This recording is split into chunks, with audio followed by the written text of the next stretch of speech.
Any sus imposters out there today? Oh, Jesus.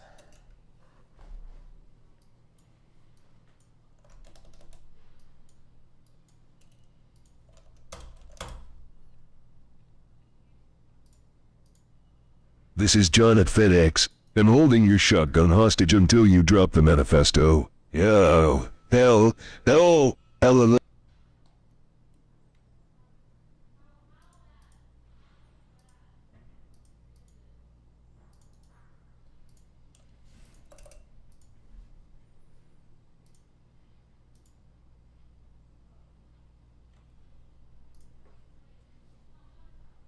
Obama.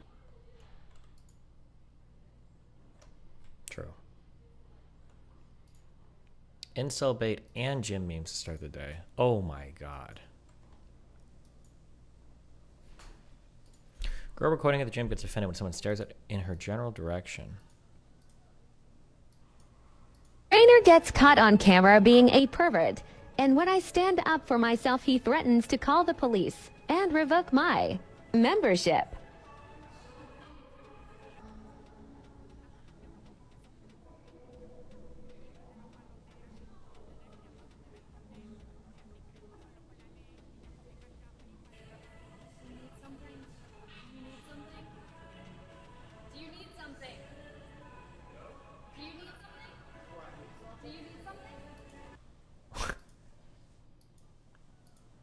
Okay, shit.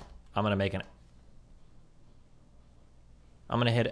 incel guess. This is purely 100% an incel guess. What do you think she was baiting this? Oh, my camera's fucked. I'm gonna have to restart my whole fucking stream. Do you think she was baiting? For myself, he threatens to call the police and revoke my membership. Taking her shirt off, like, Obama. upstairs to see if she get anybody to look at her while she's doing it with her camera on and, like, vigilantly staring for... I will never say a child because I love women. I bathe only once a year in an icy pond. I have burned down one church per month for the last 30 years, and I will never be brought to justice because all lawmen fear me.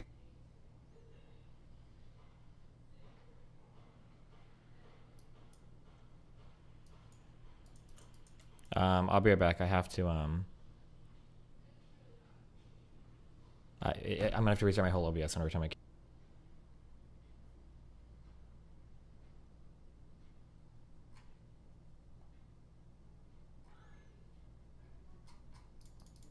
Alright, am I working? Oh, okay. Yeah, I super wonder, because she, like... I mean, there are locker rooms you can take your shirts off and stuff if you want. Or I guess you could do it upstairs. But the, Membership. What? Are you having mic issues? Nope. I'm having mic issues. Good luck. What am I supposed to do? Change your ingest server I don't on... know how to do that. On OBS, go to stream and then You have change, like, the the server exact that it's time going and to. It might be place. auto-selected. Do you know where any of these settings are? Okay, I'll figure it out. Jesus. Look. Donald. I honestly Or- don't or- care.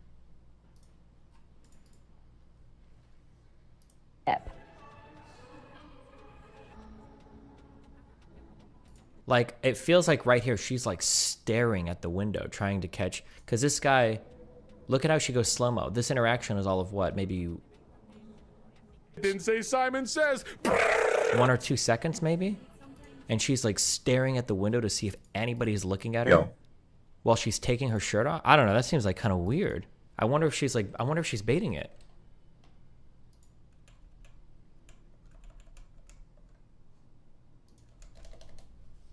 Another one from her. I may be a loner, but y'all hang out with people that talk shit about y'all.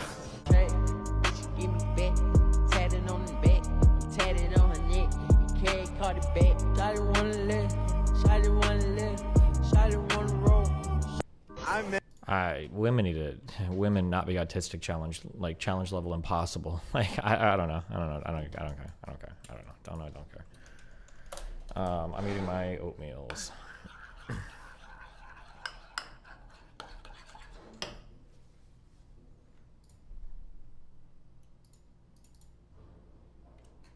You have the exact time and place. Hold on, let me help. No, for a sec.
It's trying to catch up. Hold on one second.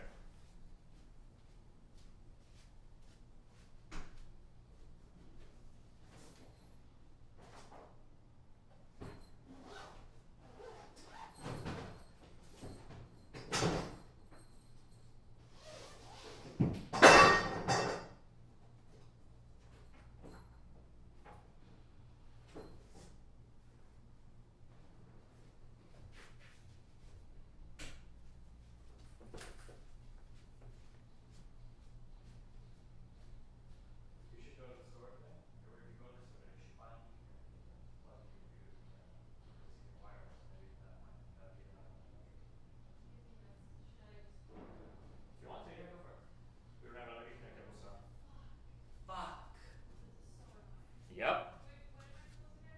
Ethernet cable. Like 10 feet.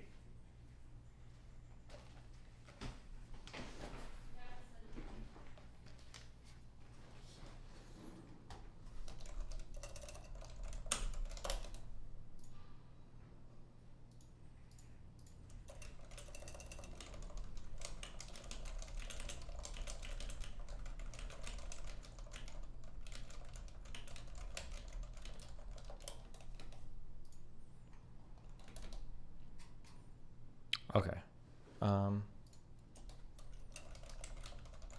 Jesus.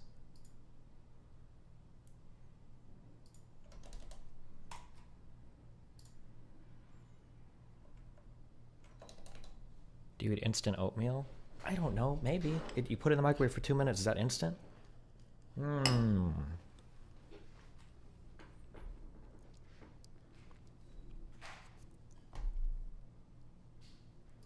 Voices in Skyrim. I recorded a bunch of characters and I didn't find all of them yet. I only found 2. Old Farmer and Dark Brotherhood Slayer. But on my IMDb it says that I did a Khajiit and a Breton, which I did not find the Khajiit. I remember recording a lot of Khajiit lines, but can't find my cards yet. I gotta play it. I gotta play it more. Okay. Keep it moving. Oi, I'm Tracer! I do the same exact thing I did in the last game, except I'm in this one now! Keep it moving. Oi, I'm Tracer! Okay.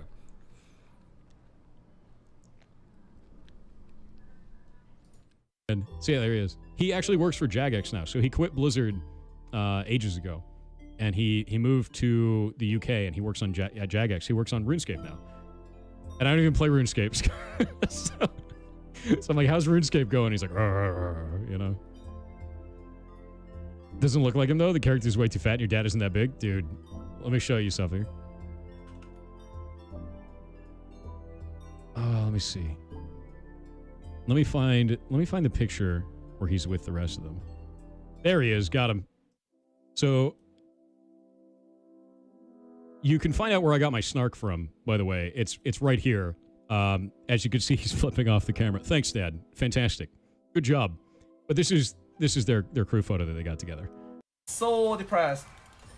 Man. Good day, Stephen. I just finished reading the 27th Mr. Girl hate post on the sub. I did, however, come across a comment that was unfavorable towards Brittany on 7th page of the sub with 2 upvotes. I think we have a misogyny problem. Dumb fuck.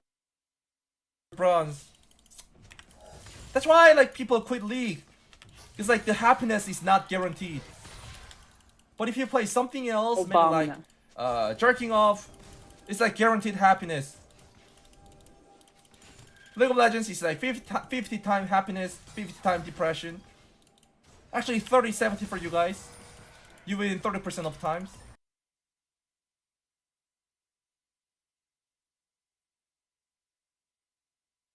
I feel like you can make up for it with just making a really good game, whatever. Any chance for refollow? I hit 15k into D in Diablo Immortal. And I literally sucked your guy's dick for 2 hours after the announcement. I still hate women, though. We're going to need you to hit 30k and prepare a supporting tweet for when we announce level boosts and character resurrections. The woman thing is not an issue. Jesus Christ. Okay, that's not funny, dude. That's not a real tweet. All right, guys. Okay. I feel like you can make up for it with just making a really good game, whatever.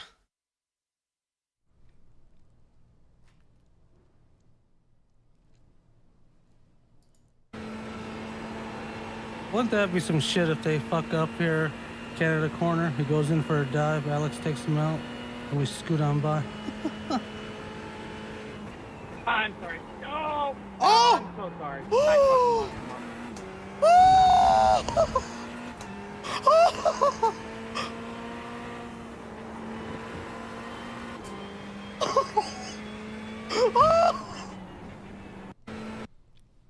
I think racing games are the one genre of shit I could just never, ever, ever give a fuck about. Well, you guys have a great day. Hey, Gold, let me see your nails. This color is called OPI. Yeah, I was looking for a wedding ring. I'll see you later. You like that? That's why I'm mayor. Take care, guys. Well, you guys have a great day. Hey, Gold, let me see your nails. Jesus.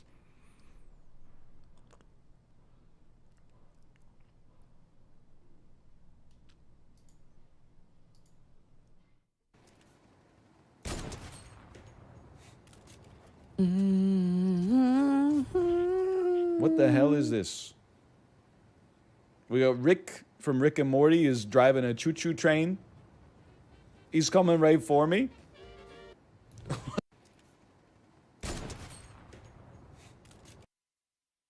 So what do I call? I called all of them, right? I called 6. I wish I was home watching Force. What do I call? I called all of them, right? I called 6. I wish I was home watching Force.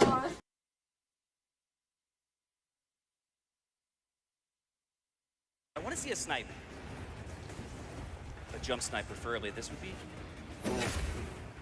Gig spots the trail of that shoulder charge from the Titan. Lines up the shot, but almost tried to aim too hard there. Oh, yeah. But he's going to give the jump shot a try. I guess we're just testing. And Is lagging? What? Shut it down. Shut it down. Destiny kid's mad.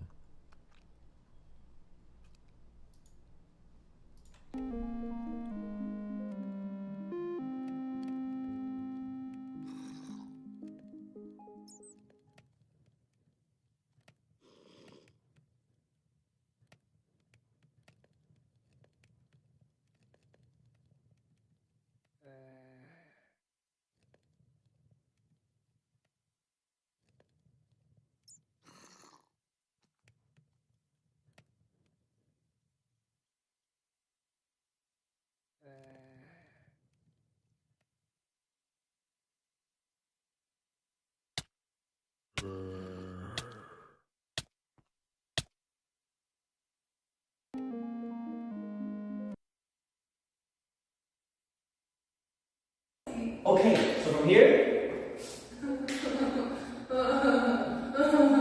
Okay. 1, 2. You can rest like this. Good job. 3. Okay, now I'm gonna I'm turning my left hand, hook.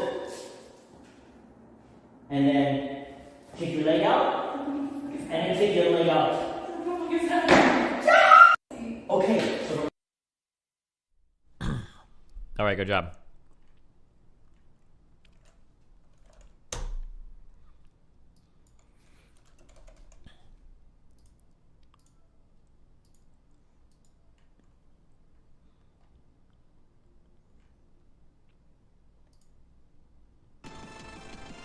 Guys, if you want flares, email Ninu, contact@DestinaGG. Don't just post them in chat, okay? Jesus. But I'm proud of you, okay? Okay, who had the amazing idea to save the Trailer trailer for back ants. 14.4 pixels? Do we have any ants working for us?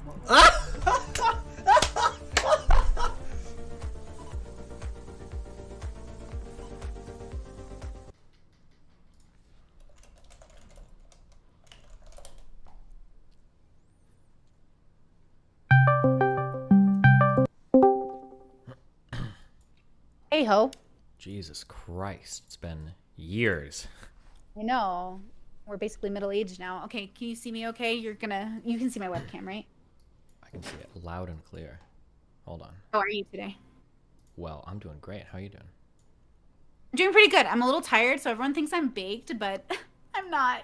Why would they think that, Brittany? Because I usually am baked, but I've been trying to be more disciplined and not be baked on a stream or during the day. Why? Because when I'm high, I'm not like the best version of myself. I'm not as coherent, and I have a tendency to be really stupid and silly, and it's not very professional. What prompted the desire to change? I guess I'm curious.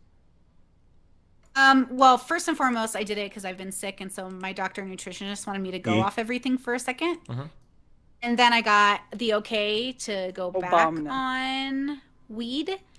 And so I was like, fuck yeah, bitch. And that was great news for me. I'm very happy about it. But discipline is like really important to me. So I also just wanted to make sure I could go without weed for 30 days. I like to give myself a cleanser. So I've done like 6 months no masturbation, 6 months no porn. I've done like, I just go off of it sometimes for my own sanity. Okay, that's fair. What about you? Do you ever do that with your life? Like take breaks from stuff or anything like that? No, if I took a break from masturbating, I'd probably kill myself. But Is streaming your weed? Is that what you're saying? Yeah, but I also get paid for it, so people have like this weird impression of me sometimes that I'm like really disciplined or hard work or whatever. But the reality is I just enjoy doing this. So I never get that impression from you. Well, fuck you. I am a hard worker. Okay. I'm just kidding, guys. Should I make Steven big or should I make him tiny? I'm trying to be better at streaming, and everyone's like, I like the side by side, but your camera is different than my camera, so now it makes me look like I have a full body of me, but like a half of you. But it's kind of nice. Why is my shit not working? Because a man invented it. I am so confused right now. Hold on.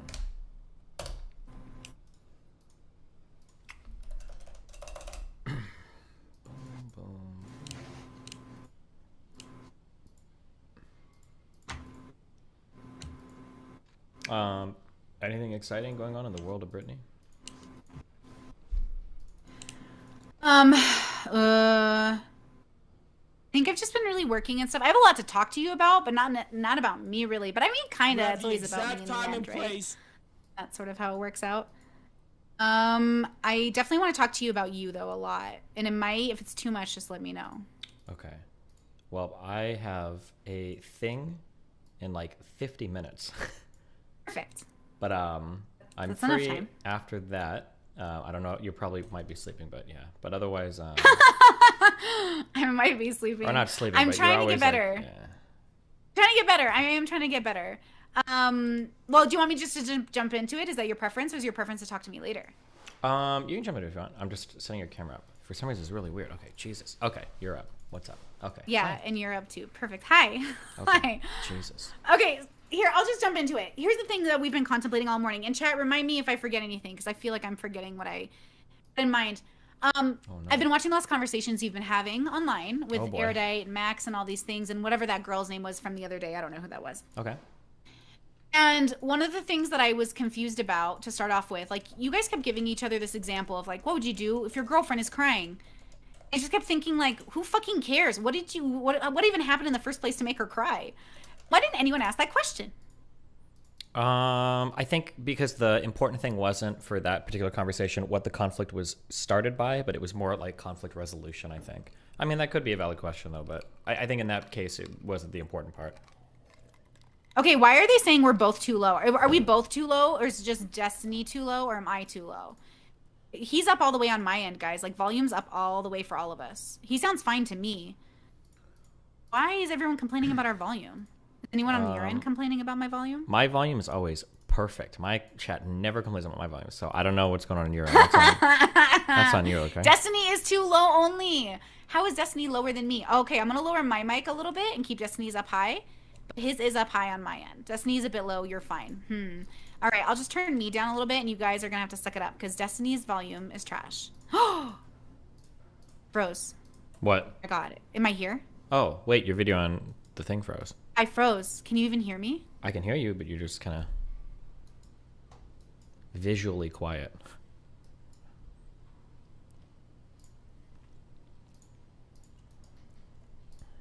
Wait, now I can't hear you. Do you think she's still talking, guys?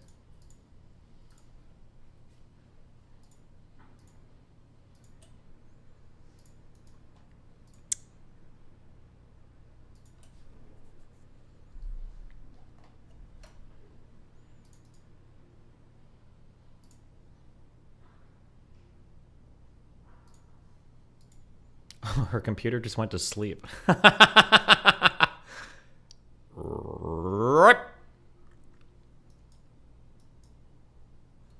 Oh, I can hear you. What? Restart call question mark?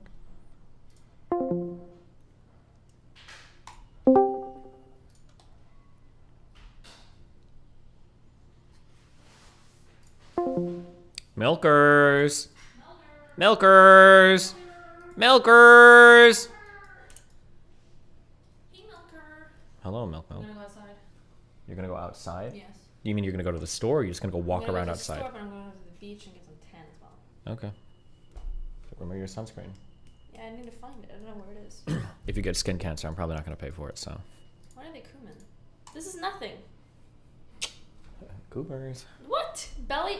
Are they into the belly button? Yep. Or is it because you said milkers? Oh, maybe milkers. The funniest thing Is what? is when I've been at the beach and I've been in the water and it's salty, and then you eat my boob and you're like, ew. Yeah, it's fucking salt, gross. salty boob. Absolutely fucking disgusting. That's what it does. Ugh. Not good. So, how's the Brittany convo going? It's not right now. I don't know if you could tell, but we're not talking, so it's not actually going at all. Oh no, I thought, did you love Brittany? I think they are hating all of my YouTube friends now. I think they've turned against all of them. All of them? Except Even for Abba. Erudite? She's not like a YouTube friend. She was a Twitch friend. Oh, So. yeah, true. Wait, so who are all the people that they hate? Mr. Girl, Lauren, and Brittany. I think they hate all Oh my three. God. But wait, they have to agree that this is the best arc so far. Well, the problem is people don't usually know what they like. So, for instance, like all of them will shit talk all three of these people. But whenever I have any of these people on my stream, my viewership goes up quite a bit. It's like everybody will shit talk. Oh, another Mr. Gold conversation. But I think last night I almost had like 5,500 or 6,000 viewers doing it. So people will say that they hate it, but they actually love it. So They love it. They're self-destructive. Oh, people just don't usually know what they want.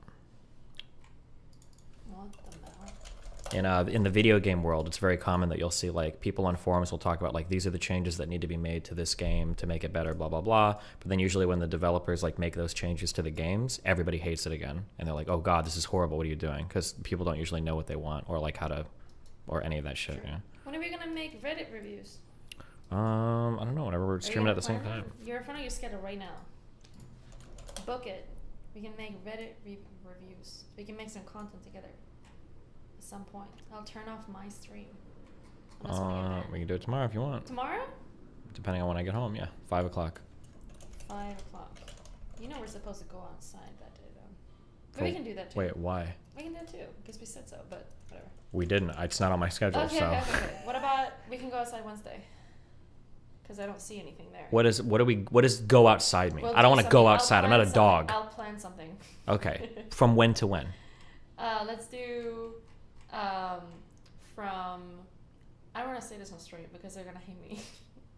Why? Is it really boring? No. Keep hating your life then, working class Andy. I just don't want to think. Yeah.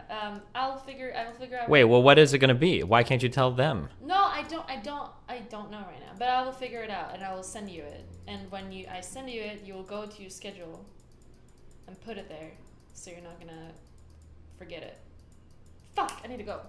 Why do you need to go? Because I realized that I booked an Uber. Mel, you're so rude to Ubers, dude. You leave them all the time. Oh my god.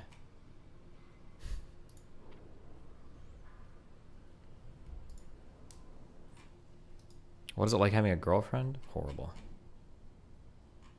Not recommended. Don't do it. I need to find a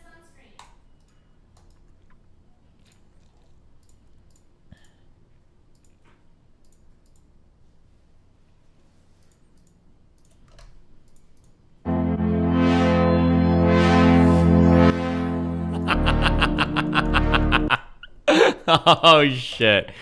That one's going right.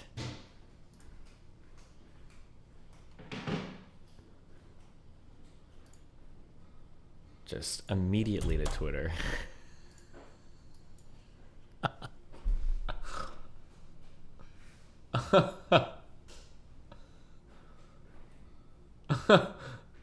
Now I'm thinking if I should quote tweet something with it, but I feel like it would be really mean. Okay, bye, Mel. Love you.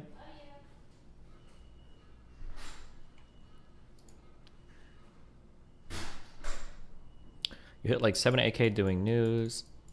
You're comparing Mr. Girl Talks doing emails at 3K viewers. I'm comparing whatever's going on to whatever's going on. I only hit 7 to 8K doing news if we're covering something really entertaining. Otherwise, it's generally like 4 to 5K. Quote tweet Lauren. Yeah, but it sounds really mean. What's a joke she said? Like if I quote tweeted this with that, that's just like this seems really mean now. Like too mean, I think.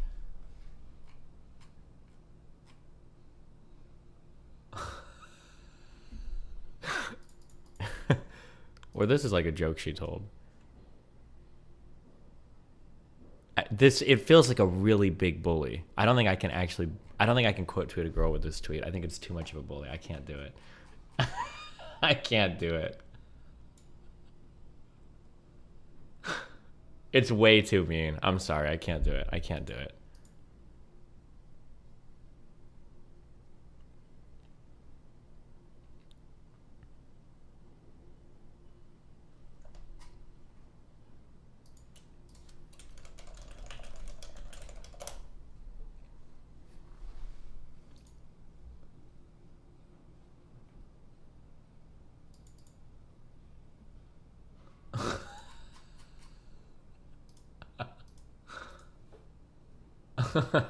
Okay, fuck it. I am gonna do it. Quote tweet Merrick. She has me blocked, dude. Come on.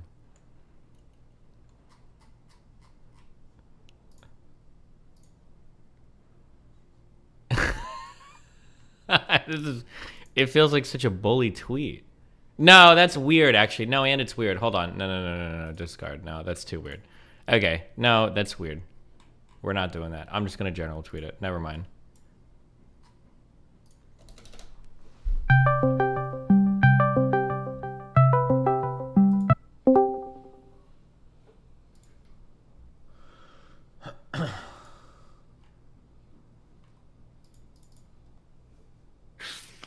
Can you even hear me? Am I here? I can hear you, but your video is not functional. Oh, that's having me. a stroke.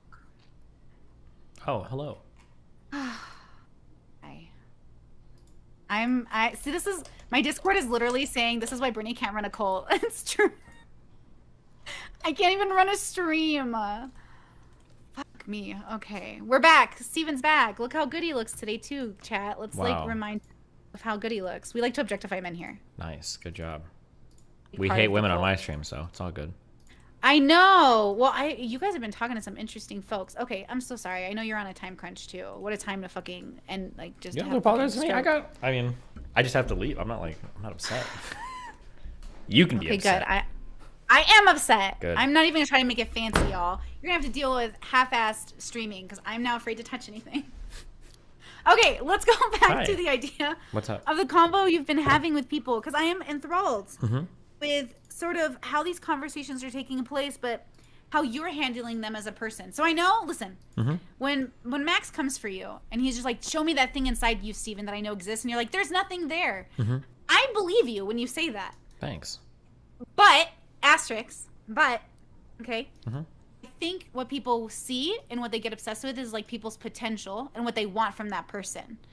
So you can see it from other people at you. You can see that Max and all these people are like, give it to me, Steven, give me something that you're saying isn't there, but I know in their head they know it's there. So you are interacting with Max, or anyone else. Are you thinking that of them? Are you thinking I'm gonna unlock something or be intimate with them in a way that makes you feel motivated to talk to them?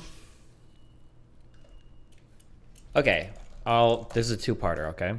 To answer the first one, I don't believe that it's actually like a potential thing, or maybe I do in a different way. So I think that, broadly speaking, there is like a general set of things, conditions that will create certain types of people. And like 85% of the time, you're usually okay to just like assume that this is going to be the case.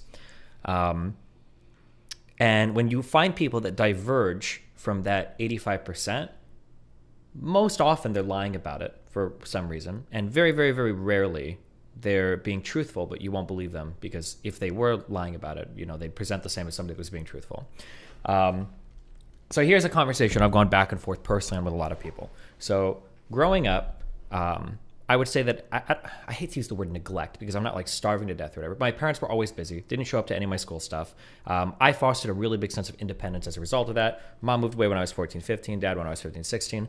I genuinely have no ill will against them, and I'm genuinely super grateful that that was my upbringing, because I am so independent, and it is like the biggest asset I can have while doing streaming. But like even in my chat right now, people put like the sad face or whatever, and if I'm talking to somebody personally, that, in my experience, that doesn't seem to be most people's cases with not getting a lot of attention as a child.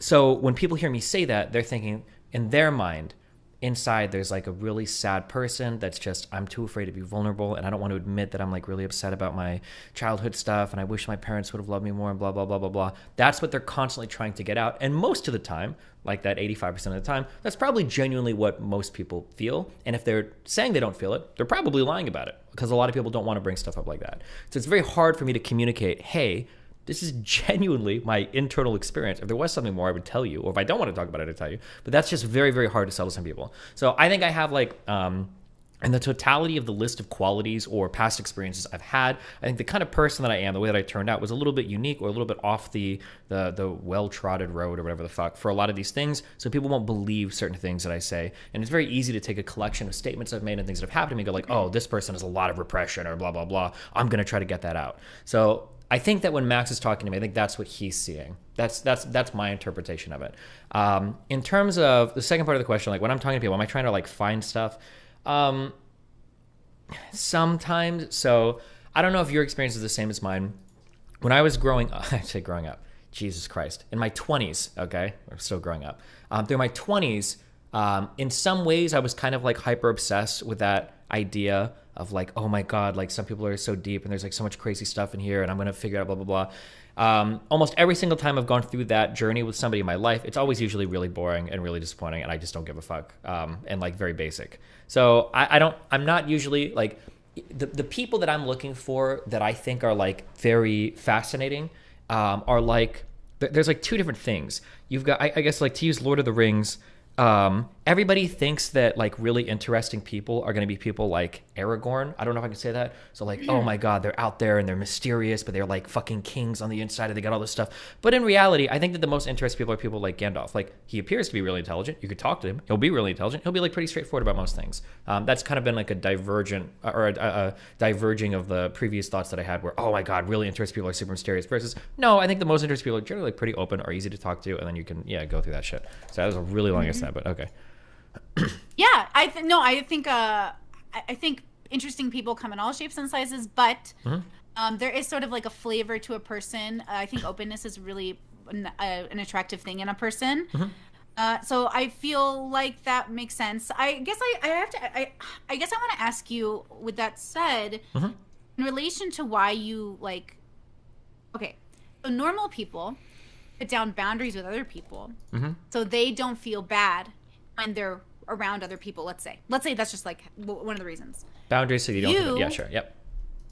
Okay, and we put the boundaries on ourselves, like for our limitations. Like, hey, when I'm around this person, I don't feel so great, so I'm going to put the boundary and say I'm not going to hang out with them. Let's say it's that way. Sure. When you interact with like a Max or like a she who will not be named, because she's coming to mind. When I think about those two people, I just like, well, for her, I don't want to get anywhere near her, obviously. Okay. With him, I was open to it because I was like, oh, well, maybe there'll be something fun here. But for me, I still don't feel comfortable. So now I'd rather just only talk to him when you're there or someone else is there. Sure. Yeah, be my top and defend me. But I just, I don't enjoy the way I feel because there's nothing, like, there's no good faith here. So what are we doing? You seem so comfortable with all kinds of people. And to people around me, their criticisms of you I find interesting. Like, why does he do this? I don't have respect for him. Why does he talk to Max? And I'm like, who cares? He just doesn't care. Like, he likes Max, so that's all. It's not that deep. And everyone's like, it has to be deep. He has no self-respect. What do you think about that? Like, when you think about yourself, do you think it matters who you talk to? Okay. Do you know who Nick Fuentes is? Yeah. He said something very interesting that is very true, and I'm glad that he realizes this. You know Putin. You've heard of the guy, right? Vladimir Putin, dude in Russia. He lies a lot, right? But lies are not random things. They're purposeful. So it's important, it is incredibly important to listen to what Putin says when it comes to Russia. Not because he's super honest and he's going to tell you exactly what his plans and everything, but because the things that he chooses to lie about give you a lot of insight into what he actually values and what his actual goals are. You just have to be a little bit more insightful or a little bit more perceptive, I guess, to understand like what's going on. So I like to talk to people that are interesting. So I don't know how to define that. There's a lot of different types of interesting people. Some can just be fucking insane or schizophrenic or super borderline or just interesting. They have interesting backstories, interesting hobbies, interesting life experiences, have interesting jobs. And any type of person like that, I enjoy talking to. Sometimes they're not always truthful, but the reasons why they lie can be varied. And then that's interesting to dig into. But yeah, I'll talk to almost anybody that I consider to be interesting, whether we agree on things politically, socially, morally, whatever. I don't know if that answered it 100%, but yes. Okay, some people, on that, some people will say things. I get this a lot in my chat, in my subreddit, where people will say things like, why does Destiny talk to this person? He's just going to backstab him. Or why does Destiny, can he tell that he's being used, blah, blah, blah, blah, blah. I'm usually pretty cognizant of all of that. Like, yeah, everybody could backstab me. People will use me to get more popular, whatever, but that's okay. I'm getting something out of it, right? It would be like if some girl that I thought was really hot wanted to fuck me to get popular on like YouTube or whatever. It's like, okay, I don't care. Like, as long as I get to fuck her, right? I mean, it'd be fun for me. I don't care. If you get something out of it, I'm getting something out of it. Like, okay, yeah, sure, whatever. Like, that's kind of like the mentality I take. Whereas people will see if anybody's extracting any sort of value from me in what they perceive to be like an underhanded way. I mean, like, if I'm aware of it, as long as I'm having fun while everything's going on, like, I don't care. You know, like, if it came out tomorrow, for instance, that like you, Max, and Lauren, that all three of you, and Abba, not him, he's pretty big, but like, say all four of you were like using me to get famous on YouTube. That all came out. There was some huge cabal. I'd be like, okay, I guess it's kind of shitty, but whatever. Like, it wouldn't, even if I would have known that in advance, it's not going to change how I interact with any of you because I think you are really interesting to talk to. So yeah, does that make sense? Okay, it does make sense. Okay. So okay, that's one way of viewing like social interaction and the reason you do it, and I think that makes really logical sense too. Because like obviously I talk to a bunch of people, but I also am running into this problem where I won't talk to everyone who wants to talk to me. So now people are treating them getting to talk to me as them being special, and I'm like, oh, Maybe. But really, it's more like I think I'm going to get something out of this that will be interesting, and therefore I will engage. But if I don't think I'm going to get anything interesting out of it, I won't engage because I'm like, nope, sounds like a hot mess. You know what I mean? Mhm. Is that what you're doing? Or are you doing something different? Like, do you know that some people feel special? Yeah, unfortunately, that's always a reality of how we divvy time up to people. People are always going to feel... I think that's a superhuman thing. I don't know if you can ever get away with that. Like, if there's somebody that you really like or somebody that I really like and they're putting time on another person and you don't get as much, like, you're going to feel a little bit like, oh, fuck, well, that sucks. Like, I think that's just that's just a very human thing, I think. I don't know if there's any way to get away from that. Right. Okay, so most humans that are kind of typical, I would say, common, they have a tendency to like have like scripts of, oh, now we're close. Oh, you've had sex with me, now we're closer. Or, oh, you've met my parents, now you're closer to me. Yeah. In your world, for you, how does somebody know how important they are to you? Well, that's kind of awkward because I'm giving away a lot there if I say that. I guess I've said this publicly. For me, it's usually a matter of time, how much time I'm willing to allot to somebody, especially like off-stream time. It's usually pretty hard to pull me away from anything or to have a conversation with somebody or to do anything because there's a ton of people that want my time or a ton of things that want my time constantly. So that would probably be the biggest indicator for me. Interesting. Okay. Relating it to myself, I wouldn't say it's time necessarily because I spend a lot of time with a lot of people, but it would be like how much I tell you about like, oh, my vulnerabilities, which brings me to that conversation you had with ABBA, which was also very interesting because like sometimes I think ABBA is so on point and then other days I'm like, ABBA, what the fuck is this take? And a big part of it is like Bubbles, obviously. But you guys were talking about vulnerabilities, and absolutely with most women I know who are more than happy to have casual sex, our thing we're exchanging that's valuable is our vulnerabilities. So when men are vulnerable with us, it's like, oh my God, am I special to you? Like that feels like a big deal. But it felt like ABBA was almost uncomfortable with intimacy versus I think most of us are craving it so we can feel seen. I think he wants that too. Go ahead. This is a really big topic. There's a lot to unravel. The complicatedness is that I think this goes back to the deconstruction of the of like this idea of this concept of toxic masculinity. Okay, I think the issue is that people worked really hard to deconstruct this, and it is a real thing, and there are a lot of toxic aspects to masculinity, but there are a lot of incredibly positive aspects to masculinity as well. And it feels like people were so keen, this is true of more than just toxic masculinity, but people are so keen to dismantle this that they wanted to throw out fucking everything. And academically or socially, it might be cool to say that, like, oh yeah, like I hate all of the traditional male archetypes, blah, blah, blah, blah, blah. But in reality, that is absolutely not fucking true. 98% of women want like a traditionally masculine man, not in the way that he's like starting fights with everybody and being an asshole, but in a way that like he can serve as like some sort of emotional bedrock, provide some level of financial security, be somebody that appears to be like independent with their stuff together, has a drive, honor, integrity, you know, all of that, like very traditional masculine things, right? So I think there's a lot of men that probably got thrown into this weird world where it's like, okay, well, women don't want any of this. Like every woman wants like a twink or a femboy. And that's not true. That's going to be a narrow subset of women, or it's just going to be women that are tweeting. And then when they get on Tinder or when they find dating people, that's not what they're going to be looking for. And so this is kind of more into the conversation I had with ABBA. You get into this weird world where like women are like, oh, like I want men that are emotionally vulnerable. I want men that are emotionally vulnerable. That's not true. Women want men that are still strong and emotionally well put together, but are willing to be vulnerable and can have some level of emotional back and forth with a woman, right? So like a traditionally masculine male guy that can never have an emotional conversation with you is like, well, what the fuck? This sucks, right? You want a guy that can be strong, his own emotional thing, but also make space for you to be emotional and to be able to like reciprocate that or reflect that, to have those conversations. But the way that it's shown so much in like pop culture and everything is it feels like the messaging was that like women want guys that are like will cry when they see pretty puppies and will like be very emotional all the time, and women don't generally really want that thing. So I think when ABBA was talking about, and I'm extrapolating from his personal experiences, so from the ones he told me, so this it might be totally off, but it sounds like some men are confused because they'll like meet a woman and they'll like either cry often or cry like on a second or third date over something, and the woman will be like kind of turned off, which is super normal, and I would expect that because the man in that case kind of seems like a weak person. But the men are confused because like, well, hold on, I thought you wanted men that were really emotional and cried all the time. So I think that like mismatch of like signaling like really mind fucked a lot of guys like millennials and zoomers and shit, and I think that's where a lot of that confusion comes from.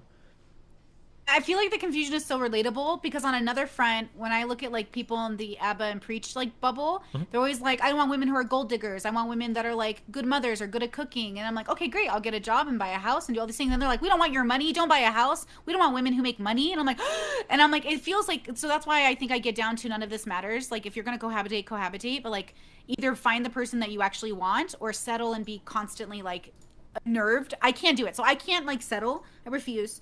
Then I also don't need a relationship to fulfill my happiness. I get met in a lot of ways. So when I see these things happen, I really wonder if we're all saying, well, we're all not saying the same thing, and that's the issue. I guess I think people just have a different variation of what intimacy looks like. There's that episode of Friends where Jennifer Aniston's dating Bruce Willis, and he's really strong and older, and then she's obsessed with like, tell me your childhood, tell me your feelings, and then he cries about his childhood and won't stop, and then she's not attracted to him anymore. And I think I feel the same way because I'm bisexual, obviously. Like dating women, if you trauma dump on me too early, I'm going to be like, red flag, why are you trauma dumping on me already? But if you tell me something that's important to you that maybe you don't let the internet know or social media, that you want me to know just in case you don't want, like, I tell people all the time things in private. Then I'm like, hey, if you don't want to engage with me anymore because of this thing, I'm just going to let you know now so we don't have a second date. Then some people are like, Brittany, don't tell them that on the first date. Wait to the third date. And I'm like, no, because then they're going to have feelings for me already. And now they're going to cloud their judgment on whether or not they can actually handle this thing I'm telling them versus just like, but so there's always, I feel like the right person is just the right person, and everyone else is just people you go through. I mean, I definitely don't believe in any type of soulmate stuff. I don't. You're not necessarily. You're just saying like a person that would click well enough would be the right person for you, right? Yeah, just make sure. Right. Yeah, I think we had an off-stream conversation about this where I used the castle analogy. Do you remember this at all? Basically, yeah, sure. So, like, the idea is that like vulnerability is cool, but this sounds really toxic when I say this, but I'm just being honest, right? In a way, you have to earn the right to be vulnerable with somebody, right? Yes. Yes. So like I come off as a very stable, very confident, very type A person. I come off like this generally in most areas of my life. So if I'm with a person and I have some level of vulnerability, it feels like to them that they're seeing something, oh wow, this is like really unique, like he's normally never like this is really cool, blah blah blah. That's the feeling that they're gonna have in their mind. But if you come across as somebody that's like kind of crying or being whiny or money all the time, blah blah blah, and then you're with them personally and then they're like emotionally vulnerable, then it's just like, okay, it's like it's like the difference between like in a household, like when dad cries, you know that like shit is fucked. But when like the 8-year-old child cries, it's like, yeah, they do this all the time. Who the fuck cares, right? It's like that kind of thing, right? Yes. Okay. That's funny because I'm one of those people who like, I do cry at like babies and flowers and anime and I cry at everything, but then I'm not a divulger much. Like somebody, we've been talking about this on VC a lot in Discord where people are like, well, Brittany, what's that? Because there's a part of me, I've told you this before, there is a part of me and I'm looking for the person who's going to see that part of me. Because that's what I'm looking for, right? And I'm like looking, I'm like, are you it? It doesn't matter if I don't find it, but to me it matters that I try. And then if it fails, it fails. It's not a big deal, right? Because like I'm a go-getter. I can't explain to people what that thing is. So, okay, I hate to say this, but I end up testing people and I didn't realize I was doing that totally because I thought testing was like, orchestrate a whole scenario in which they can fuck up or not fuck up, which I think is horrible and malicious. Sure. But I actually do have a test that I ask people questions, and then depending on how they answer, it allows us to go in a direction, which allows me to eventually divulge that thing that I'd like to divulge to somebody. Then they can make a decision after that if they still want to be around me. I'm not trying to get them to want me and then I tell them. I'm just trying to get them to the point where I can tell them, and it won't be the worst thing in the whole world. There's a lot of the connotations, and I kind of blame the red pill or like MRA, whatever community for a lot of this shit. There's a lot of words that like feel very kind of gross when we say them because they can be gross. But there's nothing wrong with like testing somebody. Like testing can be like a super blatant thing, or testing can be like a very subtle thing. Like a very blatant test might be like you're on a second date and you're like, just curious, what do you feel about kids? Like that's a really blatant test. Like I need to know if you want kids or not because that's an important part of whether or not we're compatible. A more subtle test might be like, hey, I'm going out with my friends for a night. Like, do you want to come and hang out with us? Because I want to see how you get along with my friends. You won't say the last part. You'd never say the last part, but you want to see how they get along with your friends because that can be really important. And that could be like, it's still a test, but it's very subtle. But yeah, people hear like test. I think when people try to gamify things too much, I think it can be toxic. But like in reality, I mean, like we're always testing each other constantly. Whenever you ask a question is like kind of a test, you know, in a way, depending on how you look at it. Yeah.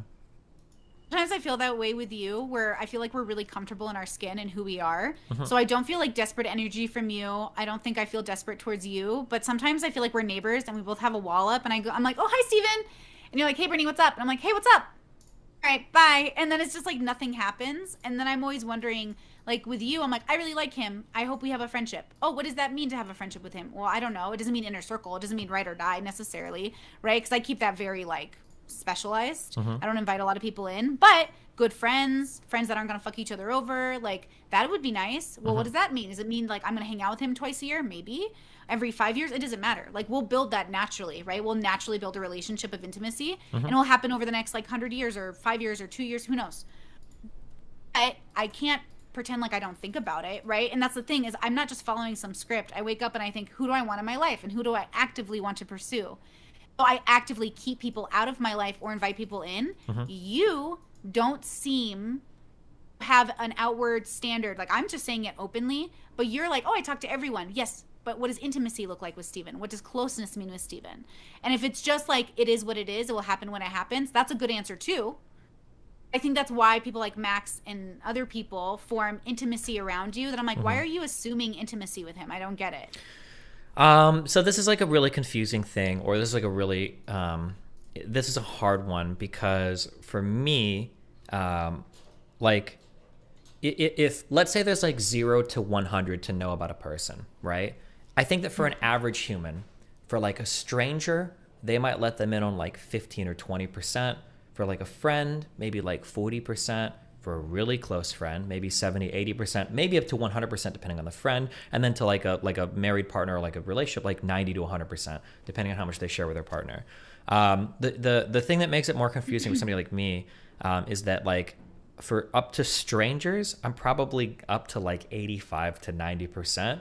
And then there's like this last like 5 to 10% maybe that people very close to me are at. But I'm very, very, very open with almost anybody in terms of stuff that I've shared publicly, in terms of things that I tell on my stream or talk to other people about.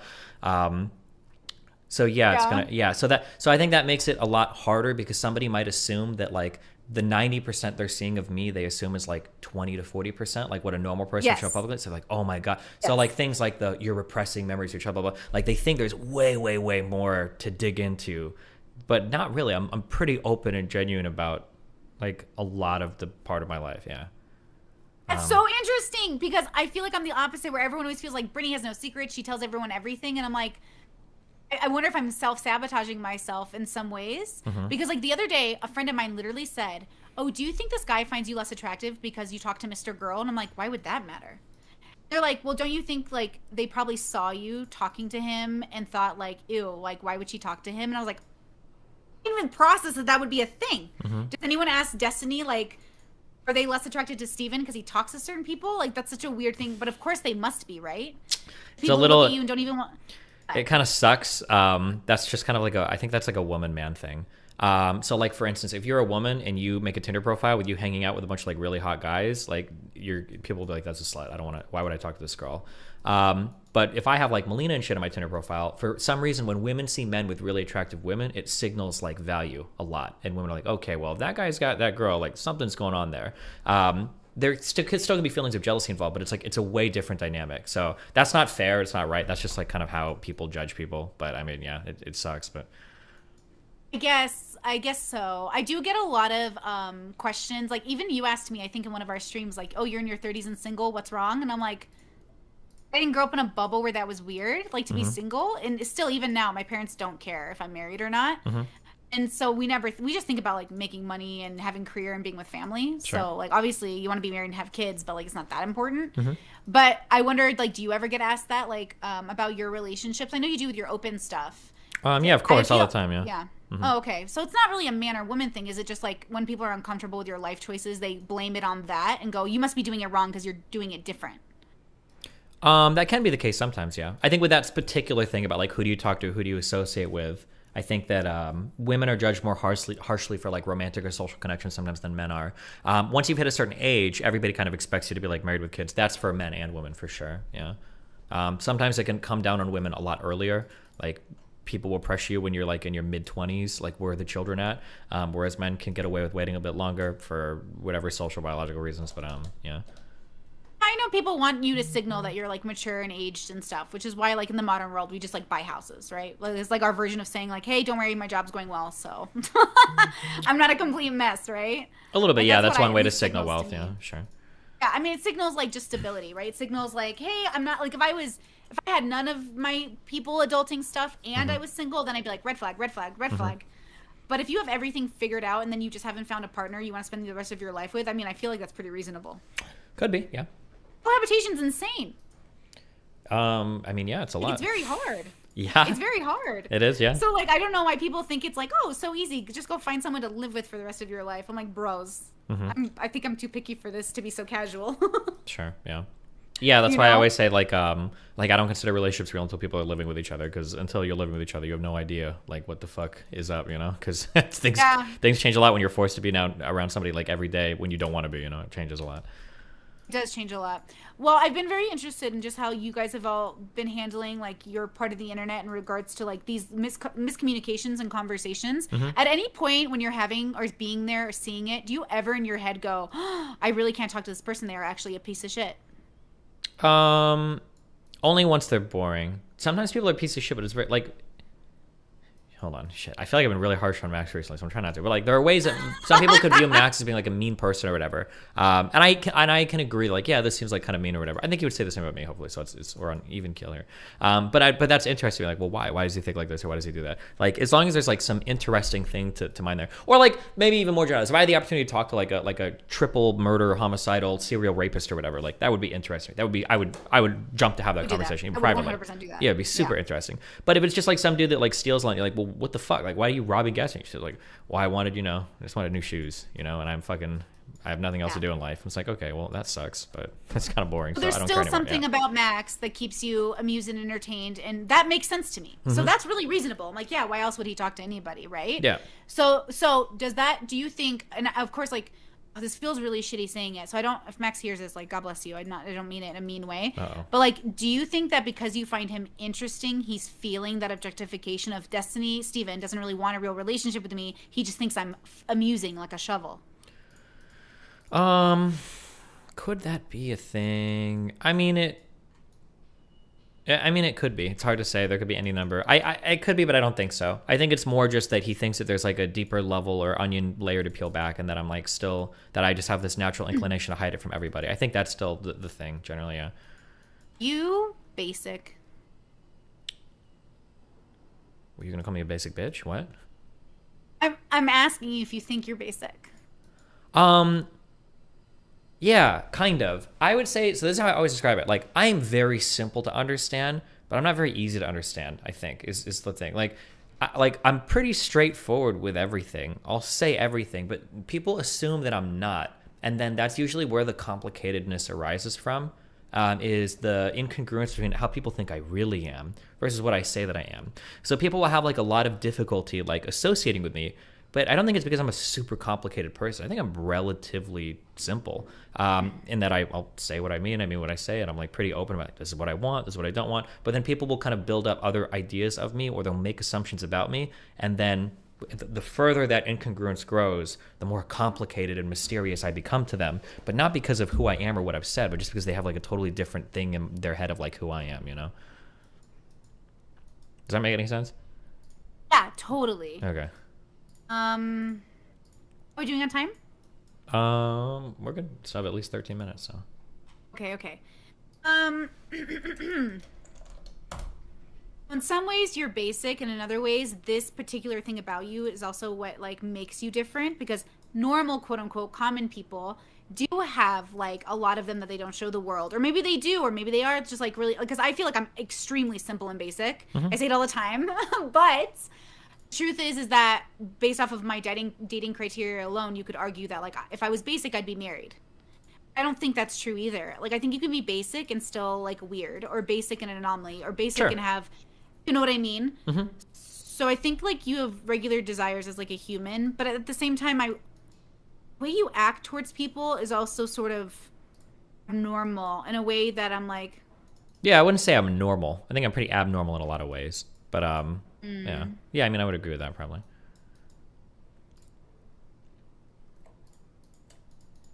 I don't know. I've just learned to like radically accept everyone. So if you are telling me who you are, I just go, great, that's who he is. And then I try to find the mystery. And if there is one, great. If there isn't one, no biggie.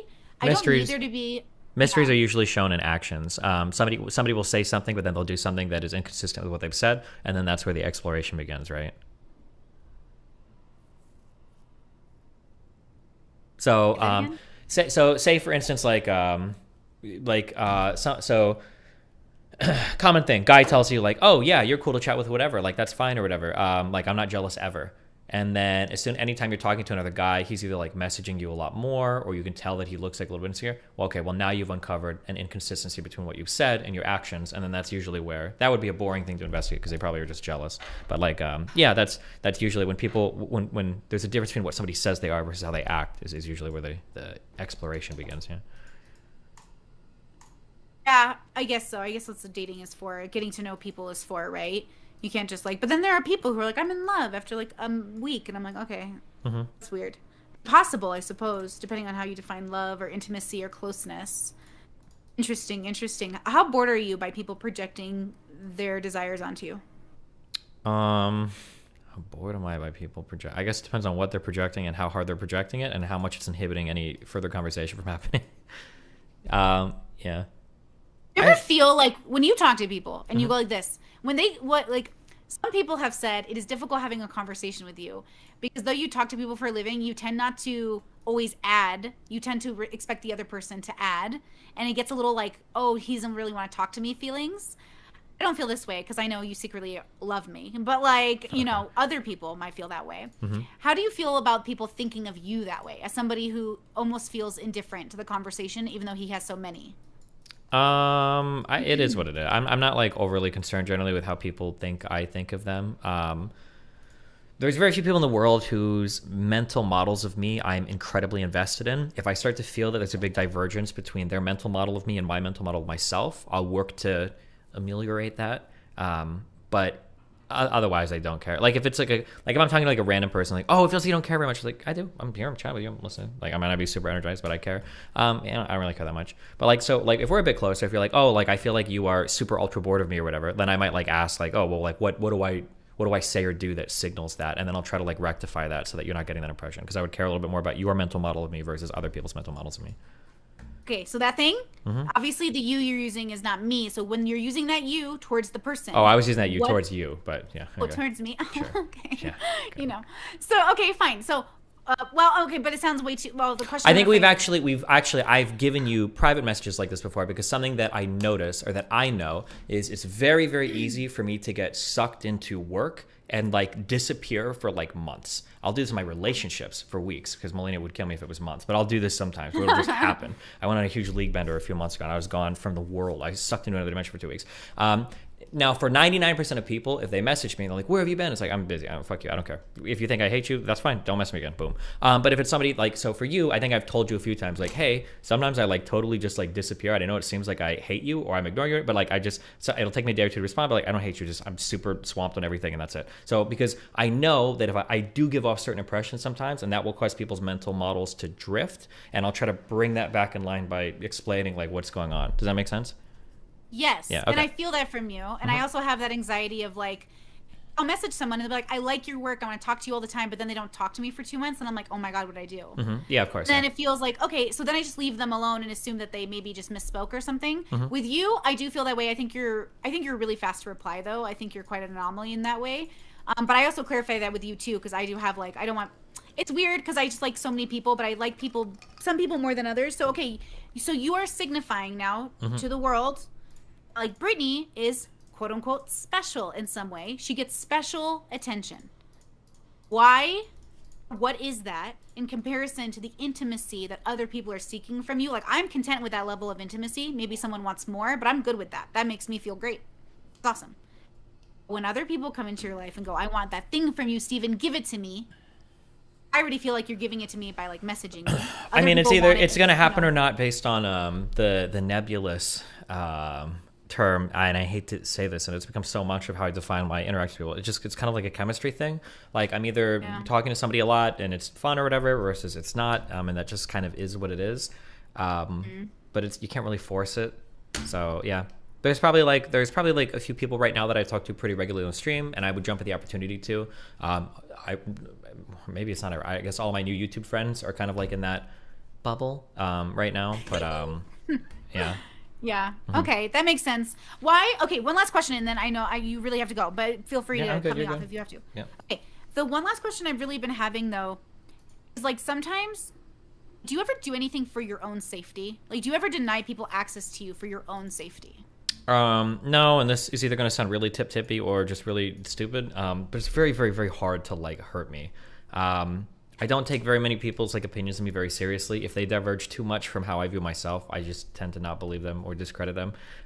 Like if somebody says like, "Oh, I think you're actually an evil, fucking horrible person," like, I know I'm not an evil, horrible person. Like, I don't really care. And then it's really hard to like. Yeah, it sounds really tippy, but it's really hard to like say or do something that's like really gonna fuck with me. Like, there's very, very, very few people in the world that would have that leverage. Yeah. I'd probably heard if like Melina was like, "Steven, like I'm done with you. I'm gonna divorce you." It's like, oh fuck me, Jesus, that sucks. But like the amount good, of okay. yeah, That's good. You feel that way. Yeah, there's very, very, very, very, very few people that like have that sort of like leverage to like actually, yeah. For most people, it's just it's just not how I do things. I guess I don't know, or it's hard to imagine what somebody could do to like really make me upset. I guess I don't know if that makes any sense.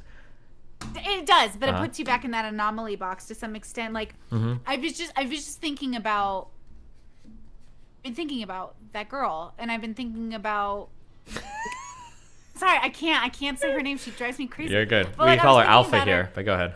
Like it's just like when that thing happened a few weeks back, I keep thinking about it over and over again. With like, then I understand why you did what you did, no big deal. But like, it's one of those things where I understand why you'd want that energy in your life, but then you seem so comfortable, and I'm like, how? It makes me feel so like in danger.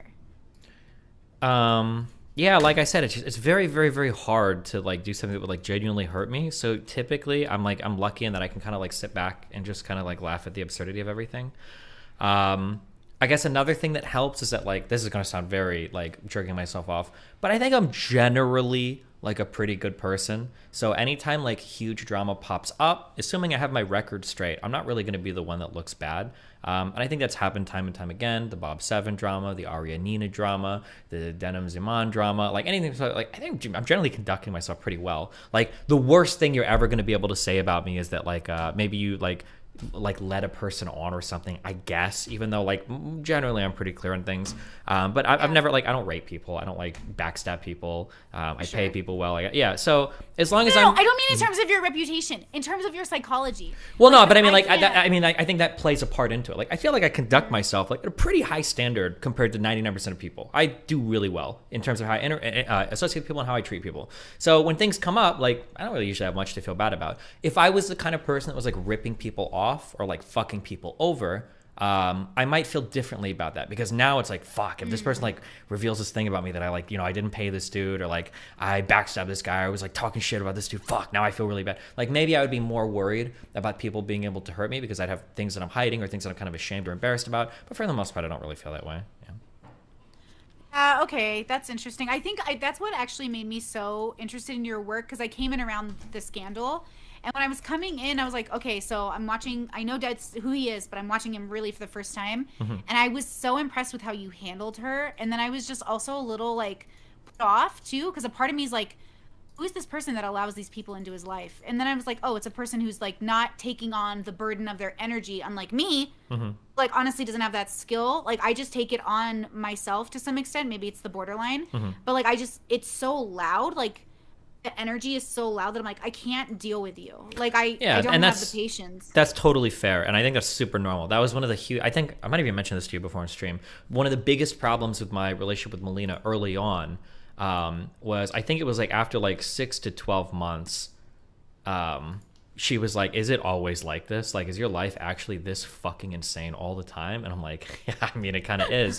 And then, but then I noticed, especially through her, because I didn't really think of this as much for myself, because I just like to lay back and watch the chaos. I think it's all like very entertaining, but it takes a very, very big mental toll on her, which is why I have to be a little bit more careful with how I associate with some people, because it will destroy her mentally to go through so many wild, insane things over and over again. Whereas for me, it's very easy for me to just like, all right, well, chapter 3 over, go to the next shit. Like, that was kind of funny, and then move on. Yeah. I wish I had that skill, to be honest. Like, I just don't have it, and so a part of me wonders if you can learn it, or if you think you were born that way. There's a lot of things that go into that. So if I had to guess, fuck, this is my last statement. If I had to guess, I'm gonna go very Evo psych here. Okay, if you have like a community full of people that are all worried about what the other person thinks, I think it keeps that community running really well, right? Like, John, you didn't get any fucking fish today. We all think you're a lazy fuck, okay? And John's like, shit, I feel fucking horrible. That's not cool. If you had a society of those types of people that were all built or function the same way that I did, John wouldn't give a fuck if he didn't get any fish, because he doesn't care. He doesn't want to get fish. He wants to go draw or play video games or climb trees all day. And then that society would probably fall apart because you'd probably need some level. I think that humans in general are very much like whatever they think the mental model of everybody else is around them, it heavily influences the way that they view themselves. And I think that's a very normal thing for a lot of people. I very much do not vibe with that at all. I can have like a million people screaming that I'm a certain thing, and as long as I don't feel like it, I don't really care. It doesn't bother me. I think that probably influences how easily I'm able to disconnect from either other people or like crazy situations. I think that crazy situations can leave a lot of people feeling like in flux with who they are. They're like, well, fuck, like, I don't know if, like, did I fuck up, or am I a horrible person? You know, these people said this or that about me. Like, holy shit, I don't know. But for me, I don't really care. So it's easy for me to just, like, pack up. I'm like, okay, I know who I am. I know what I do. Like, if I did fuck up, I can think about it. I'll reflect. I'll introspect. I'll figure out, like, okay, you know, maybe I can change this better. But I'm not going to let other people's significantly different mental models of me, like, ruin my mental model of myself, which I think is a little bit unique, probably, yeah. Okay, for my last statement. Yep, go for it. This is why I think women are attracted to you, because your statements make me feel very safe, and I've been really thinking about this. See, that makes me feel safe. Steven's not going to crumble under the pressure. He's actually going to be pretty stable, and I'm going to be able to look at him and be like, "Are you stable?" And he's going to be like, "Yes." I'm like, "Sweet." So now I don't have to double question you. I don't question if you like me as a friend. I don't question if, you know, we're in a fight or anything. I just take you for who you are, and it makes me feel really safe because you are who you are.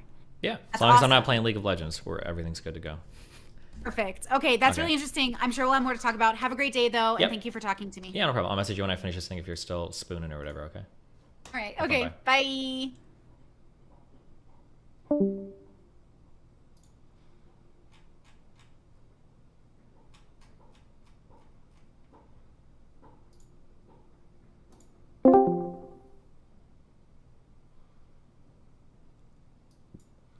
Fuck do I go?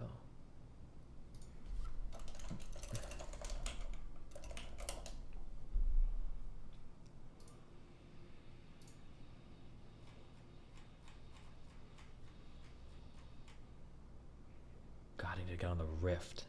Fuck!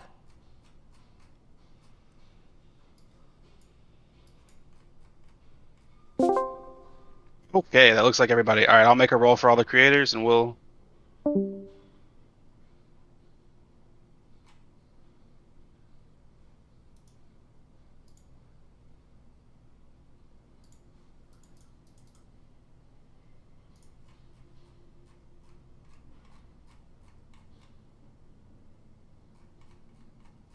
Alrighty, hello, hello. Hi. Hey guys. Howdy, howdy. How is it going? It'll be going better when I can stop booming here in a sec, but pretty good.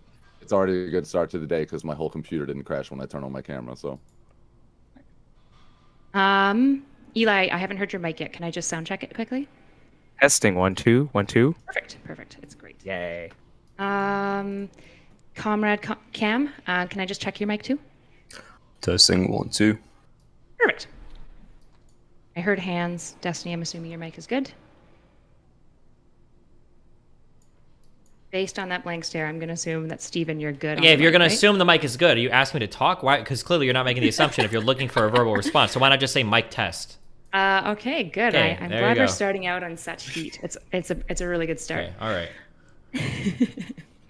Okay, so just so everyone knows, we're live now. So this is my first time hosting and moderating a panel. So we'll see how that goes.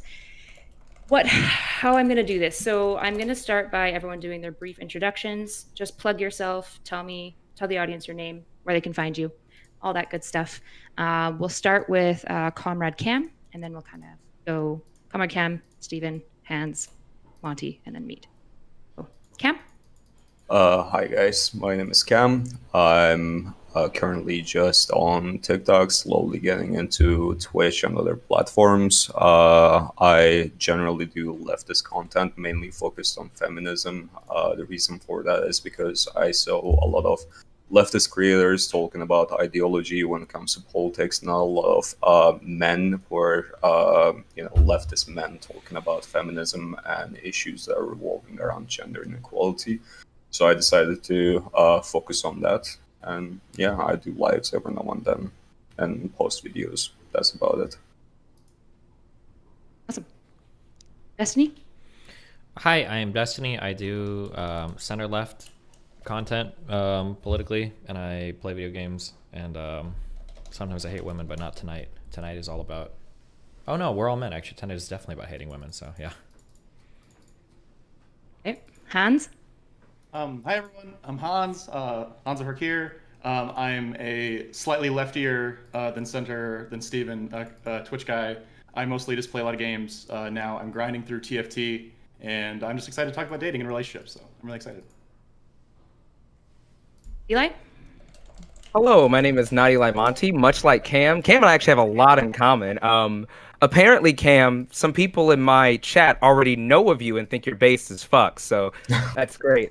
I am also from TikTok. I'm also a leftist. I'm also an intersectional feminist. I talk a lot about women's rights and feminist issues on my platform. That seems to be the big thing that I talk about. Open to a lot of far lefty ideas. So yeah, that's me. Oh, let me find you. Are you the same name? Yeah, same thing everywhere. Okay. Awesome. And Meat. What's up, y'all? Professor Meat on YouTube. I've made the horrible marketing mistake of just deciding to be Professor _ Meat on Twitch. I have no Why, both top left and bottom right have very deep voices. Why? In fries. Oh, man. Bad arguments, something like that. And I think it's fun to call people out for it when I can, and to have fun little political, philosophical conversations when I'm capable of pretending I'm qualified. Awesome. Okay, so some details to understand about the panel. So this is my first time hosting a panel. I'm working with myself and a couple of other small streamers to make basically kind of intermedia panels. So we've got some TikTok representation, which is super nice. Thank you, Cam and Eli, and some Twitch. In the future, I'm also going to try to have panels that integrate Twitch streamers, YouTube, and TikTok, as long as banning allows all of those members to be a part of it. So that's kind of the goal, is to kind of hear from different mediums. And a couple of rules. So I'm going to moderate. I'm pretty hands-off for the most part with moderating. Number one rule is going to be concision. Say what you want to say quickly. I will cut you off, and I will be pretty ruthless in it if you're monologuing for too long. Just make one point and let people respond. I'll try to be nice. I'll try to be like, hey, let's wrap it up. 2 sentences. If you go on for too long, I'll just move on from you. If you continue to go on, I will mute you and then move on from you. So concision is going to be our number one rule. Ideally, we don't want to do too much yelling over top of each other. That's usually helped with concision. Number 2, I want people to be as not bad faith as possible. So I'm not saying you have to be good faith. You don't have to be nice, but try not to be straw manning. Try not to actively misunderstand or misrepresent one another's positions, and engage with what people actually say, not with what you think they're saying or what you wish they were saying, so you can attack that instead. Trying to think if there's any other. Don't break TOS, obviously. You have a really aggressive something on your mic. When you lean away and talk a little bit like that, everything you're saying gets cut off. Just as a heads up. Okay. Yeah, okay. Yeah, thanks. And so you guys heard all those rules, though? 1 and 2? Yep. Concision? Yep. Yeah. Okay, no bad faith. Other than that, I think I'll kind of let you guys go. We've got basically one dominant question. There's kind of two questions that are all related to one another. Hold them up now. So, question is, how are men failing in relationships? What are some unfair societal expectations for men when it comes to dating, and how do they navigate this? Plus, what are some fair criticisms and societal expectations for men, and how can they be better? So this is all about men dating in modern world. Where are they struggling? What is valid? Where are they failing? What's not valid? And how can they improve? We'll kind of start with an opening statement. Try to be decently brief, like a minute, 2 minutes max. I'll maybe start with Meat first. Yeah, it's hard to almost even have an opening statement because a lot of this stuff gets so complicated. I guess, like, in the sense that it might be helpful for kicking it off, I guess, I'll just say, the way I think about, like, unfair and fair expectations are in the sense of what we might be able to say we can reasonably expect to change. And we'll look at it through that lens, I guess. It's almost hard to get into it without just going off and listing specifics, but maybe that is almost brief enough. I guess I just think there's a lot of interesting things that get that axis, that exact distinction between what is like a fair and unfair expectation, I guess, is where a lot of the problems come into, where like between men and women in dating spheres, and people start to become resentful of each other. Awesome. Okay, I'll go up to Hans next. So basic things here. A lot of men struggle with fulfilling, I'd say, traditional benchmarks of success that have been, for a long time, used to attract women, whether it's, say, having a successful career, a job, money, a place to themselves, at least till like they're older. So I can see a lot of younger men being frustrated because they've been either denied or unsuccessful in fulfilling those, and it makes it hard for them to attract another person. But I think at the other time, there's a certain amount of pushback against the concept of like people providing value in relationships.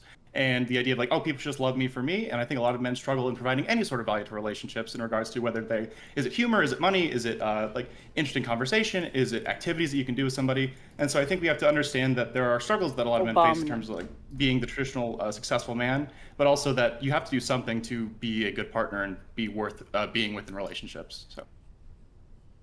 Awesome. Destiny?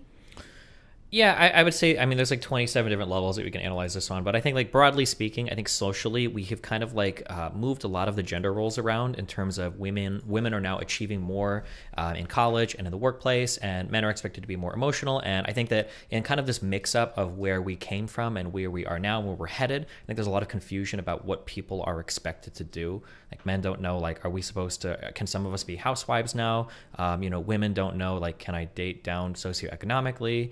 Women are like, should I still value a man for his success? Men are like, do I still value women just for their looks? Like, there's kind of a lot of confusion there socially about everything that's going on. We're kind of sorting through the mess of that socially now. Awesome. Cam? Basically, the same things I would say. There is certain social expectations from men that are put by patriarchal norms that have been in place for decades over decades, and a lot of men are either still being indoctrinated into following these blindly, or being not necessarily bullied, but they're not guided into how to better themselves. That's causing a lot of troubles because a lot of men are not enough for themselves, let alone for a relationship. Awesome. And Eli? Yeah, so I do think that there's probably going to be some things that men might struggle with in relationships. I feel like a lot of it possibly might have to deal with it might have to come down to like, maturity type things. It also is like, I guess, weird expectations or unfair expectations when going into a relationship of like what both people within a relationship should do, what both people should provide, et cetera, et cetera.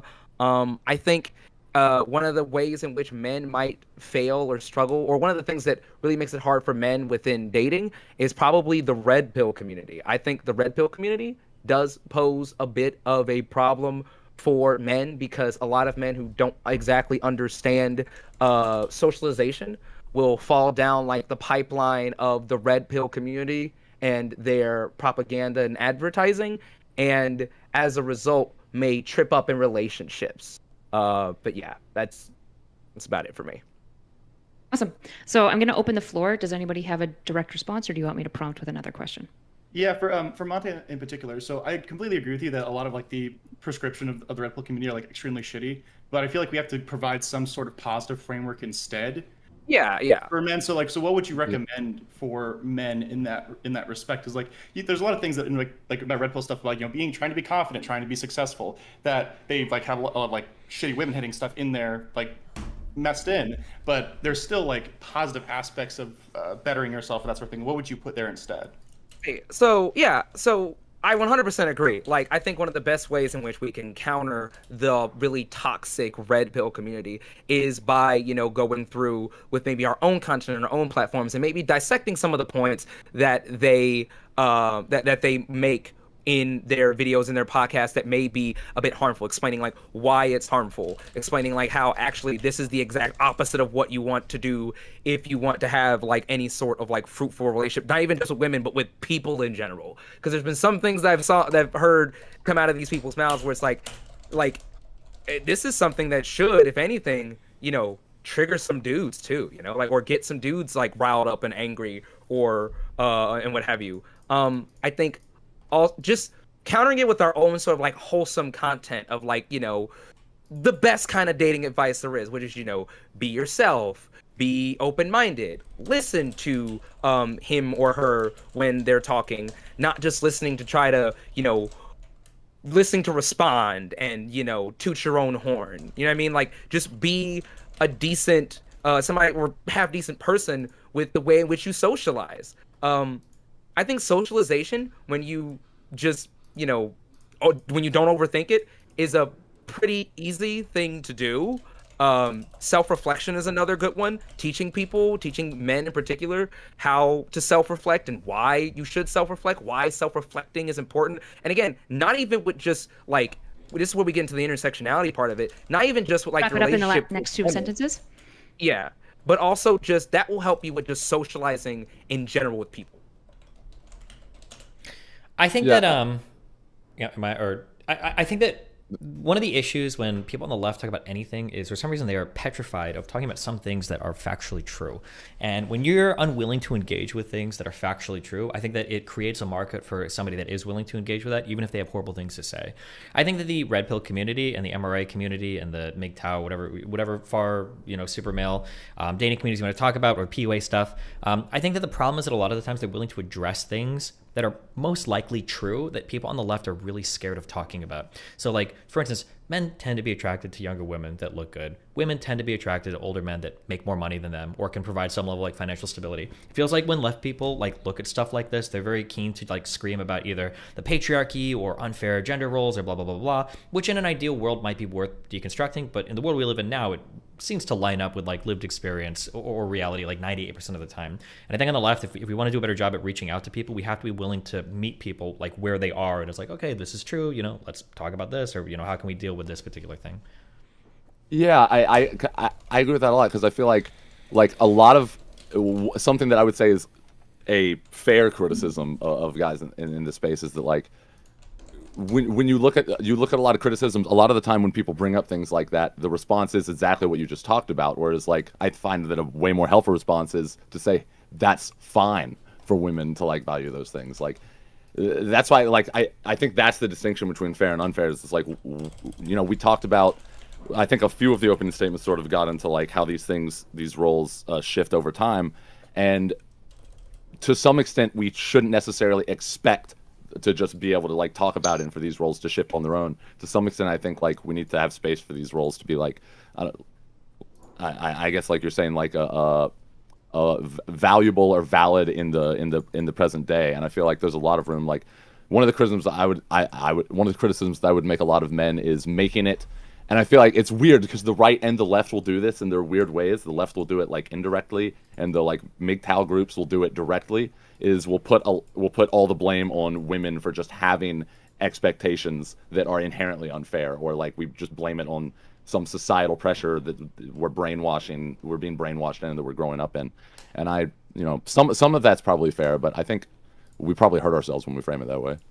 Yeah, for sure. And I feel like on the right, like, people will blame women for everything, but then on the left, it feels like people are keen to blame men for everything too. Like, I feel like I could step into a left-leaning area and I could say something like, you know what, women value men that make more money, and that's okay. Having some level of stability in life is good. If they're expected to bear children and take care of kids, like, yeah, I think that's a totally fine expectation. I think everybody like, yeah, true, for absolutely sure.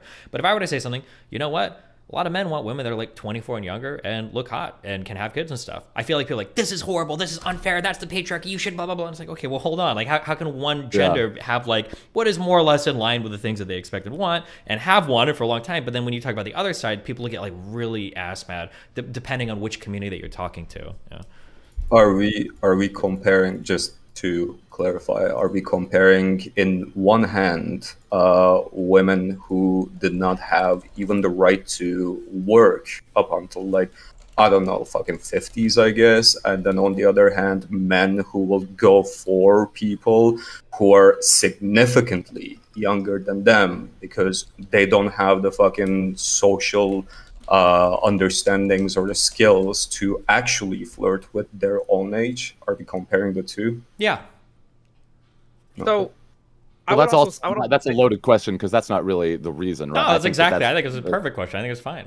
Because women do have the right to work today, and there's a reason why men can go after younger women, but younger men don't typically go after older women. You have to be able to engage with these things rather than just like state them and go, that's crazy. Like, you have to be able to engage with the reasons why it happens, right? But then we get into things like, okay, so we have to ask ourselves if we really want to like explore these topics and these societal norms or things that we say are societal norms. What's the reasoning for men looking for younger women? What is the reason for women looking for older men that are financially stable or what have you? Because I would say in many cases, if a woman is looking for a man that is older and that makes more money, would it be something along the lines of simply a maturity aspect that she might not find within younger men? Maybe just engaging with your example and your question there. I would say we would need to look at, once we ask ourselves those questions, then we start getting into like the nitty-gritty of the conversation of like, okay, what's going on that causes men to do this thing and then women to do that thing, and that opens up the conversation entirely to a lot of other different things. But I think if anything, those things would come down to patriarchy and things that have been norms built up in society for a while now. Yeah, we just have to be careful when we talk about norms built up in society. Like, if something has existed for all of human history, there is probably like reasons why these things exist. So if we're going to speak in contrast to them, we have to be aware of those like really strong forces that are moving in a certain direction that we're going to be working against to do otherwise. So like, for instance, when you say, well, women are looking for older men because of things like what? Like maturity? Yeah, probably. Women probably want men that are more mature. A lot of guys don't give a fuck at all like how mature a girl is though, right? That's like a thing that you have to be aware of. So there, again, like I said, there's a reason why younger women will tend to go for older men, but younger women will tend to go for older men, but younger men don't tend to go for older women, right? I think these are things to be aware of, and we can't just say like patriarchy over and over again because everybody else is looking like, well, this is how we feel about everything, and that doesn't really get us anywhere in the conversation. And it's not just like age though, because I feel like a lot of age correlates with a lot of things that like women supposedly want, whether it's like stability, whether it's financial security.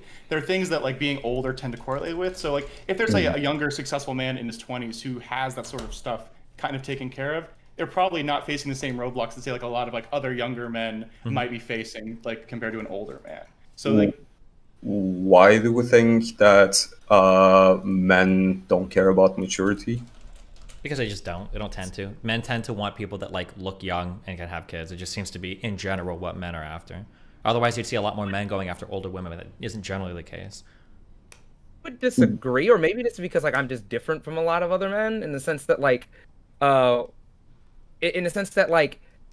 have been one that's typically gone after like, or tried to go after like older women, and I do actually from dating women And what's the age Me? gap? Like, yeah, how old are you? And then what's the age gap of like women you have a tendency Like to go after? I'm 26, but like I would not be afraid to talk to someone who's potentially 10 years older than me.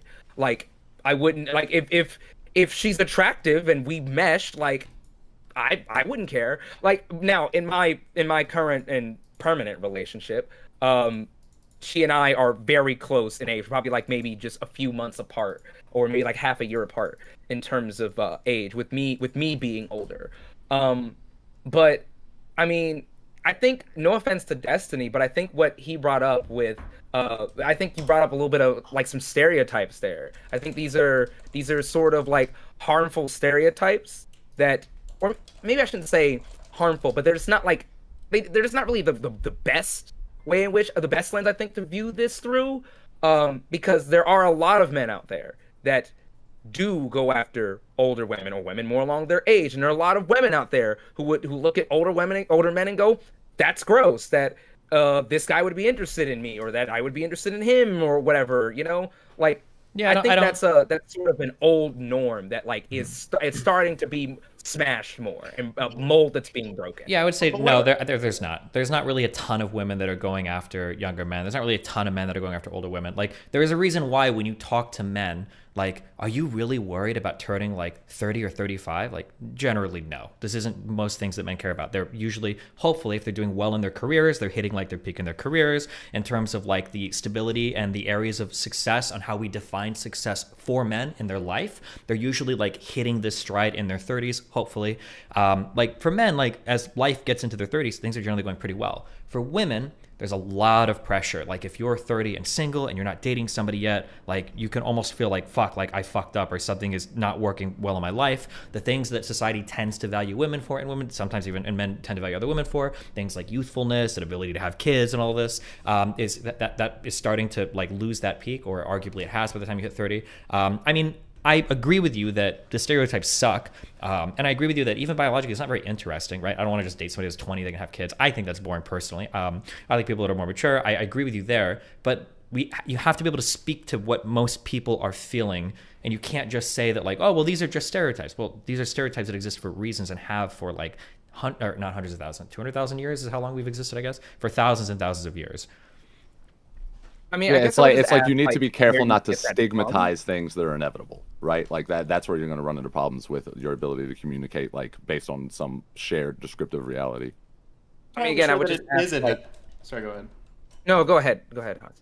I'm not entirely sure that it is inevitable though, but like we're starting to see like clashings in terms of like societal progress versus different norms, where like the idea is like a woman won't date down in terms of income, right? But like what Desi said about like women getting more degrees and like, you know, earning more in the workplace, like we're working on that pay gap, right? If it's like 1 in 5 women won't date a man who makes less money than them, then and men aren't making like say as much comparatively as they used to, then we're gonna start having some societal tension in regards to like, because like the dating pool inevitably shrinks in regards to how we handle that. So either we have to get say more women in line with dating men who make less than them, which I think is totally fine and great. We have to get to that point, make women more comfortable doing that. Or like we'd have to like settle for like the existing, say like gender, like pay gap stuff, which is pretty shitty. I don't think anyone really wants to do that if they're interested in societal progress. So like, where do you go from that? Because like you don't want to keep women down, but we also want to like, you know, say make women more accepting to like the men who aren't like, you know, GigaChat earners, right? Well, to be honest, I feel like a lot of these things on a societal level are more like operating as heuristics that we use in dating. Like, for example, and I think the science bears out on this if I'm not mistaken. I don't have the studies to pull up or anything, but like women, maybe this sounds naive of me almost, but women, I don't really think care so much about money specifically. A lot of the times, like when the guy rolls up in a great car, don't get me wrong, a lot of women like a great car, but I think even if they don't realize it, a lot of the reason why women might like money, they might like a great car, is because they like what it indicates about the man. And while I think that you bring up a great point, like I do think that there will be changes, there are going to be difficulties in how we handle these things. It's the underlying, there's an inevitable underlying truth that is still to some extent staying to change there. I just think that, like, you know, the like heuristic analyses, the judgments that women have to make, they might have to be more lenient, and when they're thinking about like money as a heuristic or something, but there's still some underlying like competence, maturity, some things like that they're still like looking for underneath the money, right? Like, That underlying thing is like stability. Like, can you take care of me though? Right? Like we keep going back to maturity, but like a really mature guy that doesn't have a job and lives with his parents is not going to make it as far as an immature guy that, you know, can provide like a stable household, stable income. I do agree that like people don't care about the money, but it is a proxy for stability. What? Right. It's a massive schism poster. I can absolutely say that like an unstable man with a stable income like does pretty well. It just.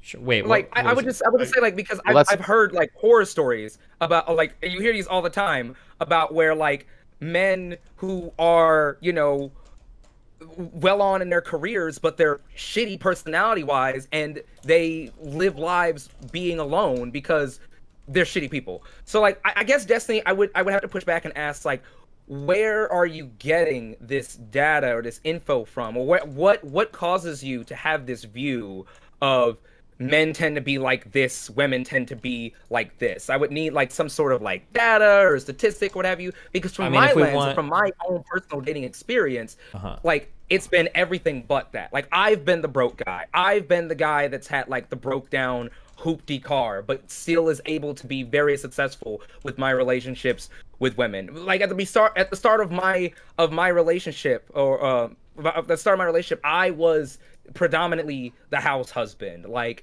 you know, there's been many times in my life where my partner has pulled more money or more weight than me, and in many cases, or at least in many cases with my dating life, this has not been a deterrent or has made me any less successful, because I think times are changing more, and because of the fact that I am a more mature person, or present myself to be a more mature person relationship wise, to where she doesn't even care. It doesn't really affect me.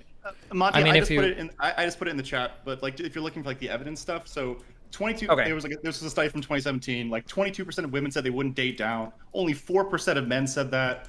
69% of women said they'd be uncomfortable footing all the bills, compared with 46% of men. So it's not like it's every man or every woman. But the idea is that there are general trends that we absolutely can acknowledge, and that's where a lot of like these stereotypes come from. And if we're trying to dismantle these stereotypes, we still have to like contend with the real world existing and like end these like gaps that I would say are relatively like steep. Like again, 4% of men versus 22% of women. That's it's almost a fifth of the population in terms of like their differences in responses like to dating. So we have to like acknowledge that, even if like you personally like have done like relatively well at like say like broker times of your life, because like I'm sure that because there's still 78% of women who would date you if they make more money than you, but like there's still more women that wouldn't than compared to man who wouldn't date a woman. Yeah, and then there's we've also got there's like a study here that shows that like people are preferring like men that have average higher income, men that are more likely to be employed. I mean, like the data is, we don't need to do data. I feel like data is boring. You can look at this study. You can go to page 2 where they graph out across 4 different dating markets like what the desirability rank is of like men versus women. You see that women like whoop, it just slides off. It starts at the highest as 20 and it gets lower and lower and lower. Whereas for men, it starts off at its lowest at 20 and then at around 35, 40, 50. Like it starts like you can see this like socially when you look culturally, like well, who gets matched with who in movies that's like desirable to people. You know, you see like very old male actors getting young matched with very young female actors. I mean, like this is ubiquitous throughout society. I don't want to say it's self-evident, because that's obviously, if we disagree on things, for both of us to say it's self-evident, it's silly. But like you talk about, for instance, like hearing horror stories of like, you know, older men that end up being shitty in relationships and stuff. That's true. But why do those horror stories exist? So because women are still willing to give them a chance. You don't hear very many horror stories of younger men dating older women because a lot of guys won't even do it. And then, yeah, even like what Hans said earlier, like the younger men. What?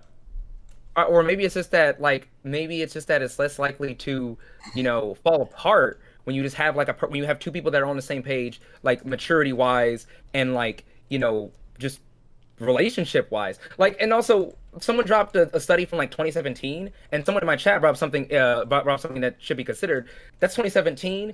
We're 5 years ahead, and a lot can change in 5 years. And I think a lot has changed in 5 years. I would argue that a lot has changed in 2 years even. Especially now, like the current year. I wanna and drop in there. I wanna drop in there. I'm sorry. I wanna drop in there and ask a question because we are talking about like these things that we see as like, okay, this is how it works. This is how it works, and we are talking about studies and everything, and we are talking specifically about women's preferences right now. And let's forget about the victim blaming attitude with the pick a better man than you're giving them a chance, and that is why this is happening to you. Let's forget about that for a second. Why do we think that women are, going for men who can provide them stability, and men are going for women who are, younger than them, or based on their looks, or, more immature, I suppose? Because we are looking at this from a, again, Destiny said in the beginning, I'm going to be a leftist here and say patriarchy all over, because those are things that are caused by patriarchy. Once again, with the men being the ones that are always like the breadwinners, and women being the ones, the nurturing and stay at home, whatever's. You're looking at this from perspective of a very dogmatic way, that you think that men's responsibility in general is to earn more. They don't need to be mature, and you are assuming that women are just going to be fine with that, when we see all around the fucking social media, even in movies, that those things cause extremely toxic relationships. So something that I think we need to be really careful of when we analyze social order or social structures, like things like patriarchy, is I feel like for a lot of left-leaning people, they have a backwards analysis where they assume that we have a certain system of people, and then somebody came and they instantiated patriarchy and then tried to ramrod all of society through that, rather than what's probably more likely is through certain social organizations, these other systems tend to emerge, where patriarchy is one of those things. So patriarchy tends to emerge in almost every society in recorded human history for the past 10,000 years. Now, that's not to say that patriarchy is good or that women should be oppressed. I like that women can vote. I like women that have jobs. I think that stuff is really cool. But we have to acknowledge that these things are probably emerging over and over and over and over again for probably underlying reasons that we need to address. And again, we can maybe again and again, we had a lot of propaganda again in movies, in shows, in politics, in music, and everything that is affecting society, and everything that is, indoctrinating us with certain, through maintaining certain systems of power, instead of it being a natural occurrence. Because in hunter-gatherer societies, and what is usually called in sociology, I don't know if you like to hear this, but in primitive communist societies, there were no, gender roles with, how people were operating. Now, we've been taught throughout years that there were, but we have strong archaeological and anthropological data today shows us that women were also hunters and men were also gatherers. So this wasn't the case until, like you said, this past, 10,000 years in our history of 200,000 years. So we need to look at this not as a natural occurrence, but something that has been taught to the society, taught to us from childhood, where people are like, oh yeah, boys are protectors, boys cannot cry, they need to be strong and tough or whatever the shit, and women or girls need to be oh, they need to play with Barbies and cooking sets and shit like that. But if 99, so my question would be my question to you would be if 99.9% of societies, because I don't know about that, I'm just going to bite that bullet theoretically of that. I don't know the details of those people, of the people you just referenced, but even if I were to bite that bullet, if 99.9% of human societies had X characteristic, and you pointed to 0.01% that didn't, wouldn't it be more reasonable to assume that was the instance of some type of overbearing socialization within the society, as opposed to some underlying inevitable human quality that's sort of, at least to some extent, substantiating the system? What do you mean? I'm not entirely sure you can do that. So there's a couple things here. So the first part would be that's entirely possible that all of our more modern societies, over the last 10,000 years, they specialized, right? In the case of say men versus women, they got stratified into different roles because of say different biological advantages or disadvantages that say weren't as explicitly necessary or needed in less generalized societies, the more generalized societies in the past, right? So it's entirely possible. The second thing is for Comrade Com, right? just because like you can describe something doesn't mean that like we inherently agree with it, right? So like Destiny's saying that that patriarchy exists and that we're like talking about solutions inside like the scope of the patriarchy isn't like a tacit endorsement of like that existing. It's the idea of the descriptivity versus prescriptivity. Like this isn't what we're saying that has to happen. We're saying what is happening. So when we're talking about our solutions, it's important that we don't like go out into like fantasy land and say we should like return to, let's say, like generalized space hunter-gatherer communism, and like that'll solve all of our gender problems. Yeah, like I think think it'd be cool if everybody like had different preferences across the board that weren't so heavily gendered. But I mean, like the fact of the matter is that like a 20-year-old woman can walk into almost any male-dominated space on any part of this planet and pull a ton of different guys if she's medium levels of attractiveness, and a 30-year-old successful man can walk into a ton of female-dominated areas and pull like decently attractive women. Like that's just a fact of the world right now. Now, whether it's because of patriarchy or because of whatever, I mean, like we can point to those things. We can try to dismantle those systems, and we should, but we have to be able to speak to the reality of the world that we live in right now and not pretend that in 1 or 2 years, you know, with the right types of TV shows, we can just rewire everybody's brain completely. I actually made a video about that. As a matter of fact, I stayed somewhere at some point, and this person was talking about how they're not making things harder on men when they're being picky. And I wanted to elaborate on that in the dating scene, especially how, yes, women technically in quantity have more options, you know, compared to men.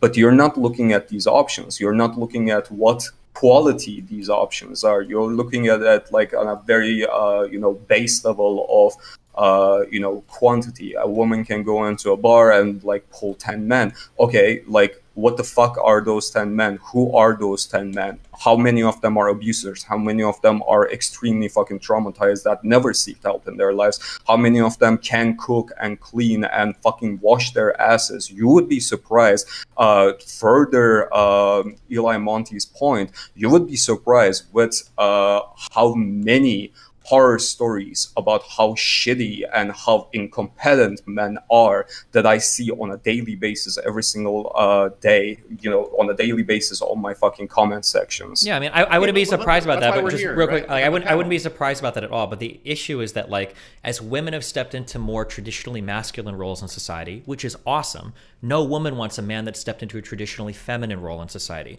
So, for instance, today we see that women are going to school, graduating, and earning more money. But if you would have a man that was stepping into what a woman did, you know, 20, 30, 40, 50 years ago, where he's like, hey, I'm decently attractive, I'm young, and I can take care of a house really well, any working woman, or most of them, would look at that man and go, that guy's a fucking loser. I'm not going to date that guy. I don't want a house husband. I disagree. Based on what? It can be based on the two studies I linked. If you really have no personal experience whatsoever with this, I mean, you can go to the two studies that I've linked. You can look at a plethora of dating. I honestly think like this. That's why I'm surprised. Hold up. Okay, we're gonna go to Cam, and then we'll go to Meat. No, I actually like. Okay, I have no idea. I didn't see the research that you sent. I will check it. I promise I will. But at the same time, to your research, abstract. You can read it really quickly. So one's just an abstract. You can read it really quickly. Sorry, keep it. But also, you continue. I'm gonna read this real quick. Okay. But also, I would say like.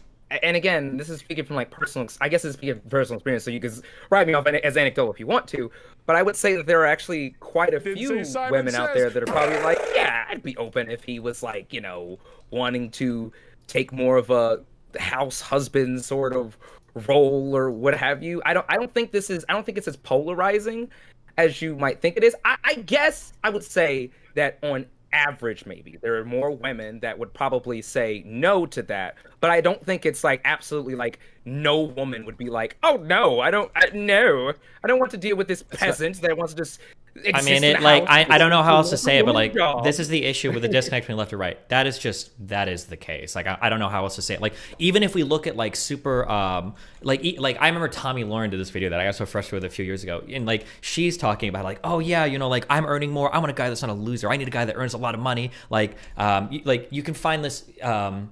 You can Google like women date up economically, and you could find like study after study after study that shows that even as women are earning more money, they do not want to date somebody that's less financially well off than them. That's just like if you can't even acknowledge that. I mean, or I'm not trying to make personal. I don't mean it, but I'm like that is something that is played out time and time again, and it's like super ubiquitous throughout all of society. Okay. So we're basing our assumptions on the study that says more than 1 in 5 women, 22% say they wouldn't date someone who makes less money than them.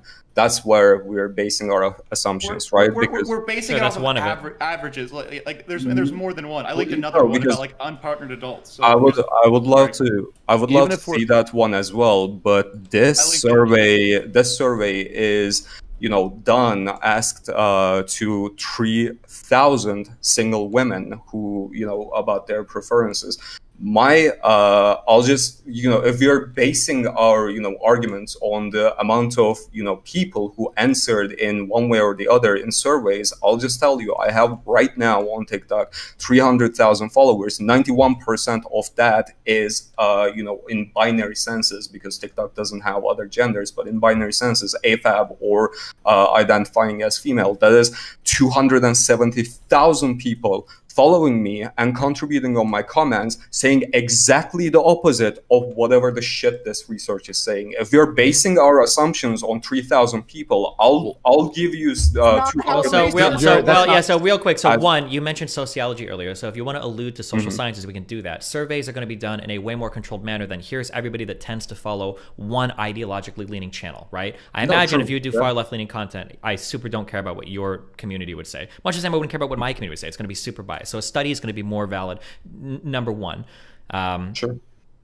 Yeah, number two, like these data points can be repeated time and time again across multiple countries. It's not even like people don't do these surveys and they're like, oh my God, women are only dating men that are more financially successful than them. That's why. It's not like we're getting these huge like disapprovals of the nulls. It's like, oh my God, it's pretty expected, and I think it's like pretty common throughout almost all of modern day. Yeah, but why is it expected? That's what I'm saying. Why is it expected? I think it's probably expected because biologically, the way that we're wired, women probably tend to want figures that can take care of them, and men tend to want people that are young and hot. That seems to be biologically it seems to be a thing. And then how that is like echoed throughout society, like we can change a lot of that. For instance, women are working more, which is cool, but we have to be able to contend with those baser forces if we're gonna have an honest conversation about what people want. Because here's something that I would go forth to say, and you might get upset, you might be wrong. I guarantee you that the vast majority of women in your comment sections that are saying shit like that would absolutely go for a 30 or 35-year-old dude if he was super financially successful and decently mature. Guaranteed. Even if they would say otherwise, oh, I only date my own age, or I don't think I look for that thing. Like time and time again, you'll see it play out differently, where somebody will state a thing, but that's like given the opportunity to choose, that's not what they go for.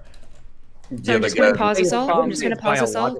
Eli, I'm just going to pause us all. So when it comes to data and stuff, I'm a big snob about this stuff. So if you guys would like to counter the factual data that they're outlining, we'll just need another study. We can't use personal anecdote or anything beyond that. We can absolutely tear apart the studies if you would like to do so, but we can't just treat this. We're not going to do any like dismissal of data points. Just to be clear, I'm not saying anyone is. I just want to like have that assumed going forward. No, that is 100% fair.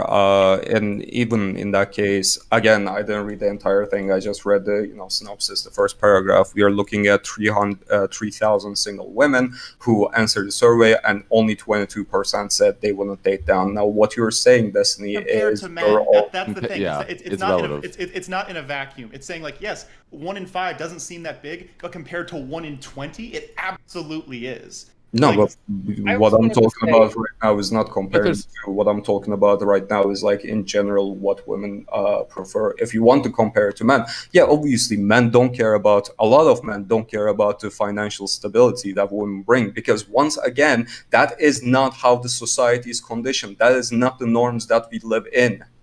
But this is what I mean when I talk about this is what I'm getting. Sorry, 1 second. So this is like actually important. Like I really like encourage everyone like to look at like this Pew stuff that I just like linked like to the group here. So there's some really interesting things about unpartnered men versus unpartnered women, and partnered men and partnered women, and how they relate financially. So this is from Pew about from adults age 25 to 54, right? So if you look at say men in relationships versus men who aren't in relationships, employed men are like 91% likely to be employed, versus unpartnered men are only 73% likely to be employed. The opposite is true for women, although to like a smaller degree. In the same way, in terms of financially vulnerable, there's more financially vulnerable single men, but like women finding a partner the financial vulnerability of women is like the same versus partnered versus unpartnered. So maybe you could say like do like a flip reverse on me and say, oh, it's because women are like so financially like fucked that like whether they're in a relationship or not, they're like financially vulnerable. But what that seems to me, and like feel free to disprove that, is that women, even if they're financially vulnerable, have less problems finding a partner compared to men. And men who are employed have a greater chance of finding a partner in the same way that men having a bachelor's degree, hence being like more employable, also have a higher chance of being partnered. So like there's all these like signifiers of status or wealth or stability that just seem to show that men need these more so than women to be able to have these relationships, and it isn't affecting women in the same way. Because otherwise, why would go back to...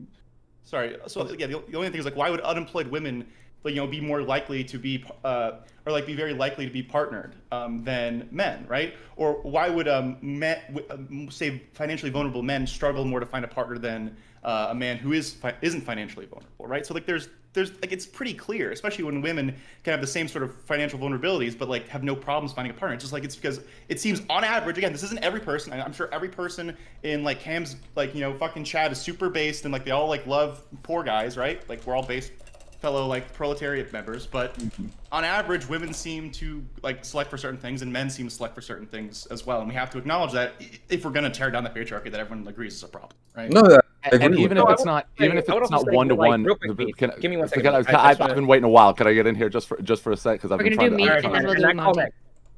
I'll just say, that's fine. I appreciate it. I'll just say real quick, like, I think that, like, even when we're talking about money, and maybe this will help bridge your descriptive reality with what we're talking about, which is that, like, even if, like, it's not necessarily this holistic determinant thing about money, I think that, like, that 22% that is leaning towards, on average, towards, like, what women are preferring over men.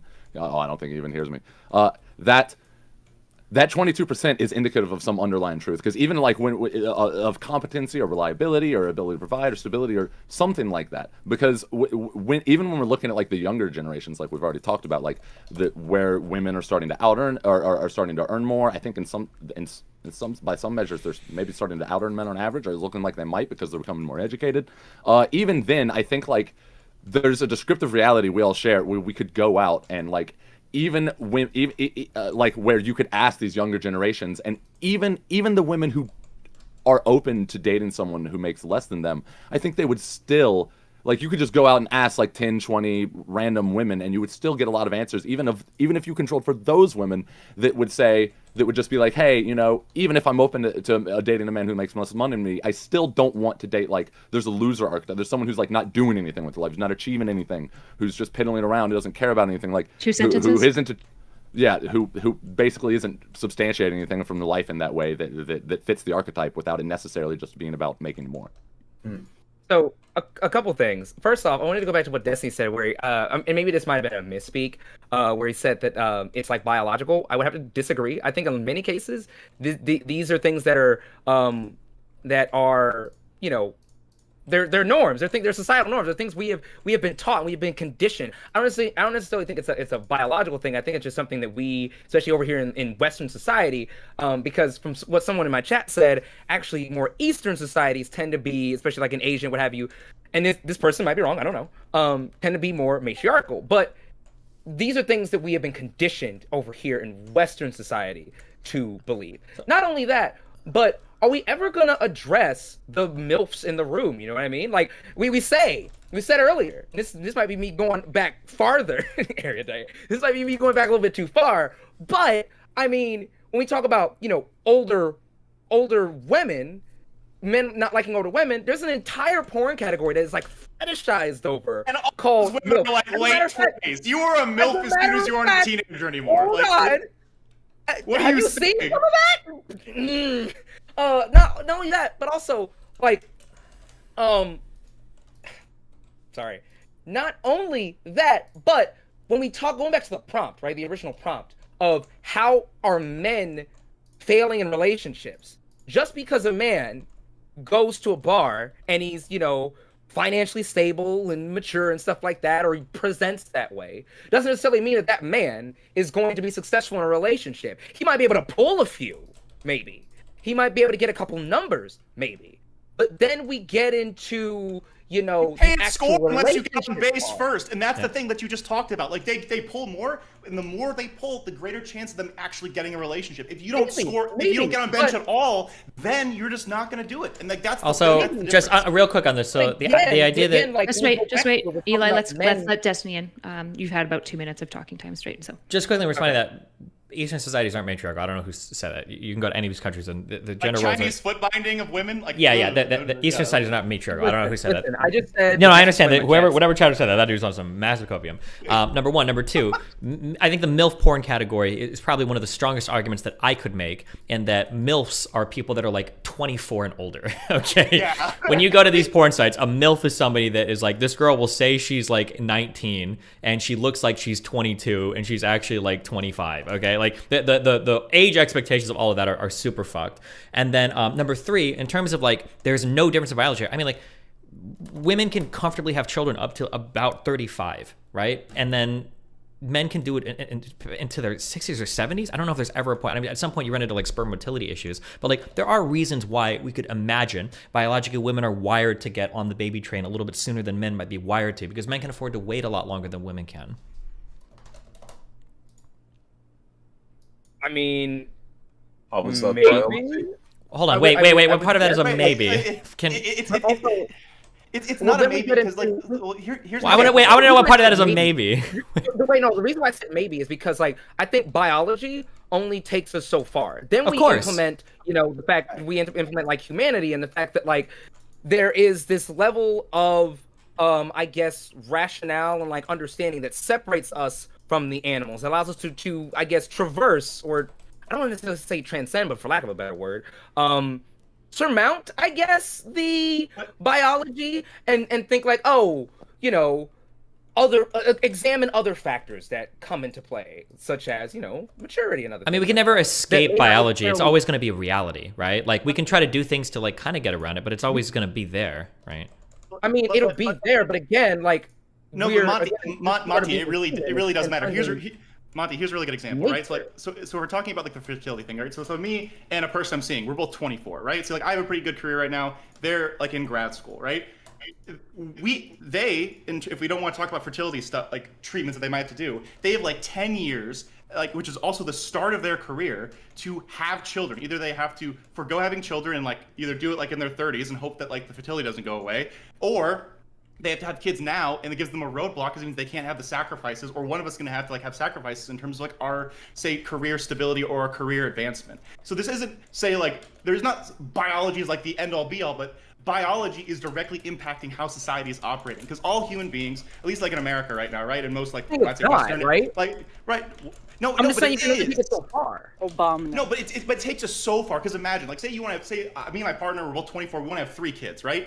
We have to get 3 kids by the time they're like 35, and if they're trying to say like either become like a physical therapist or a doctor or something, like when they finish their grad school, they have to do that while having 3 kids and starting their career. While I can probably just keep doing the career that I'm already on, or one of us will have to make the sacrifice to stay home with the children, or in the very least, I won't have any like say things stopping me while they're pregnant. If they have 3 pregnancies to get through, that's say like almost like 2 years where they are less capable of like doing like of making the sacrifices or doing like strenuous things at work or being on the clock. Sorry. So you're saying like we can transcend them, but like they are so real in how it can affect society that like it's not biological essentialism to say that, and like we have to like contend with that. Otherwise, we're never gonna like fix any of these problems. I wouldn't say that it's biological essentialism to say that. I would say that it's biological essentialism to focus so heavily on it. We can acknowledge that, and I think we all do acknowledge those things, but what I'm saying is that they only take us so far. And now, and again, I want to bring us back to the prompt. I think the original topic that we came here to discuss is what are the ways in which men are failing in...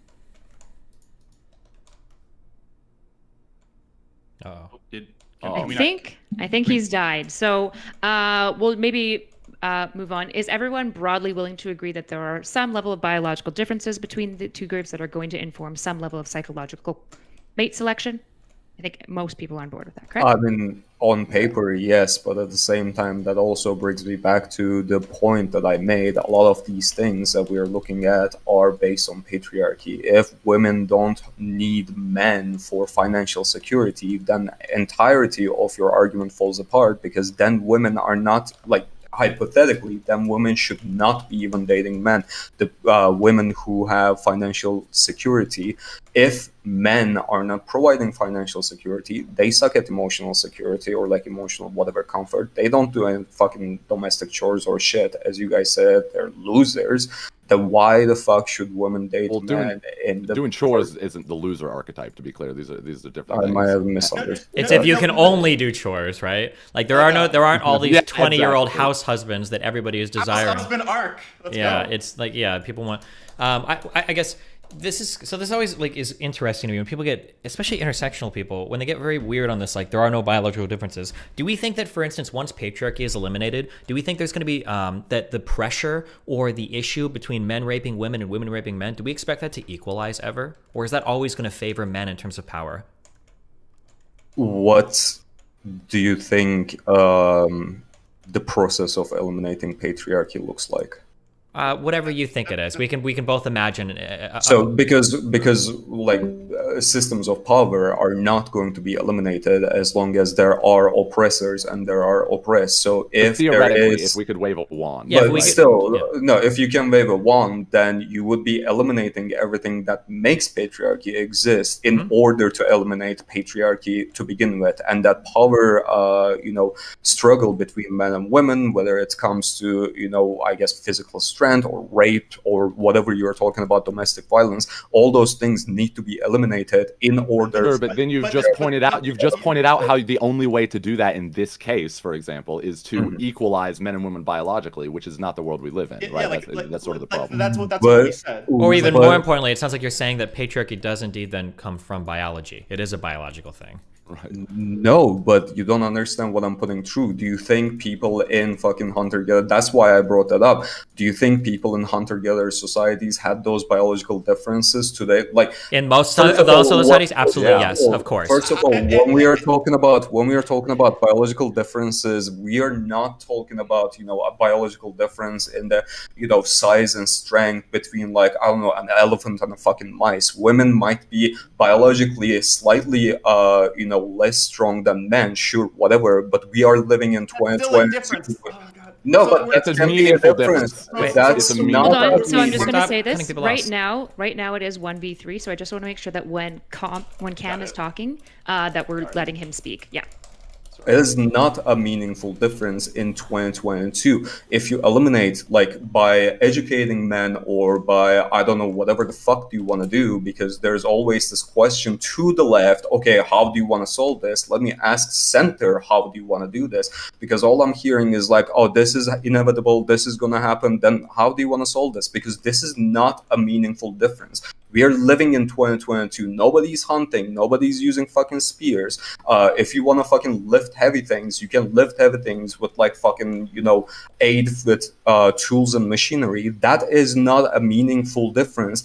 Only so far it is a meaningful difference when it comes to, protecting yourself, in which case we have weapons like fucking guns, arm up, I guess. But at the same time, you teach men not to fucking harm women. You don't need to worry about that fucking difference to begin with. So the answer is, or should be, in my opinion at least, you might have different opinions, is to like raise your sons not to be fucking rapists.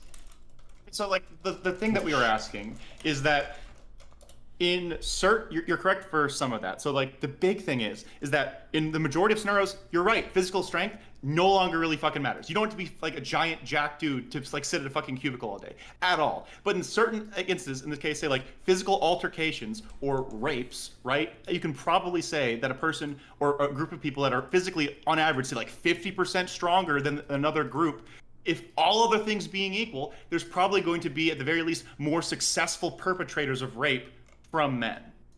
Everything else being equal. Because when you say like, oh, like we have like technology now, people have guns. Okay, but like, is every situation like, is every woman going to be packing? Is every woman gonna like start like being like crazy strong in the gym and stuff now? Because like, let's say like take Destiny for example, right? He's like he exercises like semi regularly. He's like an average sized guy. He could probably physically overpower the majority of women, right? Okay, but then you're still saying Destiny is someone who exercises. Women who exercise can match in power to average men as well. Very few.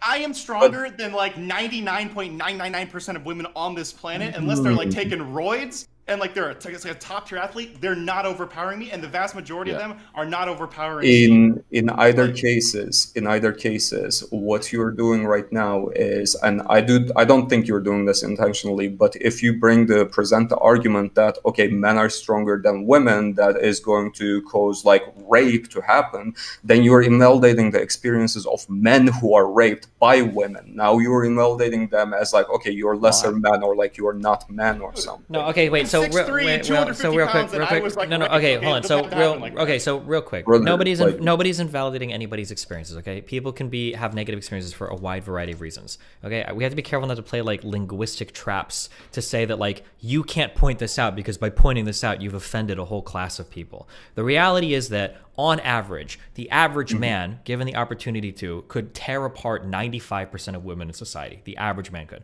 That is a power differential that exists that has to be acknowledged when we talk about things like dating dynamics. There's a reason why we give different advice to men and women when it comes to dating, and it's not just because of patriarchy, and it's not just because of society. It's because on average, if you're a man, you don't usually have to be worried that a woman is going to be able to overpower you and rape you. Where if you're a woman, that is the case. You have to worry about that. So this is like one example where there is an actual descriptively difference between the biology of like a man and a woman. Well, you have to keep these things in mind when we talk about what we should do as a society. And from there, we can extrapolate a whole bunch of other things too. Yeah, go ahead. Okay, in that case, you all agree when I say, teach your sons not to fucking rape. No, I think everybody here. Or wait, hold on. Were there any pro-rape people on this panel? Let me just check. No. Anybody? Okay, saying that we should teach people not to rape. That's like saying that I'm gonna leave my car unlocked in the parking lot every single night, and hopefully everybody taught their people not to steal. It doesn't make any sense. We have to take the world as it is. It would be cool if there were no rapist men, and that would be great. And we should tell people not to rape, but there's still gonna be rapists in society. You're never gonna have a society with 0% rape. That's not gonna happen. Not to mention the fact that a lot of rape isn't like people going out and raping people. It's people having very poor understandings of consent or poor understandings of like situations that end up like raping for a variety of reasons as well. So that idea of like just tell people not to rape, I think is a really simplistic way to view those types of transactions between men and women. I didn't say just tell people not to rape. I said raise your fucking sons properly.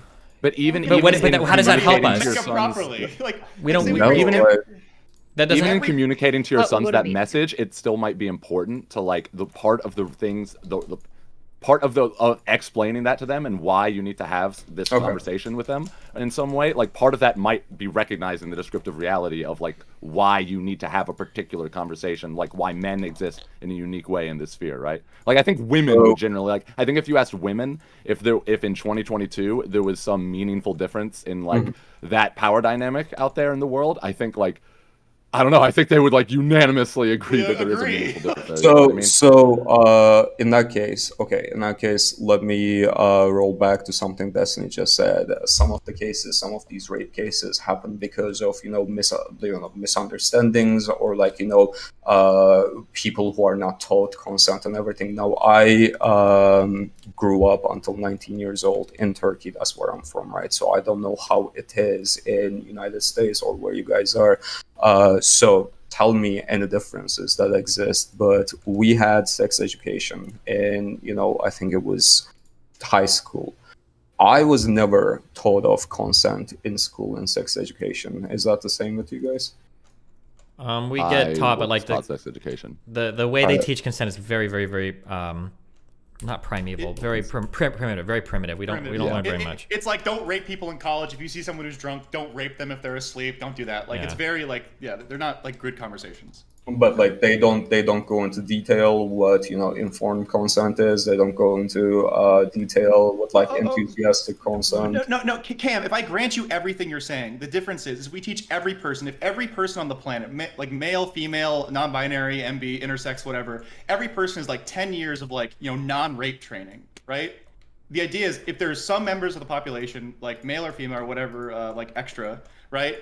are raping people, if there's a biological difference that improves someone's chances in a physical altercation, would we be comfortable saying that like one group is most likely going to have more successful instances of that? And I say successful like as in like they succeeded in raping, not that it's a good thing to rape. That's what we're asking you. Is that if we like do all these things, like you're saying, we teach men how to be right, we teach women how to be strong, right? And everything's a baseline now. We have all the respectful women. The only people who aren't are fucking crazy and they just want to rape people, right?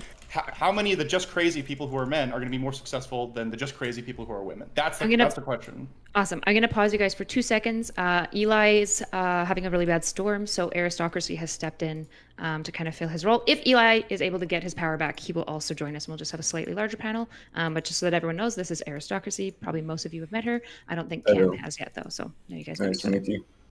Okay. Sorry. Not to Hans. Can you restate like really quickly the last couple of points that you just made so we can pick up from there? So basically, if we teach everyone in society like mega ultra super like how to not rape people, and there's a small percentage of people who are still going to rape people, and they're both men and women, the physical difference of men being being considerably stronger than women normally means that like men are going to be more successful at raping women based on like there just being that physical power dynamic differential. That's like the thing. You could say that women might like sexually assault men in other ways, but in the case of just the physical conversation, men have an advantage physically. So in this case, okay, let me agree on what you're saying on the basis that sure, men who are stronger, who are fucking psychotic, who didn't give a fuck about 10 years of education on consent on not to rape people, are still and women. We have raping women as and well. Women. Women can be rapists too, all right? They can be, and women, but we are talking about how men are stronger and more successful at raping people, right? So I'm basing it on men. But in this scenario, we are using strength as something that is used by one gender to perpetuate something negative to the other gender. We are not looking at it as like a positive thing between in the dating scene between two genders. None of these things are being looked at as positive or negative. They're just realities that exist. Not prescriptive. Yeah, they're just realities that we have to like keep in mind. That's all I'm trying to say. Because when we start losing tabs of like what is actually happening, then we start making weird statements like men and women's power difference isn't that big, which now we've gotten into now how do we talk about like sports, or how do we talk about like dating? Like now we've gotten into really weird areas where we're kind of erasing other important conversations that we need to be having because we're not acknowledging like what's actually going on. No, the reason I ask is because like the entire conversation about like rape started with like biological differences between men and women, and I said the strength difference is not meaningful when it comes to dating. Sure, but I think the strength difference is a little bit meaningful when it comes to hookup interactions, which is arguably the lead into dating. Like. But these things in general change based on time period and stuff. No, they don't. I agree with you. Yeah, I agree with you that like biology often plays a role, but how biology plays a role depends on what are the current needs of that society and everything. I don't think that's true. I don't know why people keep saying that. You don't have societies where women were out there like waging war, or where they were doing like heavy lifting, or where men were bearing children. Like this is not true, right? For the most part, like our gender roles and our sexualities have been pretty static throughout our 10,000 years of human history, recorded human history. Yeah, but gender roles, I agree with you, but gender roles do not equal patriarchy necessarily. Right. Well, that seems to be the case that's generally how it plays out for a variety of reasons, but not that that's a good thing. I'll say that every time. I don't think it's a good thing. It just is a thing. Yeah, even in societies that were super matriarchal or had other systems of power, like where the elders were really dominant, women still primarily were the caregivers of children and men hunted and all of that kind of stuff. But they still had a different demonstration of how they showed power and who was dominant. So like even though I agree there can be like certain individual like similarities that probably have some biological inferences, how it shows in the details of that society can be very, very different. So I think it's like you don't want to just be like super simplistic, just be like, well, it's biology and that's why like all yeah, I agree, but we can't even you can't even get to that conversation because people won't even acknowledge that in the beginning. Like because we haven't even started to talk about anything interesting yet here. We're at the area of like, can we please acknowledge some level of reality? Because the interesting conversation afterwards is, okay, given this set of biological realities, what can we do to socially engineer ourselves to be a certain way, right? So like, one biological reality might lead to a world where no woman ever works because they're all constantly pregnant and just giving birth to children. That reality sucks, okay? And I think at least in liberal society, we would aspire to something better than that. And I think we have. I think we've done a lot better there. So that's cool. So in some ways, our biology isn't the most important thing, right? There are women that are stronger than men through a lot of training.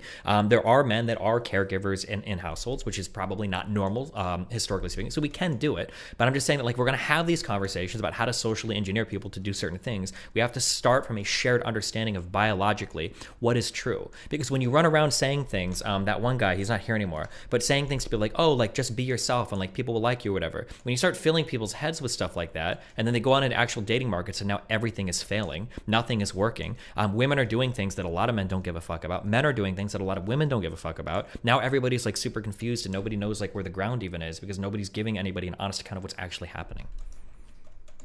I agree. I think like a lot of like your issues are just like with the, I guess like the pop culture of the pop dating culture that we see. But I don't actually like see a lot of that stuff, I guess, in day to day. And it's hard to say, like, again, because there's so many of these things. I was talking about this in Erudite's chat. Like, so many of these things are dependent on subcultures and are so subjective. I really think the primary thing that attracts both men and women is social status. And what depends on that social status is like very, very different depending on, on the subculture. And one subculture it might be like, getting on the basketball team, like when you're in high school, and another subculture it might be earning a ton of money, etc. Like I think, and especially when people think that women are primarily focused on, especially like successful women, primarily focused on only dating guys that are earning more money than them. That's actually, I wouldn't actually say that's the case. It's usually they want a man that has either equal or higher social standing, like social status. So if they were like, say, successful in business, they wouldn't mind dating a guy who wasn't earning as much, but if he's a famous politician and's got super high social cred, right, and gets invited to the fancy balls, she probably wouldn't give a shit. That might be true, but you're talking about social statuses in the United States, at least, and probably most very linked to money. Yeah, it's almost inextricably going to be linked to money. There's very few examples that we can think of people of very high social status who are going to have like very little money. Like that's just doesn't tend to be the case, right? I guess. I would also argue that comparing like very like large inequities from like very, very poor people to very, very rich people. But say if like we're just looking at like a smaller pool of just upper middle class, I don't think you start getting significant like diminishing returns. Okay, but being as significant. For Eris, like specifically, but you talked about like say like status, right? So let's talk let's briefly break down what at least I can say like American, Canadian like society is like attributed with status for both like men and women, right? For women, it's like about being like extremely physically attractive. It's like about like demonstrating youth, and recently, which is really cool, it's about being successful. It's about being wealthy. It's about being powerful, right? For men, it's much less like they'll be like eye candy, but like being super attractive as a dude is not nearly like the same sort of like standing in society or gives you the status as women. There aren't say like, a unemployed that depends. Like model, right? Like no, but what I'm saying is like sure it depends, but on average, right? So we're talking about like the status, like the way that men and women right now in society, I'm not saying this is good, Cam. I'm saying that this is what happens, is that the way they achieve status is different. And so if we want to try and level that field, we have to say, make it more okay for men to be attractive himbo house husbands, but and like also make it like, and we're currently working on like allowing women to be super successful like Giga Chad investors. But even if you look like say like successful women right now, right? A lot of successful women right now, they still like play like the being attractive game, whether it's like a high powered like CEO or whether it's like like aging actresses. Like there's the joke about like in Hollywood how like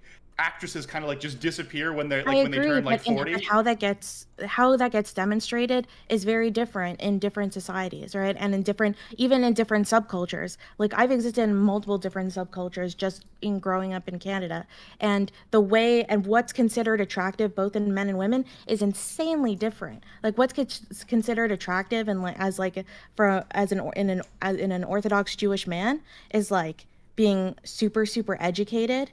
And being really knowledgeable on your Bible, and maybe being the son of a rabbi. Like that's like obviously, and a lot of these things like are just they change like based on different subcultures. I think like when we're giving people advice, if we're talking about like overall government policy, which I feel like we're not, then looking at averages is useful. But if we're talking about like advice and just like giving average advice to individuals, then saying like, yeah, you've got to look at your subculture and what's achievable and what's looked at as attractive. For example, so the idea of like a trophy wife. When people have this image of a trophy wife, I don't think that in very, very wealthy circles that I've seen like in the United States and in Canada, in those wealthy circles, like the old idea of a trophy wife just is not a trophy wife at all. Like that doesn't exist anymore. Trophy wives still exist, but they're different. So now a trophy wife is supposed to be super educated. In fact, like the more degrees that trophy wife has, the more of a trophy she has, she still should be really attractive, but she's usually expected to be a little bit older. Like they're just different. It's changed, right? And these things like change like dependent. And I'm sure in, I don't know, like in like a celebrity community in LA, a trophy wife is different than that. So it's just like these things are just so dependent on and so subjective. But the most common thing that I just see is social status.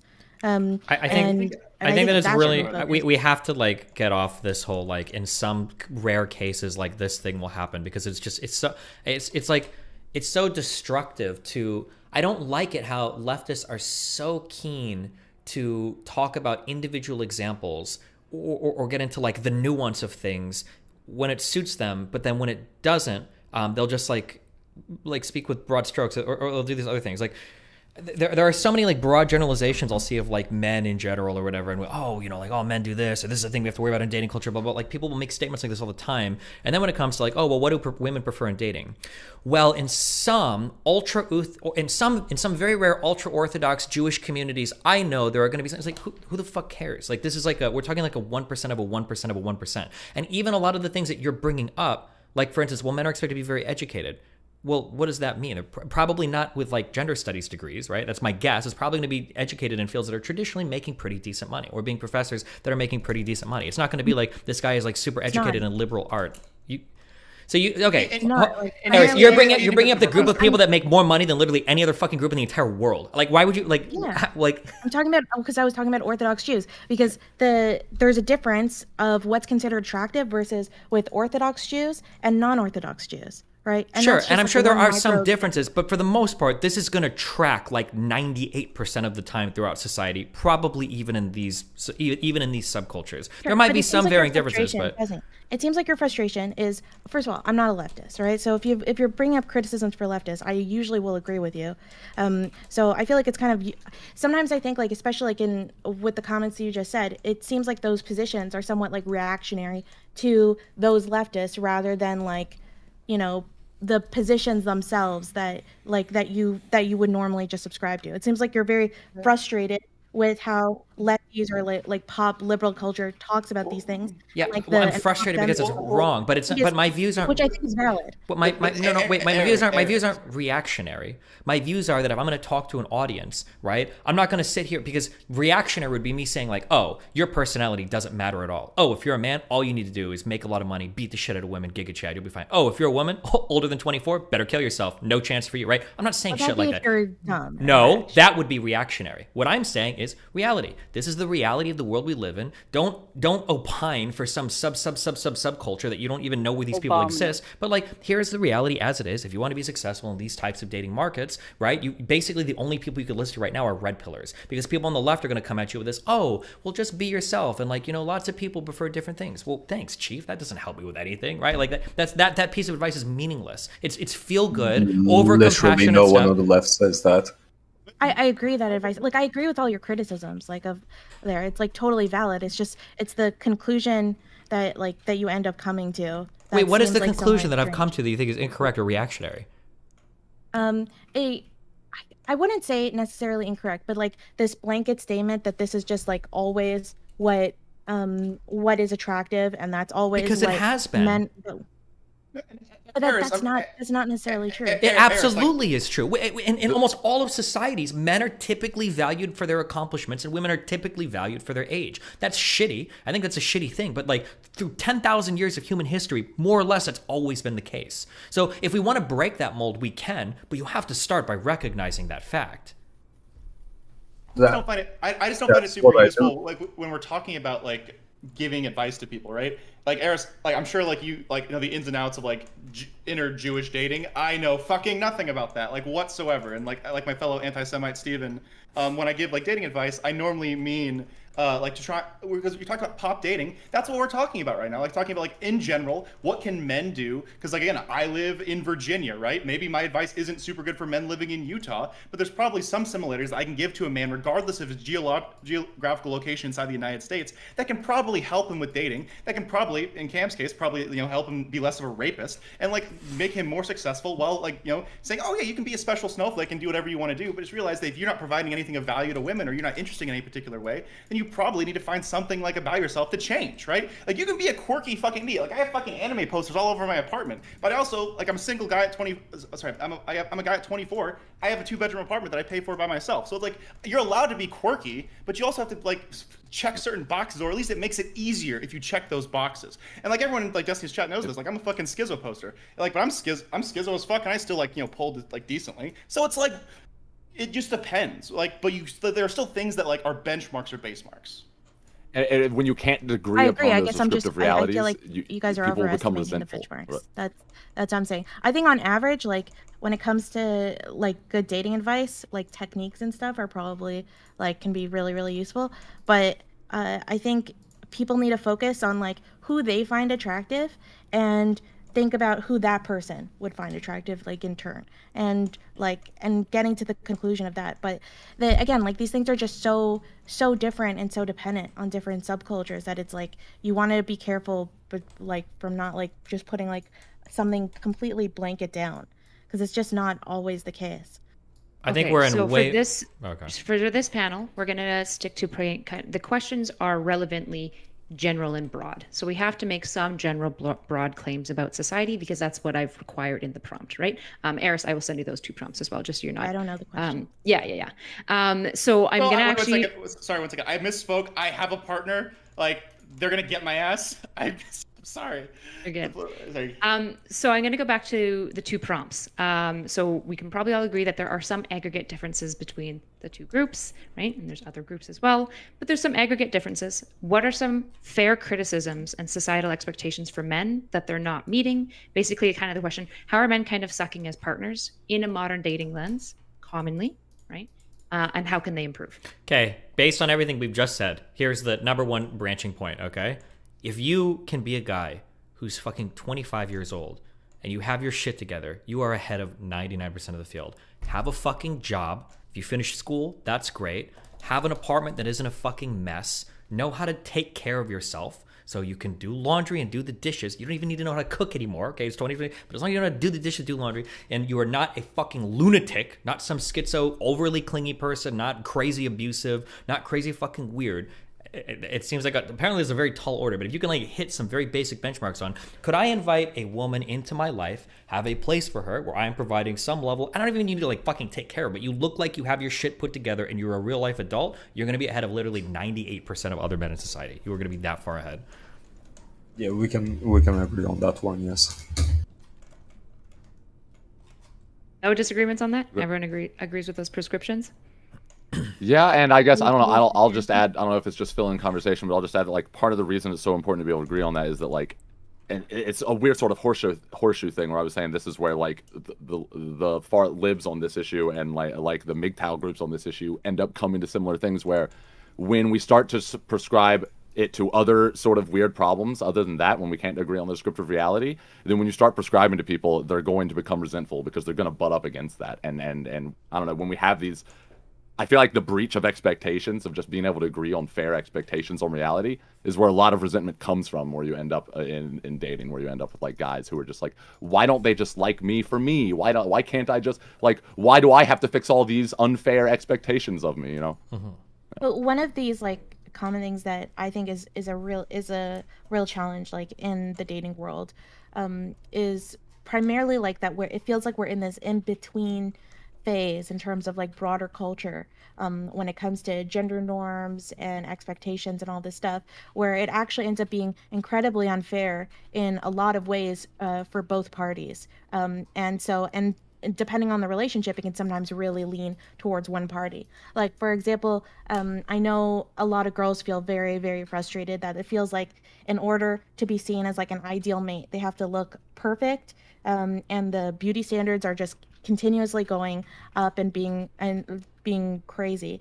And on top of that, they also have to have degrees, and then they also have to have a job, but they still have to be the primary caregiver, and still have to cook and still have to do all those things. But they also have to look like a cool girl that like eats all the time and all of that kind of stuff, because if it seems like they care too much about their figure, then they'll look like one of those lame feminine girls, but then they still have to have a perfect figure.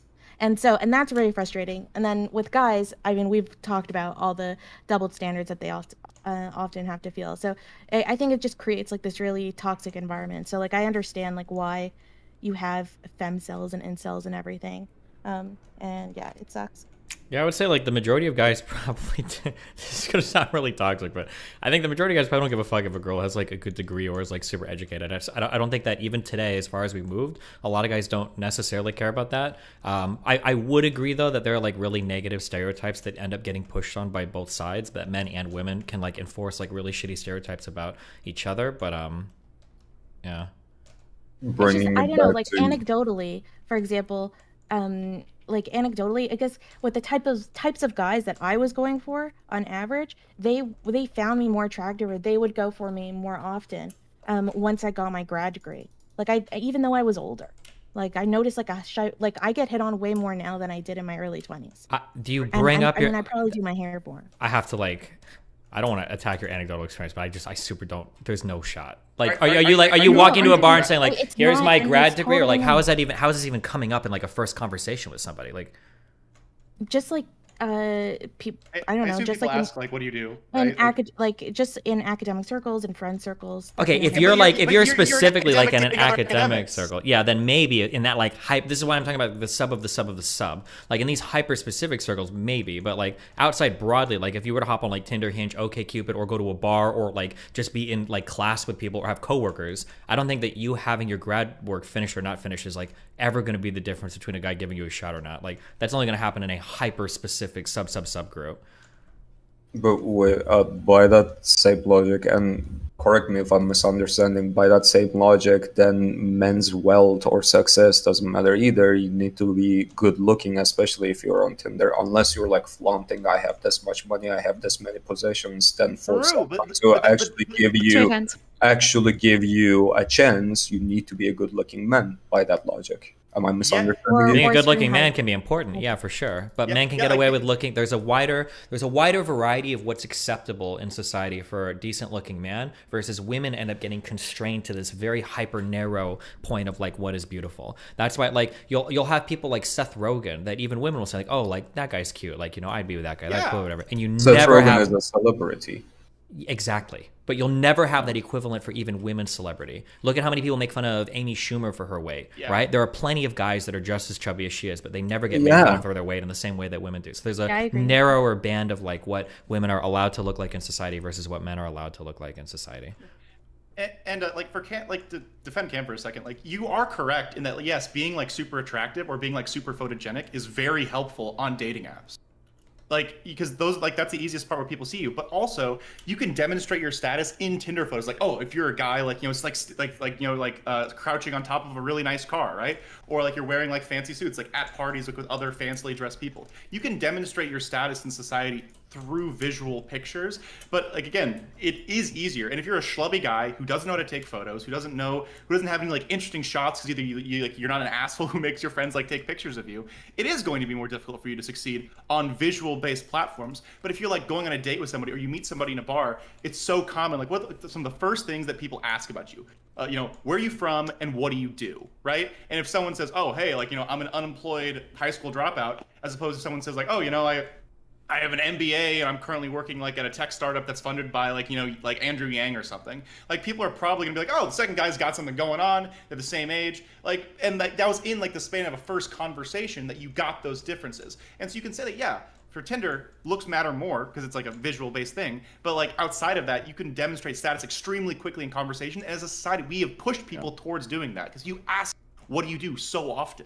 But do you see like how all of this stuff is so like dependent on like the subculture and the platform? And Well, like going to bars and Tinder are not dependent on subculture. Those are both very basic things in dating. Like they happen all the time. Like no matter who you are or where you go. Like if you're over 21, you've probably gone to a think bar. there are a lot of subcultures where it's not the norm to go to like a bar and date, like and to find like a date there or something. Like that. Would you agree that most people in the population are on probably dating apps, at least? Maybe we'll start with just dating apps. Most people who are looking to date are broadly turning to dating apps. Would everyone agree with that? I don't know what the numbers are, so I wouldn't say, but Like I could comfortably say that over half of people have either gone to a bar or done a dating app if they're over 1 years old. Like 100%. I would stake my life on it. Even if the particulars of how subgroups express certain things, and I don't even think we necessarily disagree on this, I still think there's some underlying consistencies probably, right? And that's probably what we can address. So like, for example, like, even within like just to use your like I don't know academic or Jewish subgroup like some well-educated Jewish man or something like that, like even within that subgroup, like there's some commonalities here. There's some commonalities of like competence, of stability, of like I don't know, not just being, to use lazy language, not being some lazy fuck who's just not doing anything with his life, right? Like there's some kind of commonality here between these things, and like. And sometimes within certain, like one example of to appeal to your argument, like one example of a subculture that I've experienced has been like there's a lot of girls out there, a lot of guys don't even realize this. There's a lot of girls out there who like, I've heard girls say things like, man, you know, I don't care if a guy's just a total gamer nerd, but if he can rant and rave passionately about those DPS optimizations, man, I love that shit. And it's not because they give a fuck about DPS optimization, but regardless of whatever heuristic they're using in subcultures that they're attracted to, there's still some underlying commonalities there, right? So, for example, with the gaming analogy, it would be, I don't know, competence or passion or not being some apathetic fuck or something like that. Well, there are norms, right? Like, and I'll go back to the Jewish example because that's just my experience. I've never done online dating, so I don't know what that's like. But in the Orthodox Jewish world, in both those worlds, in both the Orthodox Jewish dating world and the wealthy, educated Jewish dating world, right? They're two different, even though they're like similar. In both of those worlds, your age as a woman is important. So Destiny's completely right about that. And I would say probably in most cultures, age is important for women primarily. The thing is that what determines and how that plays out in the details is different. So what is the age that is considered young? So in the Orthodox Jewish world, what's considered too old to get married is 22 to 25. And after 25, it's just like you're basically dead. Okay? In the non-Jewish dating world, that's considered in the non-super religious world, that's considered incredibly young. And if you get married before 30, you're considered like a loser who hasn't accomplished anything. And in the Orthodox Jewish world, it's like totally different. So again, there are these underlying factors where they are important, but how they demonstrate themselves look different. And what that age is and what that number is and how attractive someone is or how they demonstrate that social status, that's what will change. I'm just not. I'm not really sure. Like, I'm sure like it's really helpful, but again, like I think in regards to general trends, I think meat was. I would say it's more helpful advice, like for a person that no matter what you do, right? If you don't want to have to change everything about yourself as a dude, right? Like, say, like you only play video games, you only watch anime, you're like the whitest of the white, like you never go outside, but you decide to go outside.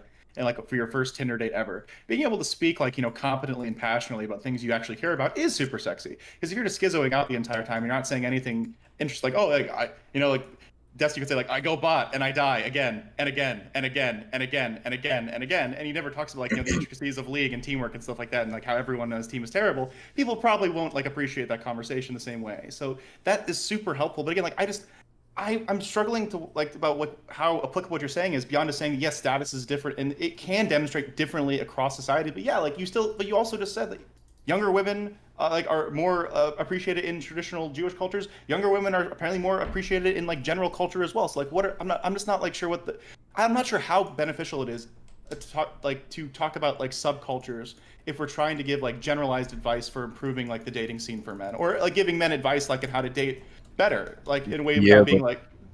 Sorry, subcultures in total create the majority, the general. So I understand what you're trying to say, what you and Destiny are trying to say when you say like let's not focus on one subculture over the other, but subcultures together create the majority. Yeah, but the majority people tend to prefer certain things, right? Like you could say, and there are commonalities that we could probably agree on. Yeah, like more people like do like more people go to bars and say. Go on dating apps than watch any person on here stream, or even like all of us together, right? So like there's more people that do that than the 300,000 people that like are subbed to you on TikTok, or like the 400,000 that are subbed to Destiny on like YouTube. Like there's also we're talking about moving past like the super gendered stuff. What Professor Mead said is actually true too. Like women like guys that are really interested in something, even if it's like a nerdy thing. Yeah. Assuming you've hit like some other bars, right? Like a certain guy saying something is going to come off differently if he lives with his mom and dad versus like, oh, he's on his own but he's also into this like geeky hobby. Like now we can talk about different subsets. There are going to be some women that are always turned off by that. There's going to be a decent set of women that are like, oh cool, he's like into something really cool. It's going to depend on like what other criterion you've met as well, right?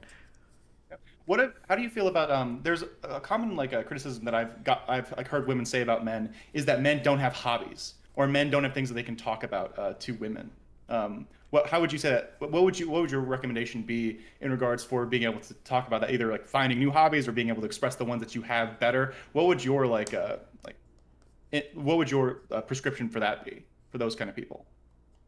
I mean, it's going to super depend on. There are two. I don't know if this can be generalized or not, but there are two broadly different approaches to like long-term relationships. One is seen as like, this is my lover and my best friend, and the other is seen as like, this is my lover and you better have your own fucking life because we're going to live very different lives. If you're going to have a partner that you are way more integrated with, it's probably important to have at least one shared hobby or interest. So that could be like watching TV shows together, or going mountain climbing together, doing something. But if you're in the relationship where like the wife and the husband, or the girlfriend and the boyfriend are like in very different social circles, you probably just need something to like loosely connect you. But that's going to depend on the preference of the people going in. And I know that people have really big divergences in like how much time do they want to spend with their partner when they're in a relationship. Also, that is one of the things that patriarchy actually did a very big disservice to men when it comes to there are certain masculine things that is expected a lot of men to enjoy, right? It's like whether it is video games or football or shit like that. Now, I'm not saying this every man falls down to this category, but in you get what I mean. When it comes to those norms, there is very little that men are, quote unquote, allowed to be interested in without, being looked as like less manly or weird or, feminine or stuff like that. I think both men and women have a problem, especially with like the media culture that's existed in like the past 30 years. Of like kind of feeling entitled to affection and entitled to feeling relationships. Like women have been told to feel entitled like that from tons of movies, and so have men. And I think like the answer a lot of the times is just to think of like who you find attractive and work on yourself in order to just be the type of person that person would be attracted to, instead of just feeling like angry or frustrated or blaming other things like patriarchy or anti-patriarchy or whatever about like why people are not finding you attractive or why you're struggling. There just tends to be, in my opinion, like there tends to be a weird entitlement that like, I mean, I feel like I used to have, a lot of people have, instead of just focusing on like working on themselves internally. People are still, I don't know. It's like one of those like old stereotypical things that's just like true, that if you stop like searching elsewhere and you start like working on yourself, people tend to come to you.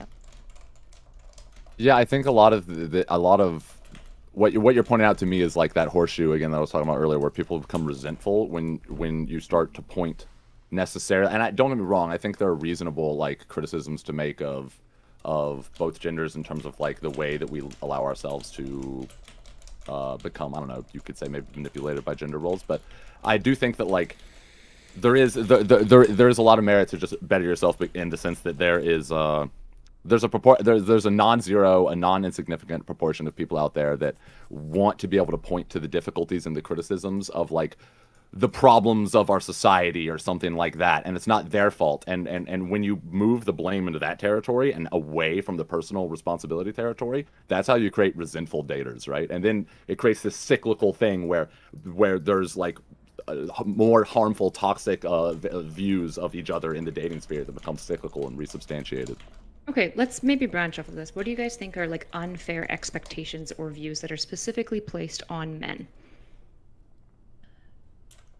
Say that the expectation that men have to pay for the majority of things, especially as women like do better in the workplace and like do better in university, get more degrees, like start earning more.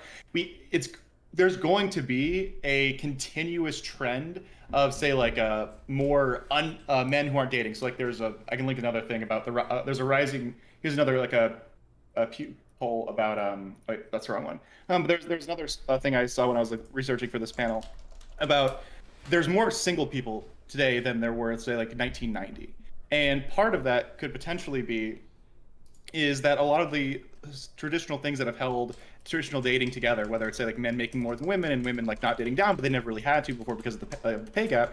As the pay gap goes away, we have to be more okay with men earning less than their partners, or at least women do, or more women, or that 22% have to be more okay with that. Otherwise, we're going to keep getting a larger and larger pool of women who make more than men or make more than the average man, and like both of their pools of partners are going to be reduced. So as we approach, say like a gender equality in terms of pay, we have to approach gender equality in regards to like paying for things. And that's just going to be like something that we have to push for. But that's still, but that thing is, when you said about causing societal problems, acknowledging that these problems exist on a societal level is completely unhelpful for an individual person trying to navigate that situation. Like if I told like someone who's like struggling under capitalism, 2 sentences. Yeah, capitalism bad and it's making your life worse, that doesn't give them any more money. Like if that makes sense.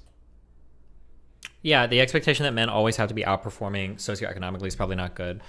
We can probably lean into some feminist stuff here to find bad expectations of men. The really toxic idea that a man can like never be emotional or show any level of vulnerability, also probably not a good thing. That can play out in a few different ways depending on the relationship. Let men be schizo. It can make a relationship passive aggressive. I'm going to say something really controversial. I think the expectation that men should be living on their own is an unrealistic expectation. And I might be just saying this as a Canadian because like having your own place is really, really hard. But just in general, like it was the norm, like historically for thousands of years for men to live with their families, like especially in patriarchal societies, like people the wife usually tended to move in with her husband's family. And because the 20th century was almost like this super rarity where like the majority of people could afford to live in like their own households and stuff. So I think like that's a really unfair expectation, especially with like the housing costs in Canada and around the world that have really like increased. I think that's like, yeah, and especially like men feeling so much shame about living with their parents. I think that's actually something to my observation at least that is like extremely common mostly in North America and maybe in Europe, but like in more developing countries, I guess, or global south, or however you want to call it. In those countries, for example, in Turkey, that is not necessarily an expectation. You can still be like 30, 35, 40 and be living with your parents if you're not like in a relationship or if you're not married or something like that. That is a very Western expectation, if it makes sense. Yeah, no, I totally agree with that. That's why, like, it's not, when I talk to people, like, it's so common now for young men to be living, like, even into their 30s, like, with their parents, and they feel, like, so much shame, and some of them don't even, like, go into the dating market because they just feel like it's just a losing game because of what they've heard about it in films and TV and, like, Western media. But it's really just such a historical norm, and it's such a norm around the world, that it's something that I think we should really, like, particularly women should stop judging men so much for it all the time. but it's also an advantage like to have your own place, right? Like, because if you, whether it's like living with a bunch of roommates or living with your parents, right? Like a big, like obviously for the worst, for like at least like 2 generations in America at least, having like your own place like to go back to after like the bar or after a concert or something, that's been seen as like a good thing, because partially because like it's a status symbol. Also, if I want to fuck with somebody, like I don't want to coordinate with like my 6 roommates about like, you know, so that like get them out of the apartment so I can have sex, right? So like it's just like I don't want to sound like an asshole. I'm just so curious, and I moved out at a very early age, so I understand it's different for different people. What is it like living with your parents when you're 30 years old? That seems like a... Like, are you asking mom and dad, like, do they tell you what time you have to go to bed? Do you pay rent? Are they still making meals for you or doing laundry? Or, like, what does that look like? No, I don't live with my parents. I imagine, and I don't know exactly what we parse from this, but I imagine that in a lot of these other societies, like, a lot of the time, the man who is living at home is, like, pitching in and is almost, like, I don't know, and a lot of times probably taking care of his parents to some degree or helping substantiate the household. I don't know to what extent that's the case, but I'm not sure how I feel about this. Maybe I'm being a little bit steelman-y, but I do feel like maybe the reason for this difference is more so just I don't know exactly the reason for this without thinking about it, but I feel like in America, that reality where you're living, I do feel like there is a line at some extent where like just the descriptive reality that we live in is not one where people over a certain threshold of age that are still living with their parents are really doing much with their lives. Mm-hmm. And I feel like if you're 30 years old and living with your parents, I feel like you fucked up. It's kind of it's kind of like a cultural difference, because in you know, Western countries, you all don't really expect, as far as I know, you all don't really expect, like, if your child is at a certain age and you are past a certain age, say you're retired or, you know, you never worked or something like that, but now they are taking care of you. But in countries in Middle East, this is very common, as a matter of fact. Like, if you're 30, if you're not in a relationship, it doesn't really make sense if you, to those, you know, in that circumstances, it doesn't really make sense if you move out and pay extra, and B, now that your parents are, you know, retired or getting older, you take care of them, you know, until you start a family of your own. So that is like a symbiotic relationship almost. I don't know what. Yeah, I don't think you should like be. You shouldn't be taking care of your parents at like age 25 or 30. Like no? that's what I was saying too. So like how old are your parents? Are your parents like 40 years old when they're having you, or like, because at 25 and 30, your parents should be in their 50s, maybe 60s. Like, they should still be pretty healthy, right? Like cultural differences. Like I could comfortably see like Steel making that point. Like this happened to my parents like in their late 40s, early 50s when my grandparents passed away, and they had like my grandmother had to move in like because she needed a caretaker, right? But like say like. Obviously, until 18 makes sense, and then I'd say probably like around like 40 years old is when your parents start like, you know, getting to that age of retirement where like they need assistance. I can see that making sense too. Mm-hmm. But maybe 30s if they're a little, like 30s and 40s. But like when you're 20s, you're like taking care of your parents like 25, 26. I think that's more financial. Like I think that has to be, and that's borne out like in terms of like being able to afford homes, being able to afford apartments without roommates, and like whether. I think we'd give too much credit to say that like every person who's in their 20s is taking care of their parents. Like if they're or maybe they're just making a really financially like smart decision. That's true too. You could be saving like because I moved out when I was a teenager, right? And because of that, like if I had lived with my parents, like I would have so much money now. Like I would have saved so much, and be able to like afford to buy and all of that kind of stuff. So there's like, and I know a lot of people who do the same thing. And some people want to do it, but they're just terrified of that shame, or they're worried it'll lower themselves in the dating market or something like that. When it can be like a really smart thing to do for various reasons. I don't think it should be something that's like shamed at all. I don't think it should be like shamed either. I think it's a sign of the times. I think there's too many people.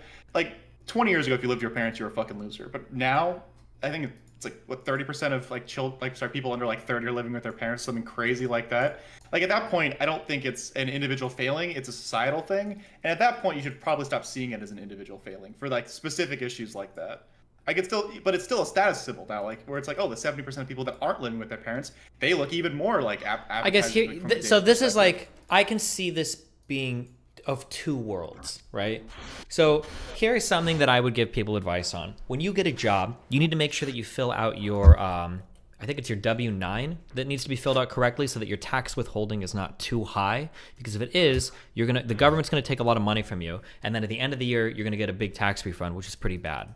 But for a lot of people, that tax refund is actually probably a good thing, because had they gotten more money every paycheck throughout the year, every month, they would have just wasted the money on dumb shit. So I think about the living with your parents in the same way. If you live with your parents, you're working, you went to school, you got a degree, and you're doing it because it makes financial sense or whatever, but you are pretty independent, you're probably fine.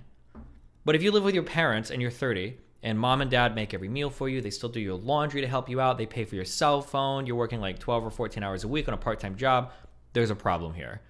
By 30, if you're still living as a child with your parents, you have severely fucked up. Yeah, that's entirely fair. Because what you said about how If you're living as a child, yeah, I would agree. Because if you're making, like, say, if you're living with your parents and you have a full-time job, then unless you're absolutely dumb as fuck and you're spending every, like, cent you have, you should be saving money at some point likely to move out of the house, right? Like, that's, like, supposedly that's the idea, is if you're using it as a financial stimulus, it's to get money to get out of that situation eventually. Like, unless you want to do, like, a multi-generational home, which just, I love my family, that sounds fucking miserable, if I'm being honest. Yeah, I think most people, most women, I imagine, would probably be pretty, like, not judgmental if, like, they found out that you were, like, 30 and living with your parents because you were taking care of them, right? Yeah, like, and if you, like, you work full-time and you do your shit, you handle your shit. It's like, yeah, I live with my parents still or whatever, like, I pay rent or whatever, you know, like, you got your shit under control. I think it'd be okay.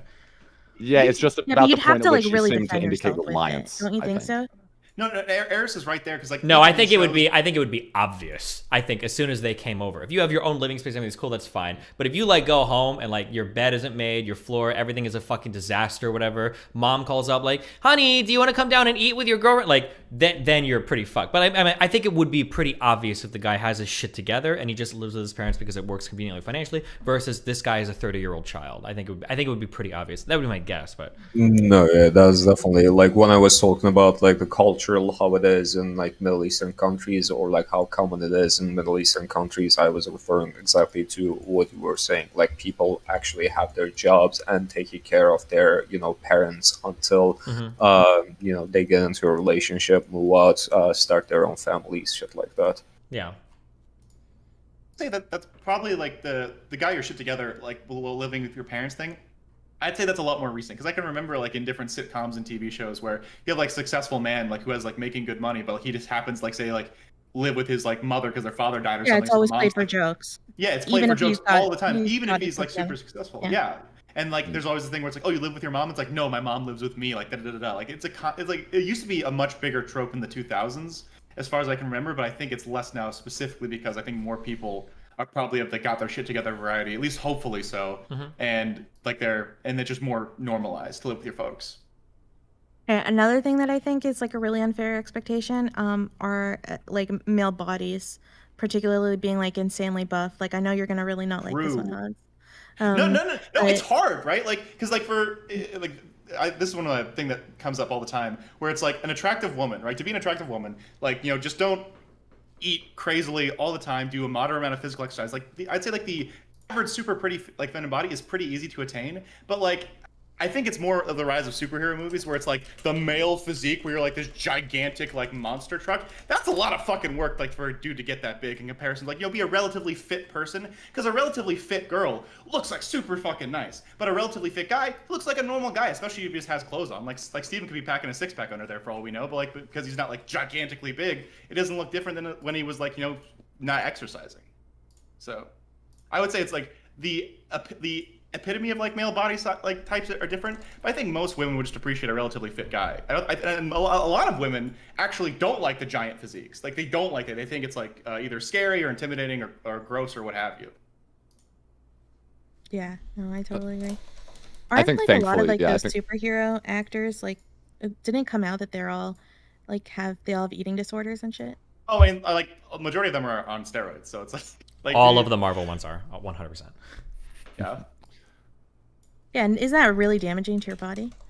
If you do it correctly, it's not actually that bad for you, but it's still not. Are you encouraging the use of steroids, Hans? If you're going to use steroids, use them responsibly. But like, there's no fucking way that, like, you know, like The Rock is like, what, like 55 or some shit, and he's still built like a brick shit house with like 8 abs. Like, that's no fucking way to maintain that physique in your 50s without some sort of, like, chemical supplement. Like, it's just not possible. And so I would say that is unrealistic for people like Chris Hemsworth or people like Chris Evans, who are, like, you know, pushing 40 years old, and they have physiques like that, and they're like, oh, yeah, guys, like, you know, just check out, like, my 6-week, you know, like, calisthenic program, and you'll Chris look like... Pratt's, like, 6-month transformation was the funniest thing I've ever seen. It's like unreal. Yeah, I just ate chicken and broccoli, bro. Like, I ran 3 miles a day. Like, shut the fuck up. We know. Everybody knows. I don't think they lie about it though, right? Like it's their job to like look a certain way for movies. It's not like they're competing in powerlifting or something. Like, it's fine if they want to, you know, right up to do it. It's probably I mean, other than creating unhealthy standards or whatever. But I mean, so you guys would agree that there's like unfair expectations for like men's aesthetic. Do you guys feel that women expect that from men? Or is it more men? No, I don't think that's unfair. Society expects from men, and a lot of people in all genders are, you know, conforming to those norms. Because that is, when we look at those expectations, we are not looking. You can't look at just one gender or the other and be like, okay, this is what men want and this is what women want, because those are not very subjective things. But a lot of things that we like, a lot of things that we prefer, a lot of things that we want to see or want to experience with our partners are very much, you know, influenced by the society, by media, by movies that we are seeing, and what we learn or define love or a relationship as, or, you know, an ideal partner as. So I would say there's definitely extremely, you know, unfair expectations in both genders, but I wouldn't say it is posed by the members of genders to begin with. I would say for society where we're at right now, I think that the expectations for men are totally fine. I think you have a huge range of things that you can look like as a guy. Acceptable body types. Yeah, like women are okay with dad bods. They're okay with like chubby dudes. They're okay with skinny guys, depending on, there's a huge range. I think that the issue you get into is there is a hyper prescribed, very narrow band of what women can look like. I don't know if people in at least in our society even know what the fuck a real woman looks like anymore. Like, we've moved past makeup into like makeup and surgery and filters. Even we have filters on people like Pokemon using filters on their videos now. I think that the way that a man can look, there's a huge range of what that is acceptable for. For women, it is so fucking narrow, and it is getting more and more ridiculous like every fucking day. Holy shit. Something that really sucks is that there's and something that I don't really notice with men is that there are trends in women's body types. So like there are like during, I don't know, like the 1600s in Italy, there's a specific female body type that's like really attractive, and that changes in the 18th century, and then in the 20th century every 10 years there's like a different, like 90s is heroin chic, you know, and but then you have to gain 30 pounds to get a bunch of surgeries in the 2010s, and now they're saying that since Kim Kardashian lost some weight, that now like the being thinner is now again more attractive, and so people have to get rid of their BBLs and their surgeries and stuff. And I think that that's something that's just really fucking sucks, that like someone's body can go in and out of style. Yeah. I don't think the in regards like to the different body type expectations, I think Destiny's right in that there's a broad swath of things that are acceptable.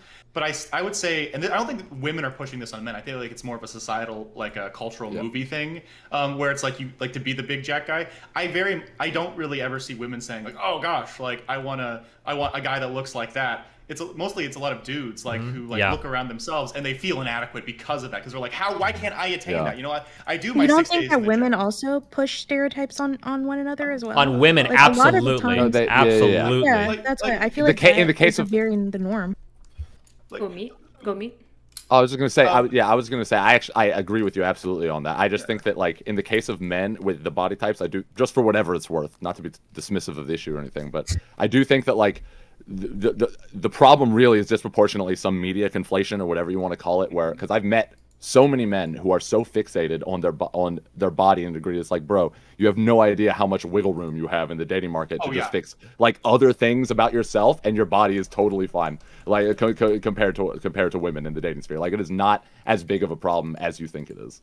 Yeah, I got really fat over vacation. I was taking a vacation for a couple weeks, and I legit just gained 10 pounds. I got to 260. I've never been that heavy before. No one never fucking noticed. Girls didn't give a shit. They're like, because it just doesn't matter. Like, depending, as long as you aren't like grotesque. It's just easier. Yeah, and I'll there say are a lot more ways to overcome it as a man. Yeah, and this is, I'll say, I'm sorry, there's so much cap in chat, including from Aber right now. It is just a reality. If you think anything different, you've been watching way too much Fresh and Fit or whatever your guys' brains are getting poisoned on. Like, when it comes to movies and culture, like, yeah, women are, hardcore, this, I like to watch, like, fucking Marvel and all these guys or whatever. But when it comes to real life, as a man, like, and it's funny because you guys will talk out of both sides of your mouth. People will say shit like this, like, if you're a man, you have to look a super certain type of way. But then on the other side, you'll be like, man, ugly men can get with any woman they want as long as they're rich. Well, what the fuck is it, right? As a man, I don't know who just said it. Wait, I think it was either Professor Mead or Hans just said that if you're a man, there's a lot of things you can do to elevate your status in the eyes of a woman by being successful, by being confident, by being funny, by having money. There are tons of things you can do as a man to elevate your status. But for a lot of guys, they don't give a fuck what a woman has, what she's accomplished. Like, if you're fugly, if you're butterface, if you're whatever, they don't want anything to do with you. Men have tons of ways to overcome. And if you want to deny that, that's fine. But you have to pick one or the other. You can't be like, oh, well, ugly guys, if they're rich, can get with any girl they want. And then also say like, oh, well, women all want guys look a certain way. That's not true. There are way more ways you can get over it as a man. Is there anything then that... In short, stop watching Fresh and Fit. Start, taking care of yourself. Pay attention to your, hygiene and looks a little bit, and go to fucking therapy. Like, don't be a psychopath. Is there anything else you guys think is unfair toward men that, like, not that they're failing in, but society puts unfairly on men in dating specifically? Isn't that what we just talked about, or were we? I was just opening because I'm going to transition towards the end. So I wanted to make sure that I have one more thing that might be super random, and I don't know if it would apply, but I feel like people put our society, normal society, like puts too much, basically like puts too much responsibility for someone finding a partner like on that individual. There's very little like matchmaking. The only matchmaking that we have now is like online dating, and there's obviously a lot of issues with online dating, and it's very focused on like just people like swiping on your photo and all that kind of thing. But I think in general, like, I wish our society was much more focused on like matchmaking and helping people find partners and all that kind of stuff. It's pretty true in that outside of how do you meet like partners, right? It's on Tinder, it's at like bars or social events, or I feel like all those ways are really shit. Yeah, no, you're right. Or it's like introducing, like, I like hooked up with some people like while I was on vacation. I have an open relationship, it's okay. But like and a part of that was like I got introduced to like some really nice two really nice girls and a really nice guy by a friend of mine, like when I was visiting them in Cleveland, and I was like, oh, this is really great. And if I hadn't like known him, I wouldn't have met them. And like there was no way, because they weren't on dating apps, they weren't doing that sort of thing. So it's like having friends that can introduce you to other people is so like much of a benefit. Well, I'm talking about something more legislative than that, like government mandated girlfriends. Why would we go there? Right? Anyone down for government mandated girlfriends? Well, naturally, but I'm biased. I'm lazy. I don't know. I think like there's so much expectations on just like the chance that you'll just meet someone occasionally that just happens to be incredibly compatible with you, and you just happen to find attractive, and they just happen to find you attractive. Like, I don't know, like the chances are just so insanely low. And it's just really weird that especially now that most people don't go to bars and are not like super social and like IRL, it's like no wonder people are like lonely and don't have partners and stuff. Like, we have no way to introduce them to people. Yeah, there's a decreased amount of like not just men like not dating, but like women not dating too. Like it's affecting men more, but it's affecting both genders. Like they're both struggling with that sort of thing. Yeah, the problem is that men are autistic as fuck and can't have emotional relationships with each other. So I think women are able to substitute out a lot of what they could get in a relationship with other friends, and men absolutely cannot do that. Yeah. You can't be vulnerable with your bros; they'll make fun of you. Like, I don't know, all my male friends are just insanely lonely. Yeah, because they and don't even have the good, ones- because men don't have good friendships. Yeah. Like women will Yeah. talk to women about like very emotional things and have like very fulfilling, cool friendships, and like men will like talk to each other like and act like it's a normal conversation, and then literally commit suicide right after they hang up. Like it's an unbelievable disconnect between the types of So relationships. how do we get men to, put bros before hoes?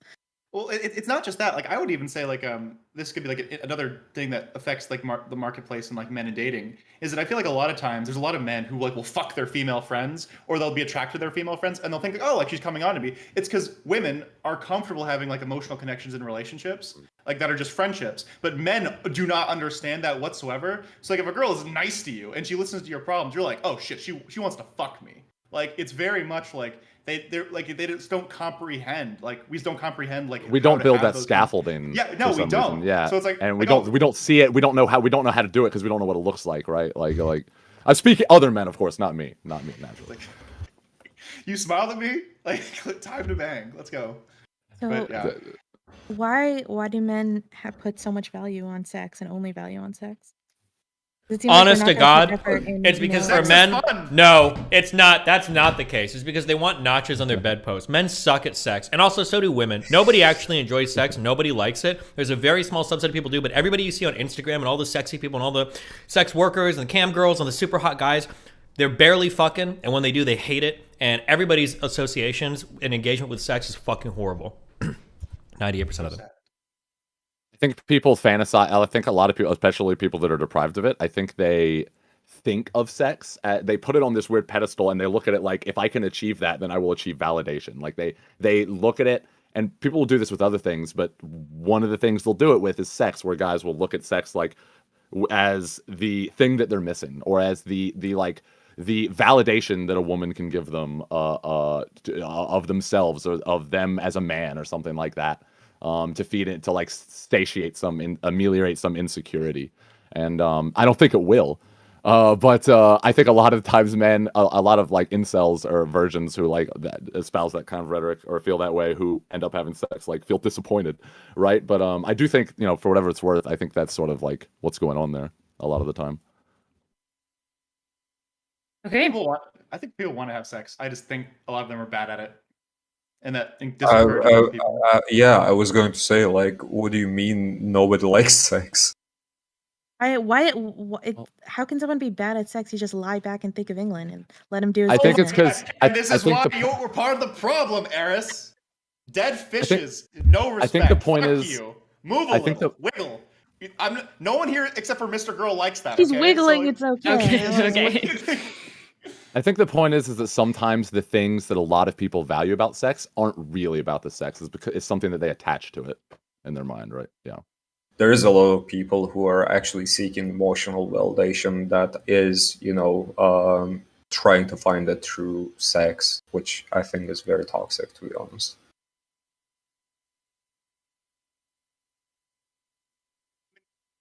So when you say Okay, like so we all agree that nobody likes sex. It's just there for a second. I like sex. No, I love someone. No.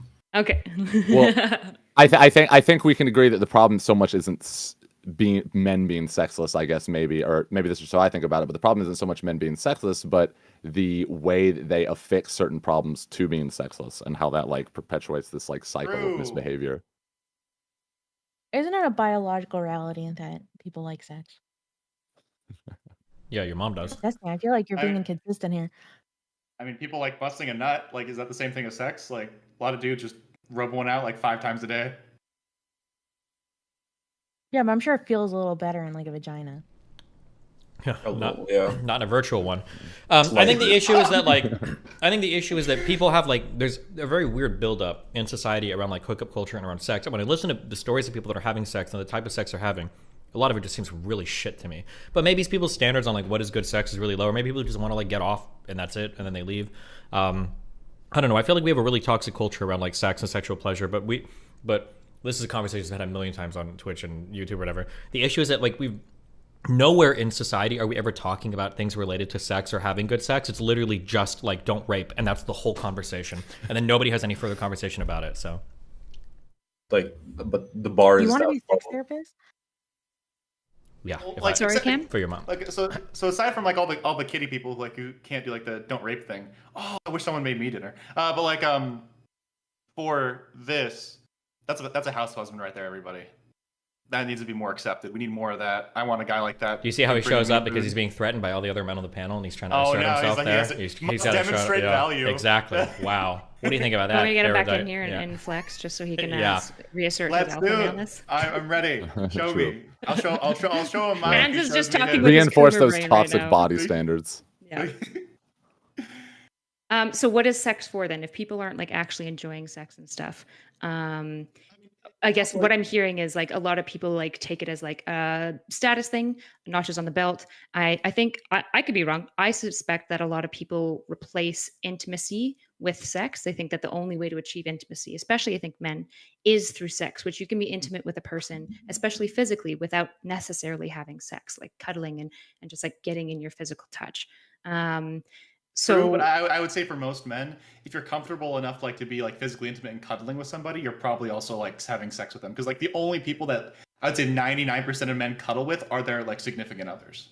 Why though? I would even actually go a step farther. Like guys are probably more likely to be comfortable having sex with somebody than cuddling with them, right? That's because of the and the fucking social conditioning, that like the pressure that is put on men to be like not emotional, not be vulnerable, not do nothing. You know, a lot of high school or college culture also revolves around how many women you can sleep with if you're a man, and if like the more people you bang, the more men you are, the cooler you are. So we are taught as men, like cis men, are taught from like very young age to be less vulnerable, less emotional. Don't cry, don't talk about your emotions, be like macho, whatever. But at the same time, like fuck as many people as you can fuck, and that kind of messes up our fucking heads.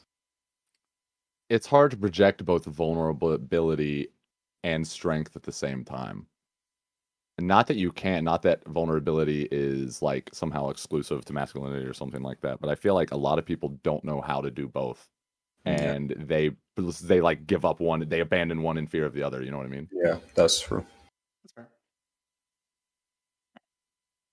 I have an idea. Men can start grooming one another, like apes do. You know? Like I'm down. taking, like taking out the blackheads of like their friend or something. Can't go wrong. Maybe we just if dudes just love each other enough, they'll model it enough, and then we'll fix each other, and then women will want to touch us again. like Fellas, is it gay to kiss your homies goodnight? Yeah, that's like a disaster scenario for women because if men realize how base being gay is, we're not gonna fuck with women ever again. This is It'll what be I'm all saying. over. I've been preaching. I call it homosexuality. It's been one of my newest positions. Okay, I think we'll probably start transitioning towards wrapping it up here. So rather than ending statements, because I don't really know the point of them, we'll have your ending of, is there anything that wasn't said on this panel that you feel like is important to say around men, dating, expectations, fair and unfair, that you would like to end with? We'll start with Hans. I don't really have much to say. Just for all my dudes out there, just do your best. If things aren't working, fix yourself. Either like work on your job, or work on yourself, work on your career, work on your relationships. Like, don't sit around and wait for someone to do the socialism, because you're just gonna be miserable your entire fucking life. So take some initiative to make your life modestly better in the meantime, and you'll be a lot happier, and so will all of your friends and family. So awesome. Cam? Basically try to be a better person in any way you can be. Try to better yourself, and please, I cannot stress enough, if you need, and I know most men out there and most everyone out there needs it, if you can afford it, go to therapy. Emotional maturity is very important to healthy relationships. Steven? Yeah, I'd say fuck therapy. Figure your own shit out. Be a man. We don't do that shit. All hail the patriarchy. And that's all I got. Yes. Based. All right, Eris? I would just say be realistic about what you want in a partner and what you think, and do your research on what that person would want and try to work on yourself to become that. And if you don't think it's possible for you to become that, then maybe you're attracted to the wrong type of people and you just gotta work on that shit. I found, I knew that the type of guy that I was going to be attracted to wanted someone that was like good at traditional stuff like cooking and stuff. And so I made sure to learn to cook and I worked really hard on that. So you know, I'd say that would probably be really helpful. Also, don't rape. Awesome. Professor Meat. Yeah, I don't know. Don't hate people or yourself for what they're attracted to. I think there's just a degree of like tolerability that needs to be expressed on both sides that will help, that helps everyone out at the end of the day. If we just are like pragmatic about the situations we're in. Most of all, I guess I'll just say the thing that I feel most passionate about is like we need, like, if I'm going to say anything to dudes out there, like, there's a way to combine vulnerability and masculinity, and like there's not much of a roadmap for that in our society, but it's probably, in my mind at least, it's like one, I don't know, maybe one of the most foundational like missing links that I guess guys are experiencing. So I'll just say that.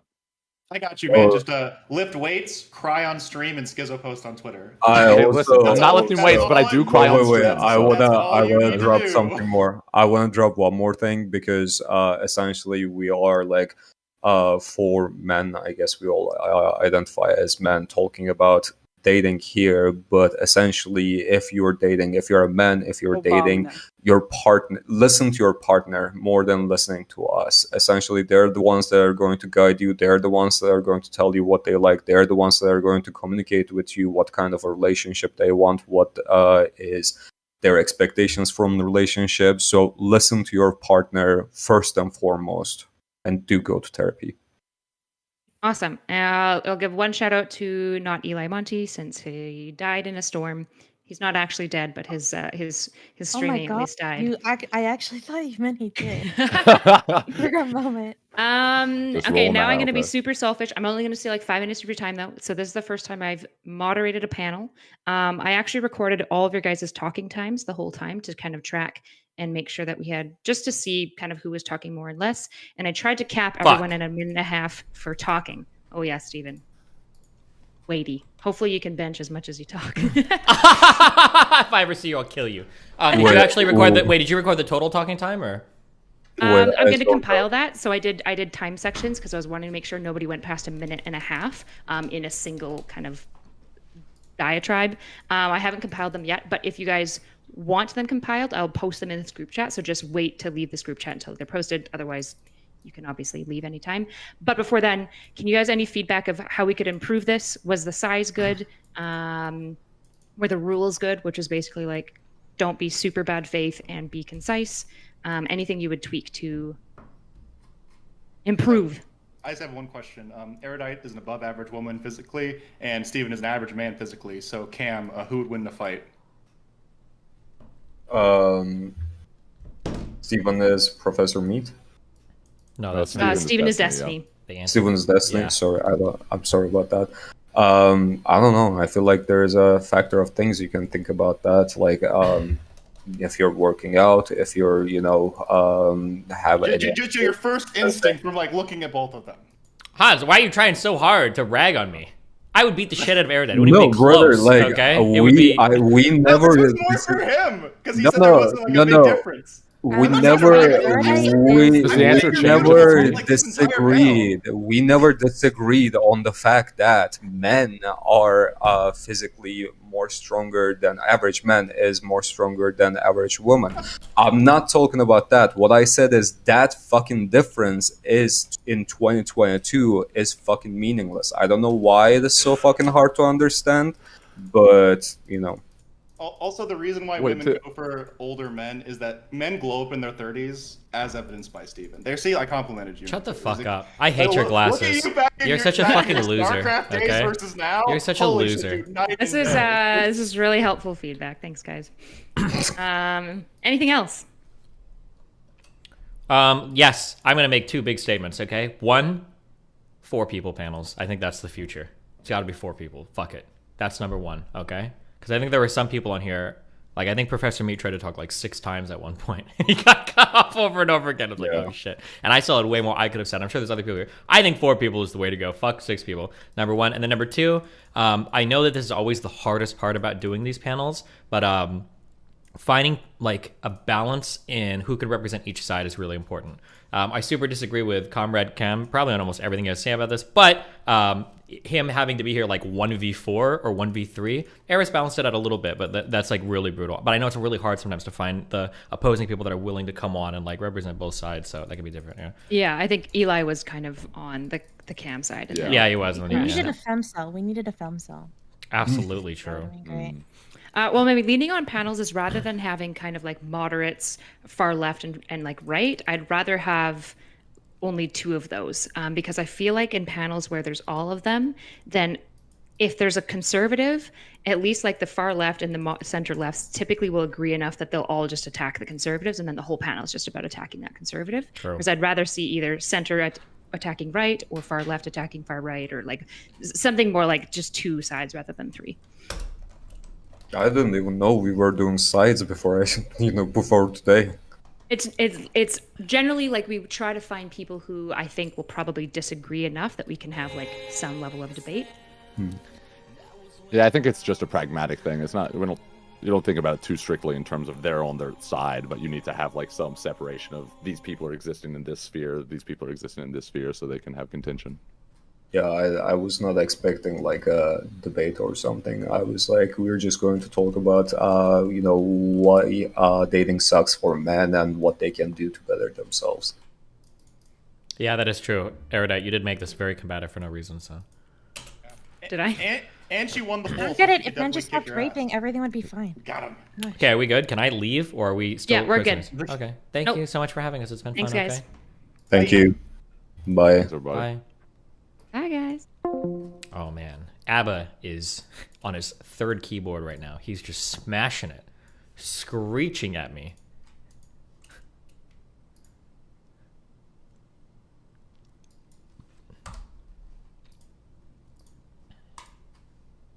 He's losing it right now. Hold on.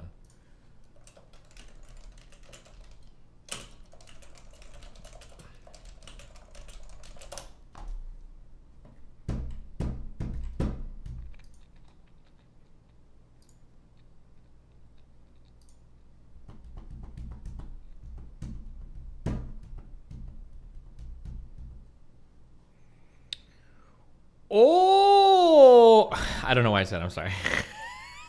Somebody made a subreddit post, or was it something in chat where they're like, why does Jessica make random autistic noise that makes me feel autistic? Good.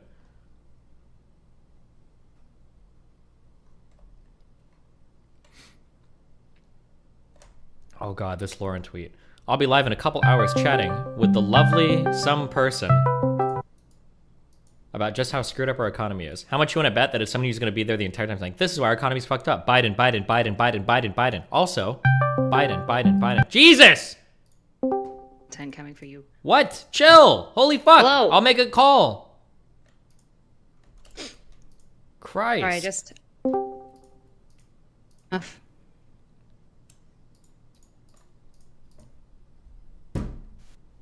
Did you lie? Did I lie? What were you eating, by the way? Some horrible old chicken. Not good. Not good, Popeyes. Okay, Abba's here. He's heated and ready to go. He did. Oof, that microphone is mighty low. Something's going on. Either something's not turned on or... Is this better? Very slightly, but... No, wait. No, it's not better. I'm not turning you up to 200%. Fix your fucking microphone, Abba. Hold up. Can you hear me now? I can barely. Yeah, you're okay-ish now. You're okay. But when I start screaming, they're not going to be able to hear you, so if you're okay with that... Oh, that's fine. You can overpower me, Steven. Even though I'm heated, I'm not that upset. Okay. I'm sorry. Give me a second. I don't do enough of these things to know how to set this up accordingly. All right, this is max volume on my... You guys can both hear me? On your mixer? I got you maxed. Do you have an SM7B? I have the red one. It's the Scarlet. Oh, God. I was curious what microphone you had. Oh, I have a pod mic from Rode. Oh, okay. Probably an NT-A1 or NT-1A or something, maybe? That's Scarlet interface. The pod mic. It's just called pod mic. Oh, okay. No idea. Whatever. Okay, who cares? We're here. We're chatting. What's up? Okay. All right. So since Erudite's here, let's just get straight to the first one, all right? Because I wanna channel the wrath of the YouTube chat. Good. Okay? My conservative YouTube chat. They're all conservatives in there now. Yeah. What do you got? Wait, can you compliment my choker first, and then we can talk about... Oh, yeah. Are you wearing one right now? Let me check. Oh, she is wearing one. Yeah, definitely like those. If I was on the panel, Based. what's an unreasonable expectation for men? For us to not assume that a woman's a whore, she's wearing a choker. I think that's an unreasonable expectation. Damn. All right, step one. The But name calling that's has me started. Trolling. No, I'm trolling. That's me joking. Don't take Oh, me okay, seriously. gotcha. I did want to say one thing that Erudite said that kind of stood out to me. Uh-oh. Erudite, you sounded super disappointed when men said that they wouldn't cuddle with women that they're not banging. Was that Erudite or was that aristocracy? Pretty sure it was Erudite that brought that up. No. Erudite, are you listening? Oh, okay. I am listening. I'm disappointed that men are not cuddling with women. Somebody brought up the Yes. idea that like men don't cuddle with women, and one of the women on the panel is like, "Oh, well, why won't they?" I heard that, but I don't know. I think who said it. I think that was Eris, but I can try to steel man her position if you'd like. Okay, so if it wasn't you, then I won't Yeah, make you steal. boring. Yeah. No one wants to steal, Yeah. man. We want people actually. I did upset. talk about in general that like men are not getting. So what I said is that men are not getting enough intimacy, and it seems like they have replaced sex, like intimacy overall, with just the idea of sex.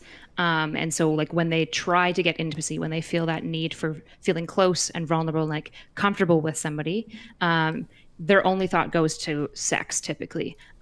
Whereas for women, a lot of times they're gonna meet that need through cuddling, sometimes massaging each other, and sometimes sex as well. That would be more my position. Okay, yeah, I don't disagree with that. That's perfectly acceptable. True. So then I'm going to just move on to what Destiny said that I thought was wild. I believe Steven said that we don't like sex.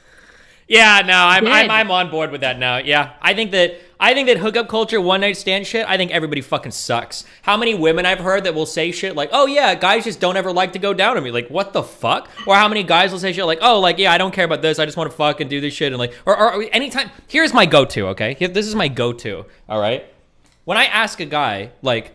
And maybe maybe my sample size is fucked, or maybe I have a selection bias. Whenever I ask a man, like, "Oh shit, like you fucked some whatever girl," I say, "Was it good? Did you like it, or how was it?" The first thing they always fucking say is, "Oh, dude, it was awesome. She was so hot." Who the fuck cares? What the fuck does that have to do with actually fucking somebody? Like, and that will be the start and the stop for what any man generally considers like 95% of sexual interactions. And it just seems so horrible and shallow, and not even shallow and there's no emotionalness, but like, what, are you even having good sex? I think the vast majority of people that do hookup shit don't have good sex. I think it's boring and stupid and empty. Not empty emotionally, but empty in that like you're not having wild, crazy fucking sex out there. Absolutely. Okay, so what are you qualifying as good sex, first and foremost? Where people are good at what, yeah, what? Go ahead. We have to take it 2 steps back. Sure. Okay. Go 2 You're steps talking back. about what's good or Yeah. bad sex. That doesn't matter whether or not they like sex or not. That's irrelevant. People can have bad sex and still fucking love it. Oh, And sure. If you're you want to be, judging yeah, good sure. sex- That's true. Sure. I guess. Yeah. They like the Yeah, idea well, of it, I guess. well, Yeah. they're enjoying it. That was what your original claim was. Your original claim was the people don't even like sex. Yeah, I don't think. Yeah, that's. I don't think they are enjoying the act of sex so much. They just like that they're having it, and then they can say they had it. I think that's for a lot of people that do hookup shit. 100%, I think that is the case. Can you explain the difference between those two things? Like, I don't see what. If the you're having a decent amount of sex, if you fucked at least like I don't know, at least 10 or 20 or 30 people, like there are some things that you should be very good at. You should be very good at fucking. You should be very good at giving head. If you've never fingered a girl before and you fucked 30 girls, what the fuck are you even doing? Like there are a lot. If you don't know how to use a toy in a girl, there are a lot of things that like seem to be par for the course for guys that are having sex. I'll hear these people that are getting hooked up with or hooking up with people all the time that don't have any basic sexual skills. Like what the fuck are you doing? Missionary or doggy for 5 minutes till you come and then you're done. And it's like this isn't good sex. This is garbage. This is trash. This is high school level shit. And that seems to be the vast majority of like hookups or one night stands that happen, which is just mind blowing to me. I don't know why people. I would rather jerk off than fuck a girl in doggy style for 5 minutes, bust and leave. Why would I even waste my whole night taking somebody I don't care about to dinner? Never mind. But yeah, go ahead. Yes, but you're speaking from the position that you've made improvements. Keep hating Like, your life then, You're talking working from class the Andy. enlightened position. I've gotten so good at it. I'm able to do all this stuff. Look at all these normies who can't do what I do, so it can't be enjoyable. What I'm trying to tell you is that some people just like routine. They like doing the same thing over and over. I know people who eat the same meal every day of the week. They don't give a fuck. It doesn't mean that they don't enjoy what they eat. It just means that they like the same consistency. I understand what you're saying because I feel what you feel, but I doesn't mean that I don't look at them and be like, they don't enjoy it. Of course they do. They love it. And the reason why the guy comes to you and be like, yeah, man, sex was so awesome. She was so hot. It's because for a lot of people, the mental aspect is the most stimulating part. Meaning they look at a hot woman and the fact that she's willing to get dirty and eat their asshole or suck their dick. Oh, I got this hot woman to let me inside her. That's enjoyment for them. You may not define enjoyment the same way they do. Yeah, I think that shit is hella cringe. People, I guess, are right to have their own shit if they want, but that sounds like nachos on a bedpost to me. And I don't even mean in the traditional, like, oh, you just want to number, but just in the, like, oh, I'm so happy that I fucked someone. And it's like, oh, dude, that's awesome. Like, what'd you do? Oh, yeah, the same old. But, like, I'm so happy I got to do it with a different girl. It's like, why the fuck do you care? Like, why does it matter to you? Would we maybe differentiate, because this is something I've thought a lot about, of like, when we talk about like liking sex, it feels like there's actually a lot of things going on there. Like one of them is like, I like the physical activity of sex. Yeah, high performers, absolutely. Yeah, they tend to be creative. They tend to try like feathers all the time, and they do like a whole bunch of unique stuff because it's like sex has become kind of an activity, and they distinctly. Or it doesn't even have to be. It doesn't have to be like crazy. Like you don't have to be crazy experimental. Do crazy shit like that. Yeah. The number of girls that I've hooked up with who think that like this for 5 minutes is a good blowjob. It's like, what is happening right now? You're fucking 28 years old. Are you fucking serious? You're sucking me up like you're a high schooler who's of legal age or whatever. Like that amount of shit. Or I'll hear the same thing from girls who will say things like how many girls I've met. They're like, oh, guys have never gotten me off from like, giving me a head before. And it's like, it's the easiest thing in the world, but they just haven't been with anybody that does it. I don't know what people are doing. And I'm not Abba. You're describing this like, oh, well, you're talking about like acquiring like a special set of skills like the fucking Dad and Taken. I don't mean it like that. I mean, if you're fucking over a period of time, like generally people are going to improve because they enjoy what they're doing. If you're just something like to go in and it's like the mental aspect of getting to have sex with someone is the thing that's stimulating you, that just seems really sad to me. But some people might do it, but. Well, maybe there's this other category like lusting or libido. I'm not sure like what to call it, but it's like I don't like the activity of sex that much, but I like the process of acquiring and like knowing that I could acquire. Like I can fuck, not necessarily like I want to fuck, but like there's some pleasure in saying like I like to acquire sex. I like the process of like pursuing sex and achieving it. The actual sex that's what is people. Like, nice, yes, what you but saying. I actually care more about this. That's what I think most people are both like 95% of people, at least in like the influencer talent world or whatever, and people that are doing hookups seem to be those types of people. They like the idea that they can say they've had sex, and they like the idea of trying to get it so that they could say they've done it. But for the actual act itself, they just don't give a fuck.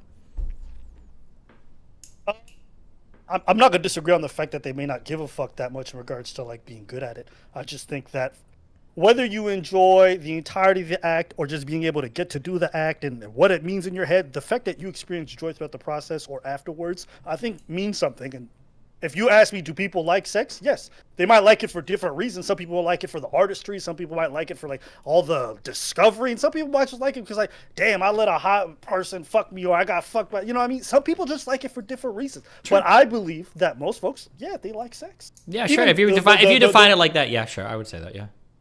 Okay.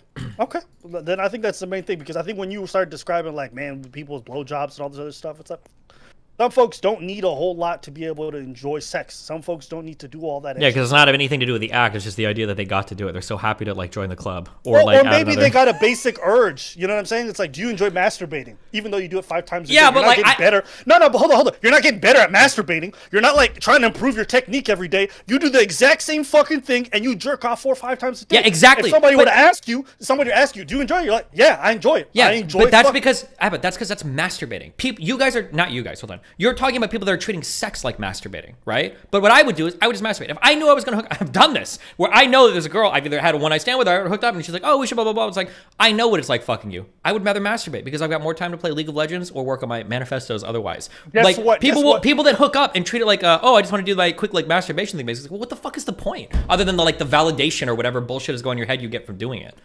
Or maybe you want somebody else to masturbate for you.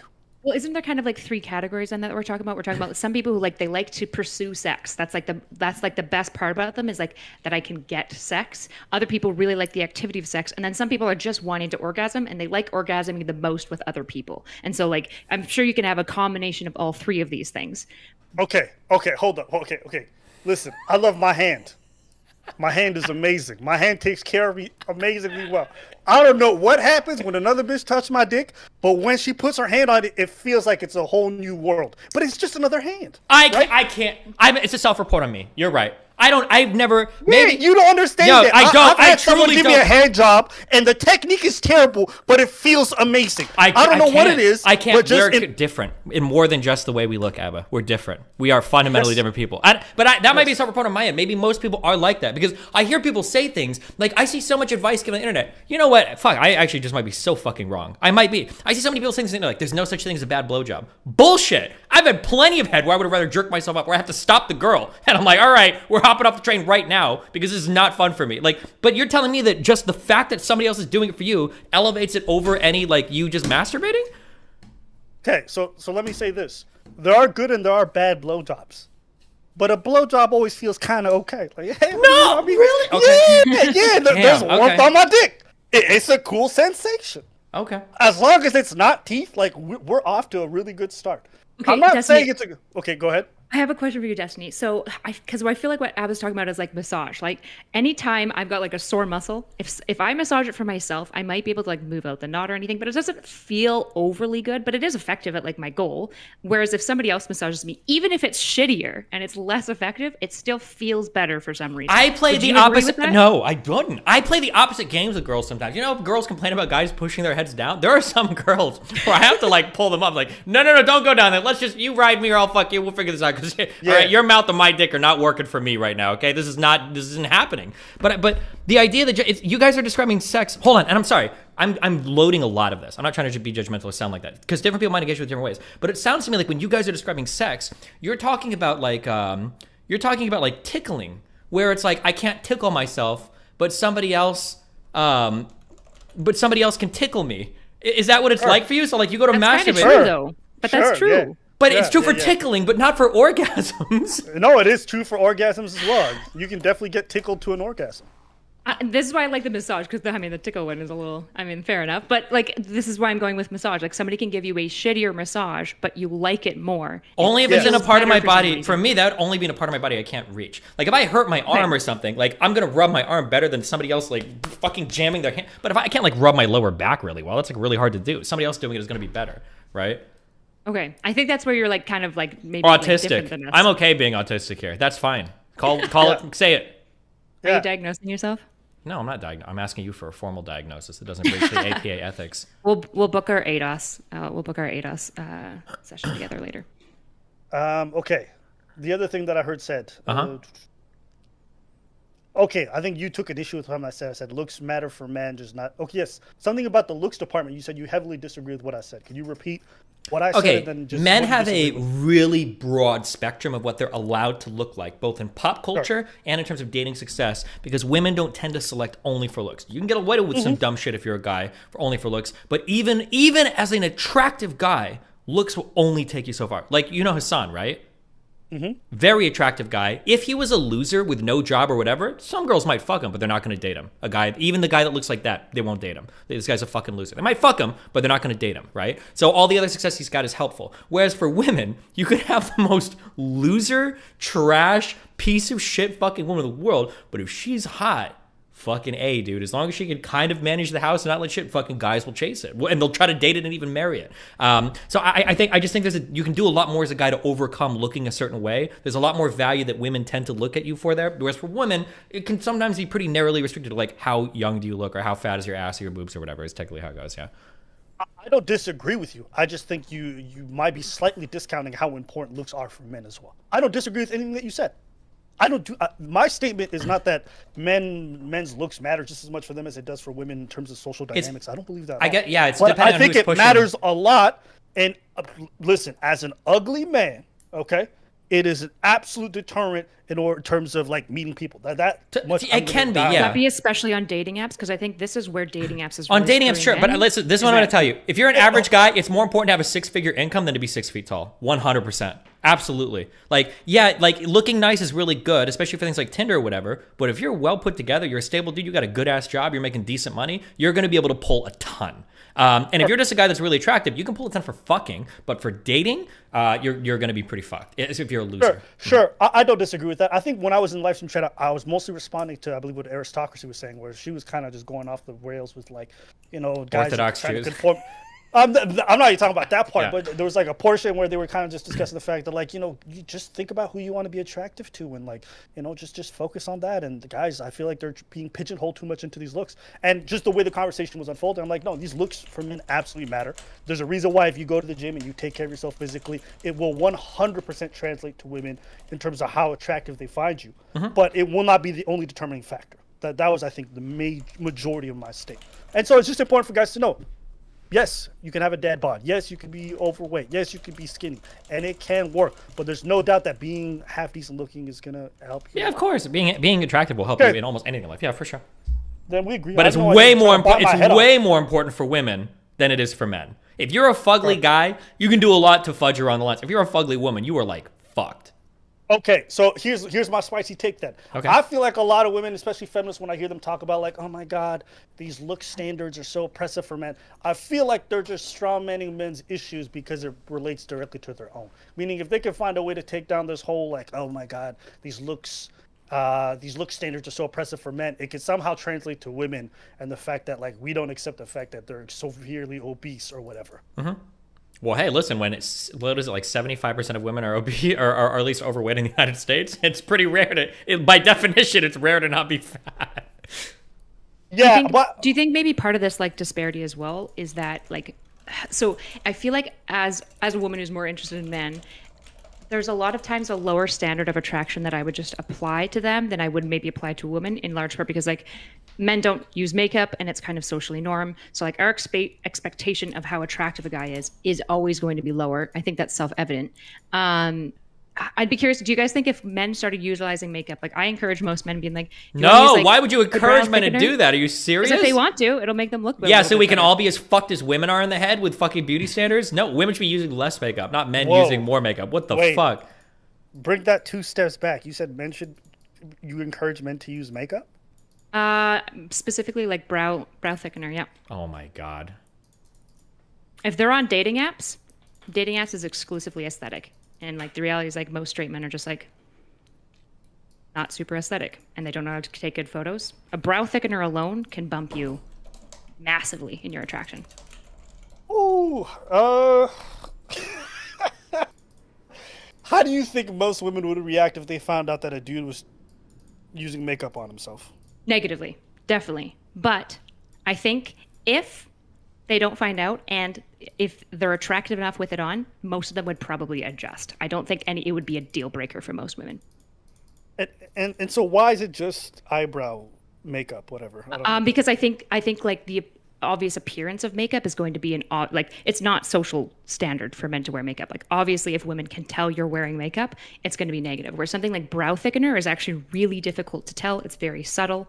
So it, like, slightly improves your looks without So basically you're saying, like, guys should use filters on their photos?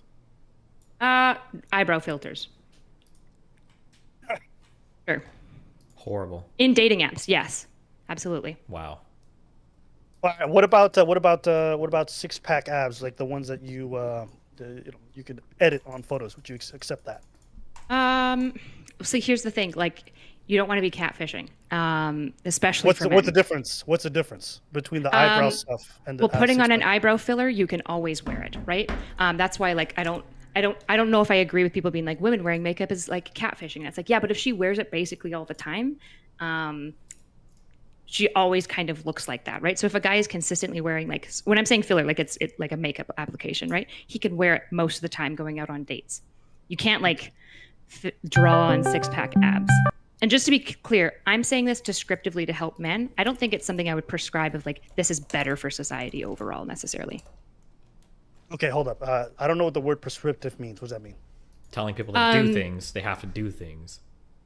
Yeah, so what I'm saying is I'm kind of describing a solution for how the world is right now for men, particularly in dating apps, to, like, improve their chances of getting a date. I'm not saying that this is necessarily, like, the best thing that will lead to a better society long term. So what if there was abs that guys could just draw on anytime they needed to?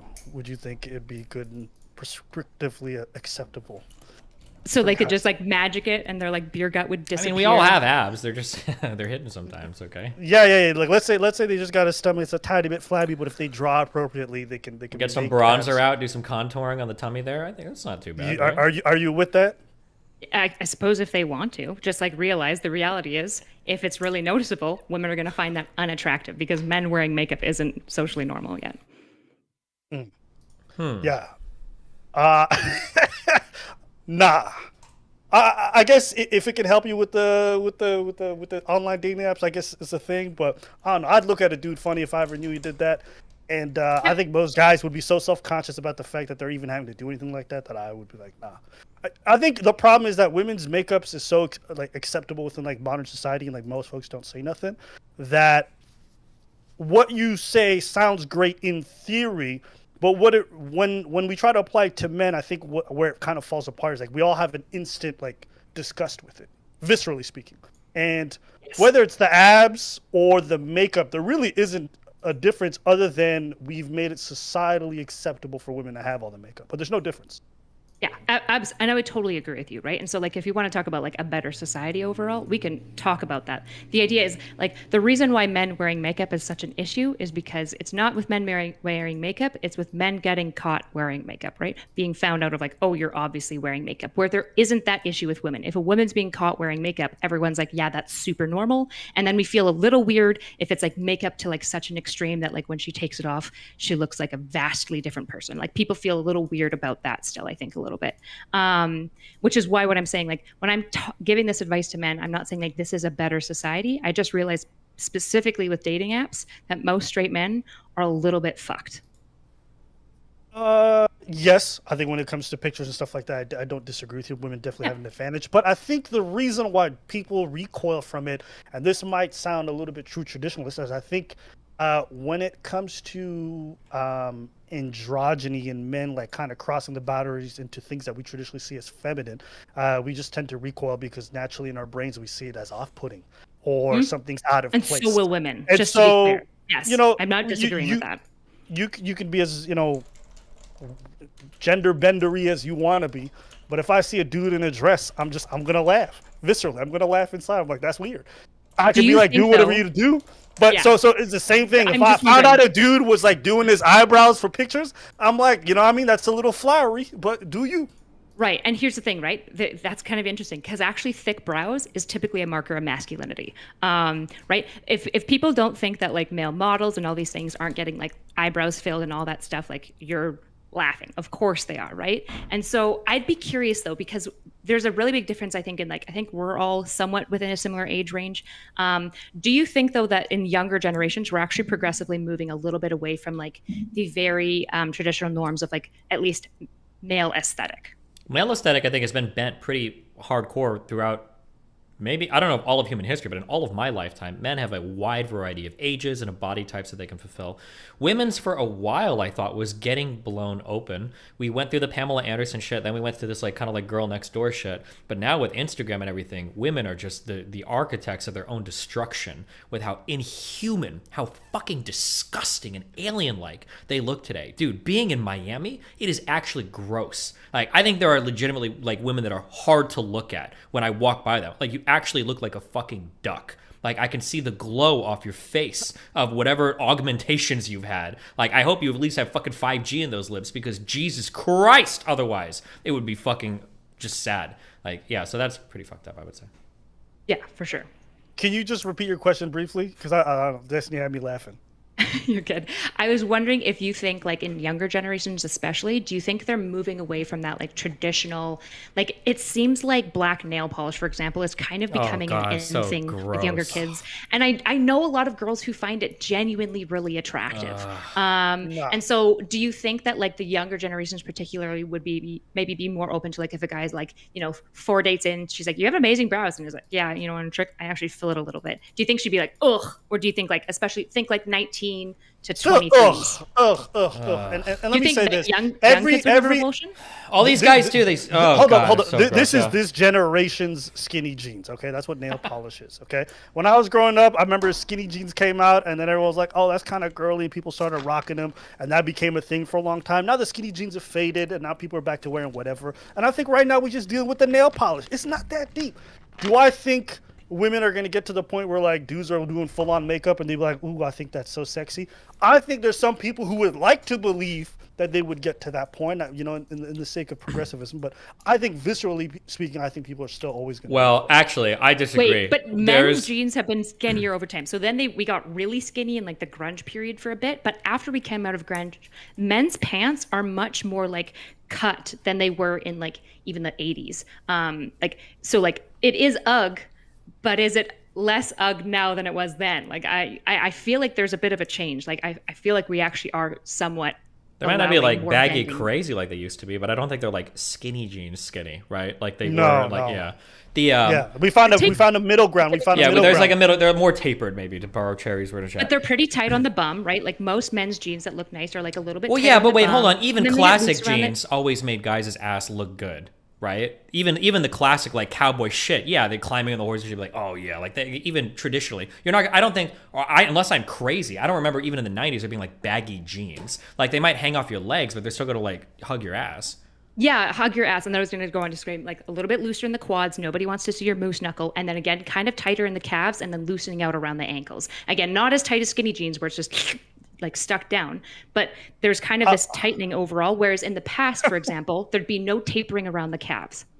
Hey, listen, this is super technical, talking about men's legs, which is something I never really think about. But I will say, do I believe that this generation bends more than we did in the past? Sure. I just don't think we're going to go past the point where it's going to break. Do you get what I'm saying? I think there's a cutoff point for most things, and I just don't know if we'll ever get to a point where dudes are wearing full-on clown makeup like women can. No, you But can. Here is how it'll happen, okay? To quote the prophet Dave Chappelle, okay? A man's test is a woman.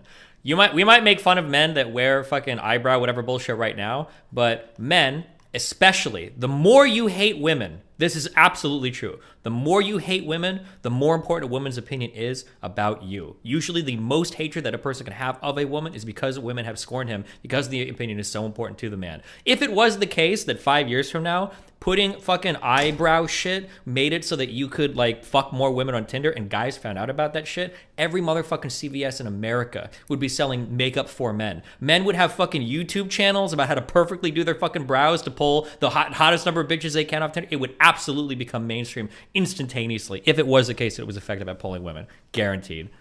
Sure. I don't disagree with that. I just don't believe that women get to the point where they would want that. Where they want, yeah, maybe not, but.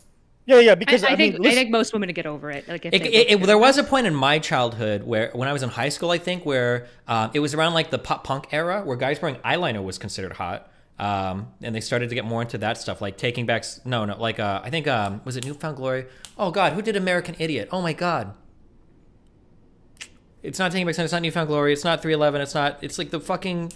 Like the most popular pop, yeah, Green Day. I'm pretty sure they wore it like in a lot of their music videos. I think Bright Eyes, or the Killers, I think wore it in their videos, and all those pop punk music videos. All those guys had like pretty heavy makeup on. Like you'd see like eyeliner and shit, and yeah. But then I think that fell out when the next trend came around or whatever. Yeah.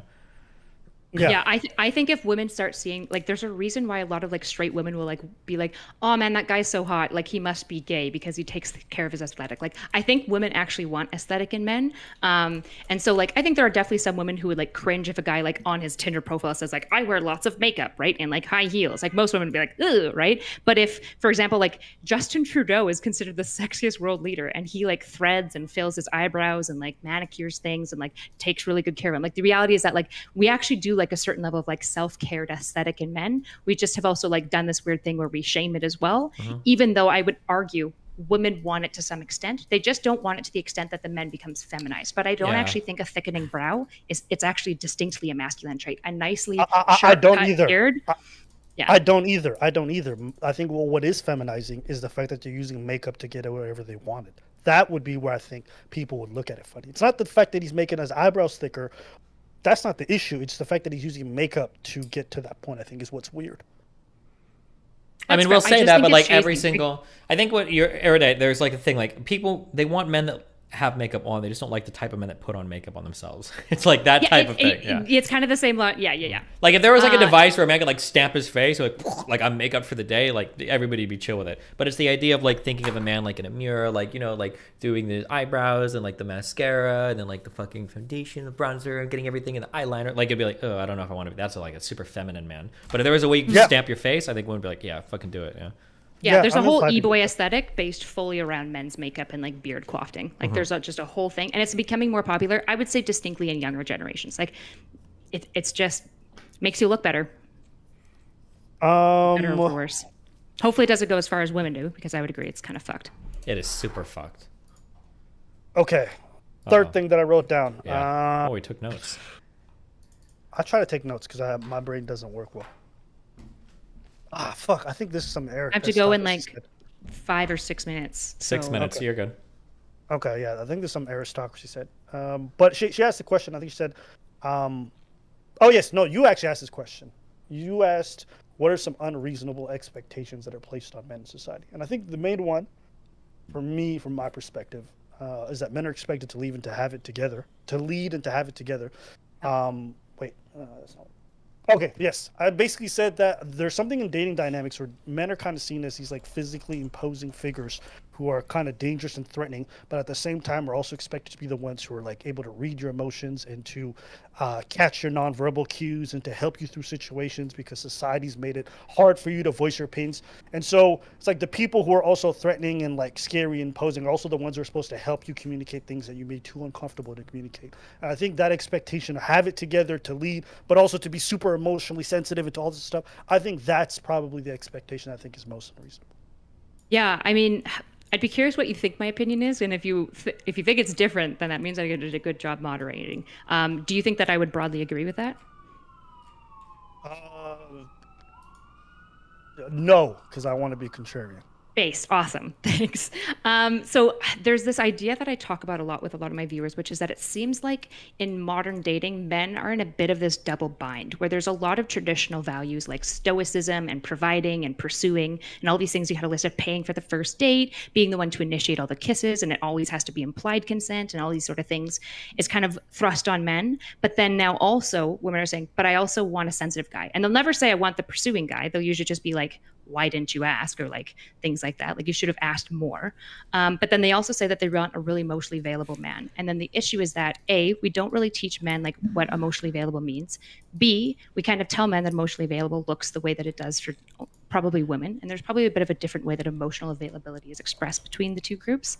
And so it feels like we parent boys to be like the least emotionally available, the least like emotionally in tuned. And we don't really teach them healthy ways to like regulate or express necessarily. And then they grow up and they're told, okay, now you have to be stoic and pursue and the leader and kind of like dom in a lot of ways, but also be emotionally available, want to be egalitarian in the home, kind of be like a bit of a house husband. And so it's like, we're basically asking men to be perfect.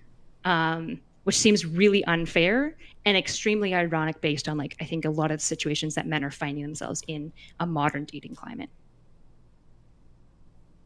Yeah. So I guess I didn't expect you to have that take, but I agree.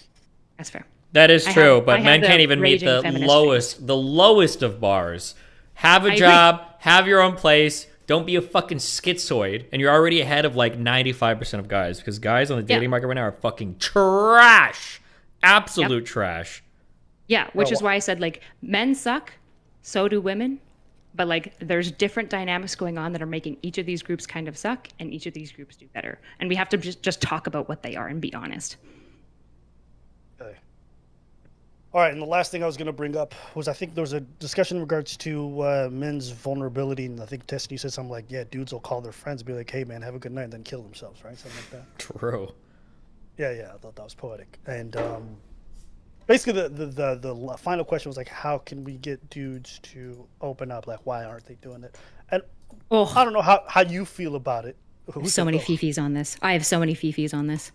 Okay, I was just gonna say, I think the main thing with dudes is that there's an expectation of us to be able to lead and to take care of things and to manage a lot around us. And I think it's very difficult to feel like you can do that, whether true or not, when you are basically expressing to people what you're really struggling with and how hard it is. I think then you kind of break that mold or that idea that you're trying to hold of like you having your shit together when you don't. And I think it's just easier in those regards, at least that's what you convince yourself, that it's better to keep quiet and to keep that shit to yourself than it is to share that with other folks. I'm not saying this stuff is good. I'm not saying it's the right way. I'm just saying that's what I believe is happening. Yeah.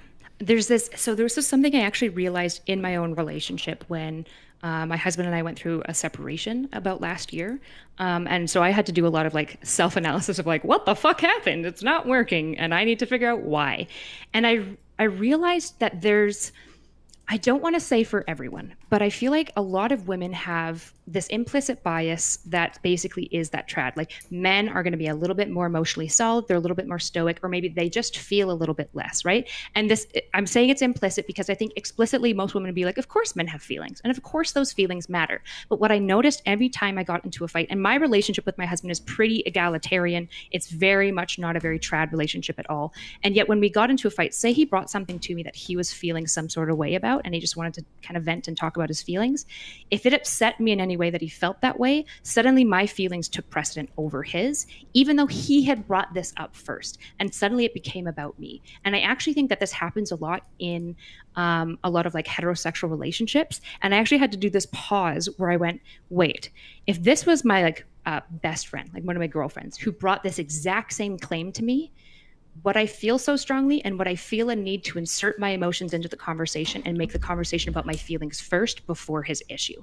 And I realized, fucking no, obviously I would never do that. I would just like hear their feelings out and be like, yeah, that's really valid that you're feeling that way.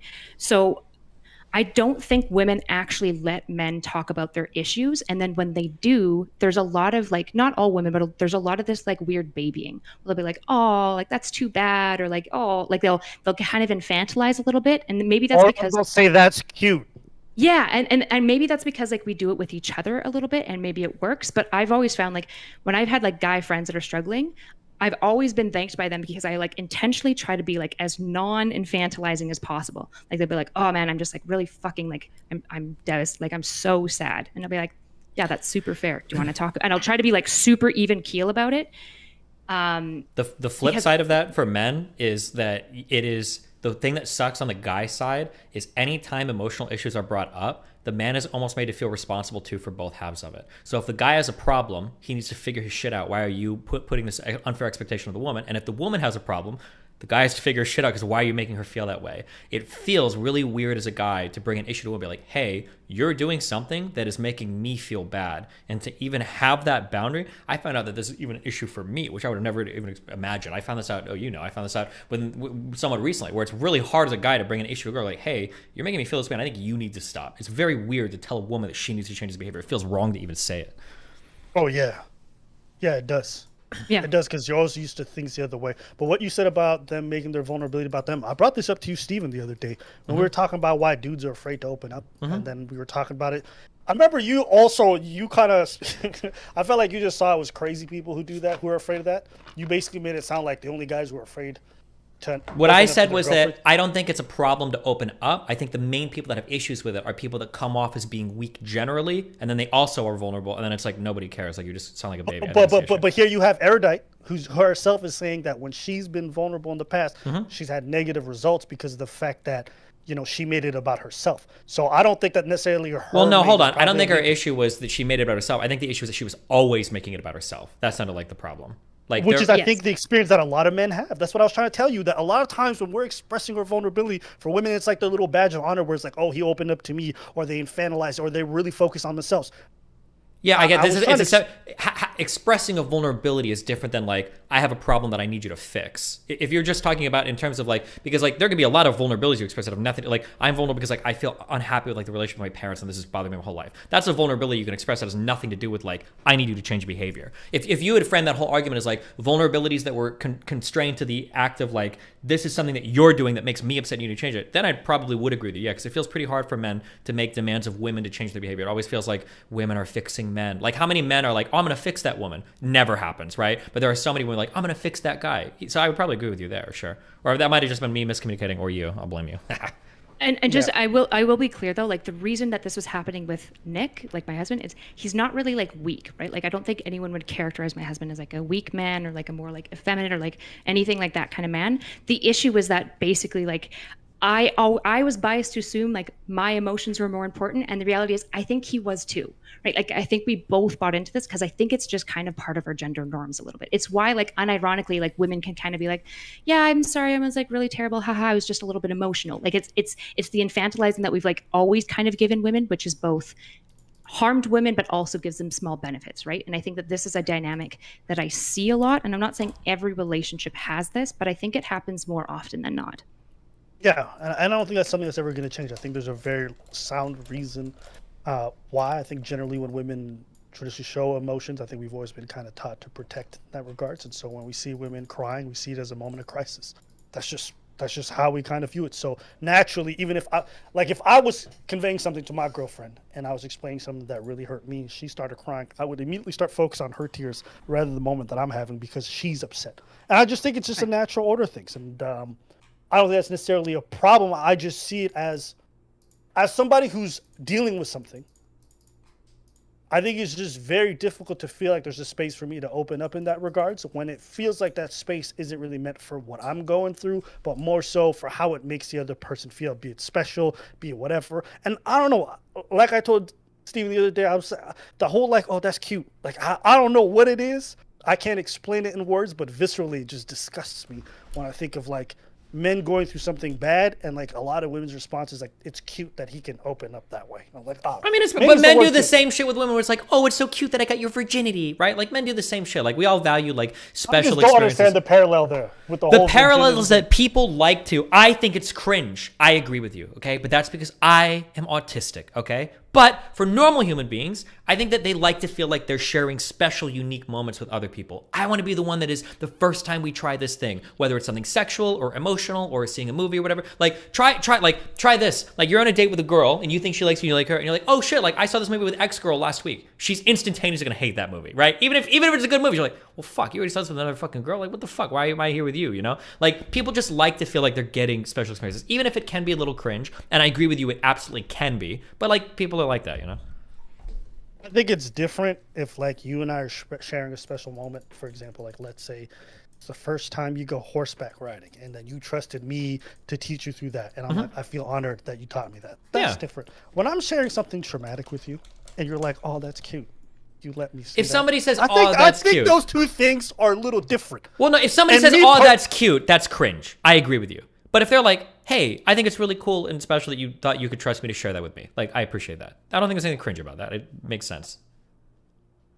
Or maybe it's just in my head. I just don't understand the need in that moment to make it about yourself. That's all. Well, it's not about All right. yourself. It's about sharing. I have to Leave. be the No worst. one cares. Bye. See ya. I gotta go. Nice chat. Yeah, we were done talking to you. Bye. Bye, guys. All right. All right. Now that she's gone. All right. Let's get to the real incel talk. Yeah. Okay. Let me see. I took one more note that I think. Good. Okay, having your own place. I know the chat, you and I are probably going to agree on this one. Yeah. Okay? Probably more than I just didn't understand everybody be like, yeah, man, like stay home at your parents' all stuff. Maybe it's fine if you don't really care about fucking. I just don't understand how people can stay at their parents' place till like they're 29 and still have sex consistently. I'm trying to imagine. Yeah, they're. I agree. I've thought about this. Like you're like 25, and your mom, you're like getting in a bed. And you're like, oh, I love you, honey. Like I'll be back when I go say hi to mom and dad. Like, oh, what are you doing? What's happening right now? Yeah, that feels so fucking wild to me. Bruh, one of your chatters said to me like, well, why don't you just like rent a hotel? I'm like, how do you think I'm not having sex? Well, I can afford a hotel every time I need to get laid. And what? I know this guy never tried it. Because there's no way you can comfortably take women you were going on dates with to hotels regularly. Yeah, that would just be like, what, am I some kind of prostitute? Yeah, or porn star. Like, where's the fucking camera, you know? Yeah. Like, who are you hiring to fuck? It doesn't make any sense to me. I'm not saying that financially it's not tough out there. I'm not saying don't get roommates. I got a roommate to this day and I make a lot of money. I think it's great to want to think about your finances. But if you are a man who is actually out there trying to date and fuck, I do not understand how you stay at your parents' place and do that. I'm not saying it's not unfair. I'm not saying it's not expectation. I'm just like, how are you getting any pussy and staying at your parents' place? How? Yeah, I don't know. I think I do agree that like if I think about it more, I can see worlds where that is the case. It's just usually when I think of people that live with their parents, that sounds so mean, I'm sorry. But usually they're losers. But I can imagine there are probably people, and I'm sure all of you in chat right now that live with your parents, where you're working a job, you probably help with some bills around the house, you've got your own shit, you got a car, you do everything. But you live with your parents and saves money or whatever. But you can do your laundry, you can do everything. Like I imagine those people are probably doing okay, you know? That would yeah. Yeah. Also, I And don't like also this. People keep pointing to the East and we're like, oh, well, in Japan they do blah, blah, blah. Bro, in Japan, they're literally having a crisis right now where men are virgins on average till like 39 years old. Okay, I don't know if Japan is a society you want to point to say these are who we're going to be emulating, all right? I will say that like it is true. For example, I got Bengali friends, and they're like not allowed to leave the house until they're married. Like there's some cultures that are like that. Oh, okay? for brown But those are in the United States, like Hispanic people, sometimes depending how traditional you are, can be like that. Yeah. Yes. You have like big intergenerational houses, like grandma, grandpa, mom, dad, and aunt, and like siblings, or like we'll live like in the same fucking house. It can be small houses too. Yeah. And I recognize that, and that's cool. But I don't care about these people because they live in a reality that I don't give a fuck about. You know what I'm saying? Based. Like they're engaging in arranged marriages half the time. Like who cares what they think about I don't dating? sign off on that, but they live in a different reality than you. Okay, their mom and dad comes to them like, "Hey, we found you a husband," and they're like, "Okay." That's normal for them. So whatever they're doing, I don't care. For the rest of you guys who trying to get some pussy, I don't understand how you trying to get laid. Unless listen, I've met a dude before who like his mom said, yeah, bring the girls over and clap those cheeks, whatever. Like, she used to give him condoms and stuff. Hey, listen, if your family's that progressive, congrats, okay? And maybe that's an exception. But even I know the fact that women would feel uncomfortable, especially past like the age of like 25, going back to your parents' place. What woman is just gonna sit there and be like, yeah, oh, you live with your mom and dad, let's go back? Like most of them not gonna be down with that. So, I don't know. I just thought it was so crazy that people were like, that's an unfair expectation. I'm like, if you want to fuck, get yourself some privacy. You don't even have to live by yourself. Get roommates. I will say, though, that standard might be changing, though, because fucking rent in every city in the U.S. and up there, too, in your 3 cities in Canada, Toronto, Vancouver, and Montreal is, like, getting unbelievable. Like, you're like these Midwestern places. I think somebody just linked in Chicago, like, the median rent is, like, $2,000 a month. It's like, holy fuck. So yeah, who knows? I mean, I don't disagree that it's becoming crazy. I don't disagree, but I think, you know, people got mad at the New York Times because they put an article that was just like, what, were you guys struggling with the living situation? Well, here's a new idea: get roommates. And I'm like, bitch, we've been doing that. Why are you guys writing this like it's a brand new idea? But I think that's going to have to be the solution for a lot of people because I think the whole idea of living by yourself in this market is very difficult financially. But again, you just can't be at home fucking with. You can't be at home fucking. I just don't understand. Were you allowed to fuck at home? My parents were gone before I started fucking, I think, because my dad moved out when I was 16 and my mom when I was 14. I lived with my grandma and I tried to fuck around that, but my grandma was also going senile, so sometimes she would just walk in and not notice. But that was a weird time in my life. It was embarrassing though. Yeah. But I moved out as soon as I hit 18, like I was gone. Wait, stop. You were fucking and your grandma walked in? Yeah, but she's like, it's hard to explain. She had Alzheimer's. She just was. There were times when I walked. Okay, this is like an example of how fucking weird the lights were out for a long time. Okay. I remember so I don't even know where to start. My grandma's a very weird person. Okay. She'd go through about 1 dog a year. So on one of these dogs that she had, I remember that this dog pissed all over her floor constantly. Okay. And I don't know why, because I've never seen this dog pee ever inside of my entire life. And one night I heard it as I was going to the bathroom. I was up too late playing video games and I heard it at 2:30 a.m. I heard this dog pissing on the floor. And I was like, oh my God, this small dog is taking a massive piss. And I remember that I opened the door slightly to see what was going on. And my grandma was standing there with her eyes closed, leaning against the bed, just peeing all over the floor. I was like, oh my God, this dog is about to get his ass beat tomorrow morning. My grandma's been doing it the whole time. That's the type of grandma I live with, okay? If that makes any sense, all right?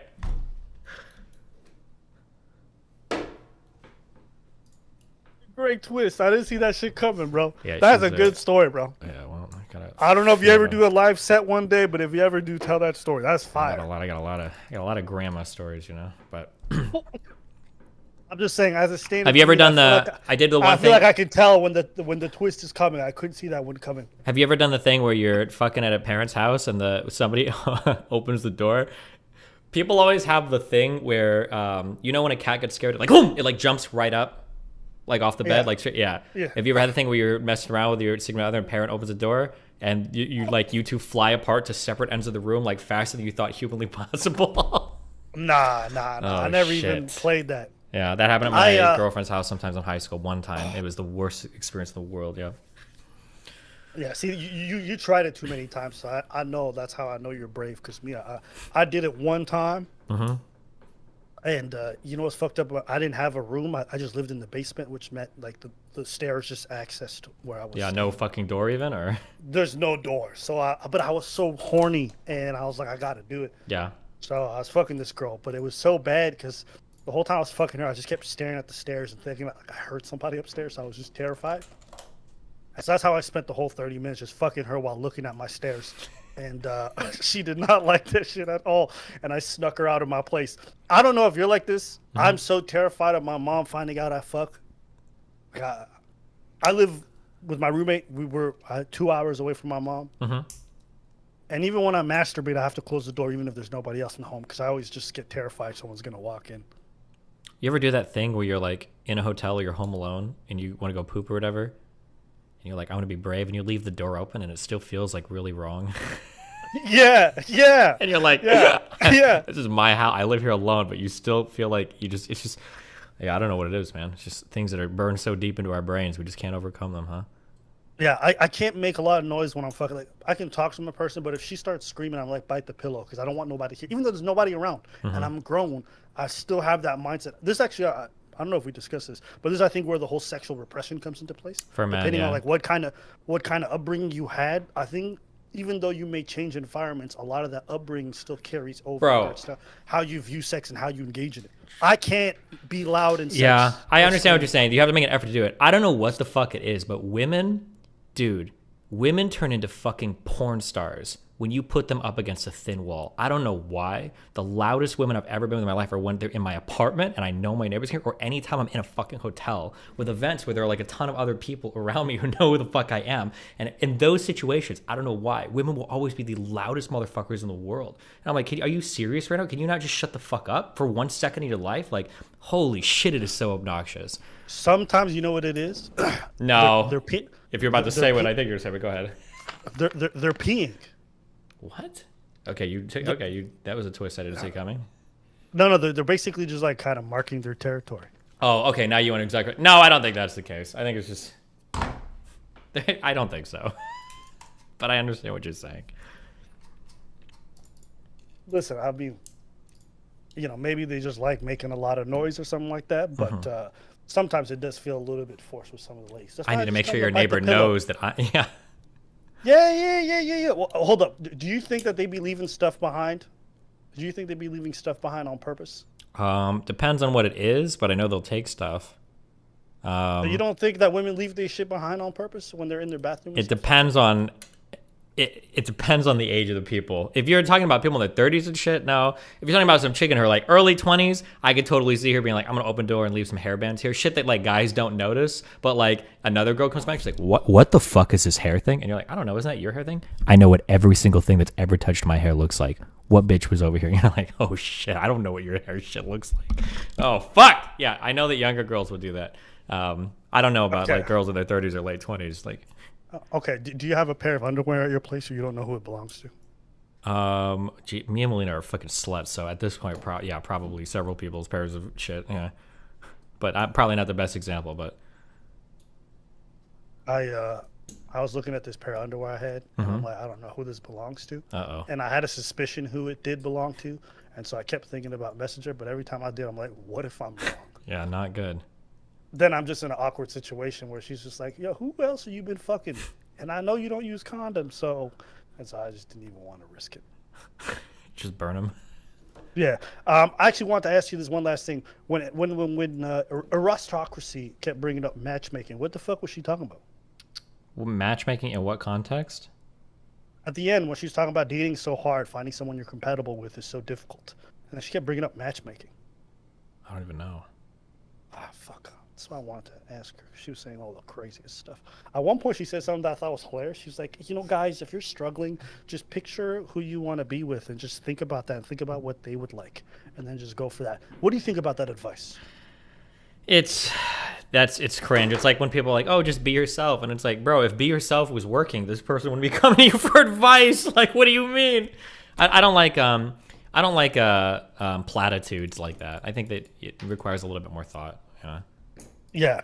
You say this, and so I'm kind of just repeating it, but I agree in that the issue with the red pill people is sometimes they say things that are absolutely true Mhm. that nobody really wants to admit. Yeah. So when people rail against everything they say, they're like, well, I can verifiably check that that's true. Yeah. So As why are soon as saying you that- miss one of those, you've lost Yeah. all trust. As soon as you say one thing where everybody's looking at you like, wait, what the fuck? You're gone. You've lost it. Yeah. Yeah, and the issue I see is like, even though I don't subscribe to some of the crazy ideas these guys say, it's like, yo, it's absolutely true. Like, yeah, you should be Mhm. working on yourself on a variety of things. Women do look for certain things. Like some people are fighting against the idea that, you know, women care about income level. Yeah. People say some shit like, guys, yeah, people guys, say some it's shit like, okay. they'll be like, a girl doesn't care how much money you make. It's like, okay, cool. Well, I know I can never listen to you about literally anything ever in my life for the rest of my life. So thank you for, for revealing yourself. Yeah. It's the most basic shit. Mhm. It's the listen. As a 17-year-old, I knew.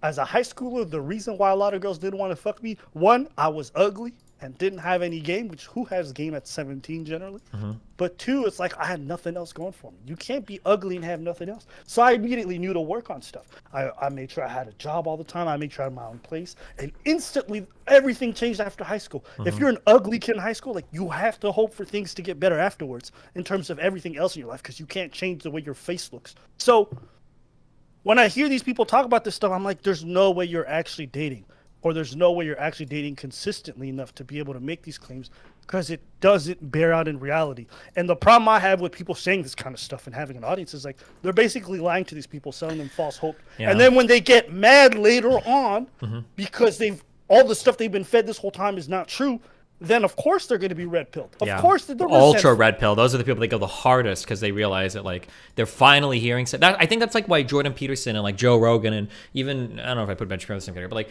people like Jordan Peterson are able to pull like young men over to them so easily because these guys will speak to truths that people on the left would never want to acknowledge, that they're like terrified of acknowledging. And it's like, well, yeah, if you're going to hear somebody for the first time in your life, like holy shit, a lot of the things that Jordan Peterson says is like this guy's actually like understands life. You know, you've instantly lost that whole crowd if you're not willing to speak to any of those issues. Yeah. Yeah. It's the same thing when the whole discussion came up about like the whole consent stuff. Like, active voicing of all this other stuff. I'm like, do you guys fuck anybody? Mhm. Who are these women that are just proudly open and talking all the time? What majority are they? There's nobody out here even doing that shit. Mhm. Who? And so when I was listening to the panel earlier, it's always one of those things where I question how much practical, because we don't have numbers on a lot of this stuff. Okay, there's no stats. Yeah, it's really hard to verify like study this 100%, you know? Yeah. Right, and so I accept that, and so I'm like, at least have dating experience. Sure. At least be. Although out then there it gets really consistent. shitty because like you don't want to be like, because now you're getting into the weirdest like ego about like how many women have you fucked? Like what do you like that? It's like toxic as fuck to even go down that road of trying to like pull credentials on like dating shit, you know. And to be fair too, people's experiences are going to like wildly vary based on where they're at in life, you know, what culture they're in and everything too. So it gets really hard to figure out who's actually got a better, you know, like key in reality or whatever. Sure, but if we don't have any stats or anything else to rely on, all we have are people's experiences. Mhm. That's it. You need to at least have some experiences. Yeah. Like if we don't have nothing that's objectively true in terms of like verifiable facts, we have to rely on something. And so everybody's basically talking about experience. But if you're somebody who has little to no experiences, then why does your opinion matter? Mhm. Everything is just theoretical, which is great. But until you apply it in reality, then you can't see how any of this stuff works or doesn't work. Mhm. It's like when people just tell me like, yeah, women will just love it if you're direct. Just say things directly to them. That's how they like it. Like, have you tried to just say things rough and tough to ladies directly? Sometimes it's just like they like a little bit of tension. They like a little bit of uncertainty in regards to things that you're saying so that it creates a bit of romance. Because that's what romance is. Romance is tension. It's very rarely direct, like, I want to fuck you. No, it's the implied stuff that they like. And so I've tried everything. Let me rephrase. I haven't tried everything. I've tried a lot of the stuff that people prescribe. Have you tried the whole, like, I really want to have sex with you tonight? Have you tried that a few times? I've tried being very straightforward and very open. I actually think it works pretty well, but it also might be the type of person that I'm typically going into. But it's difficult because like not everybody will have the confidence for it, or because the circumstances won't line up, or because people are kind of cringe about doing it. Like for like they're like I probably won't have like a like, oh, these are all, here's a list of what I'm okay with and here's a list of what you're okay with and now let's go from there. But like you can do things like if you sex with somebody, like you get an idea of like, oh, this is probably what this person is into, probably what they're not into or whatever, stuff like that. It's not going to be as like as formal as like filling out consent forms, but there are conversations you can have. Yeah. Right. So let me ask you: have there been times where you've tried to be direct and it hasn't worked out? And it hasn't worked out. You can't have a 100% success rate. That's Well, the thing is that like usually by the time I've gotten to that point, I'm usually like pretty like I don't have a 100%. Then you are direct. Then that's not being direct. Essentially, what you're doing is that you're walking to the you're trying to breadcrumb the horse to the water. Then right beside the water, you're like, you want to drink it, don't you? Well, what That's I'm saying, not- well, that's hold not on, wait, being wait, direct. hold on, wait. Hold on. What I'm saying is that like I don't have a 100% success rate with everyone that I'm talking to. That's true. But by the time I've gotten a woman to a point where we're talking about sex, I'm usually pretty sure this is like we're on the same page. I think is it. So like my first conversation with them was not going to be sex, but once we've gotten to the point where we're both talking about it, it's pretty sure it's going to happen. Yeah. Yes. Okay. So then I agree with you. But again, that's not the same thing. That's not the Sure. same thing.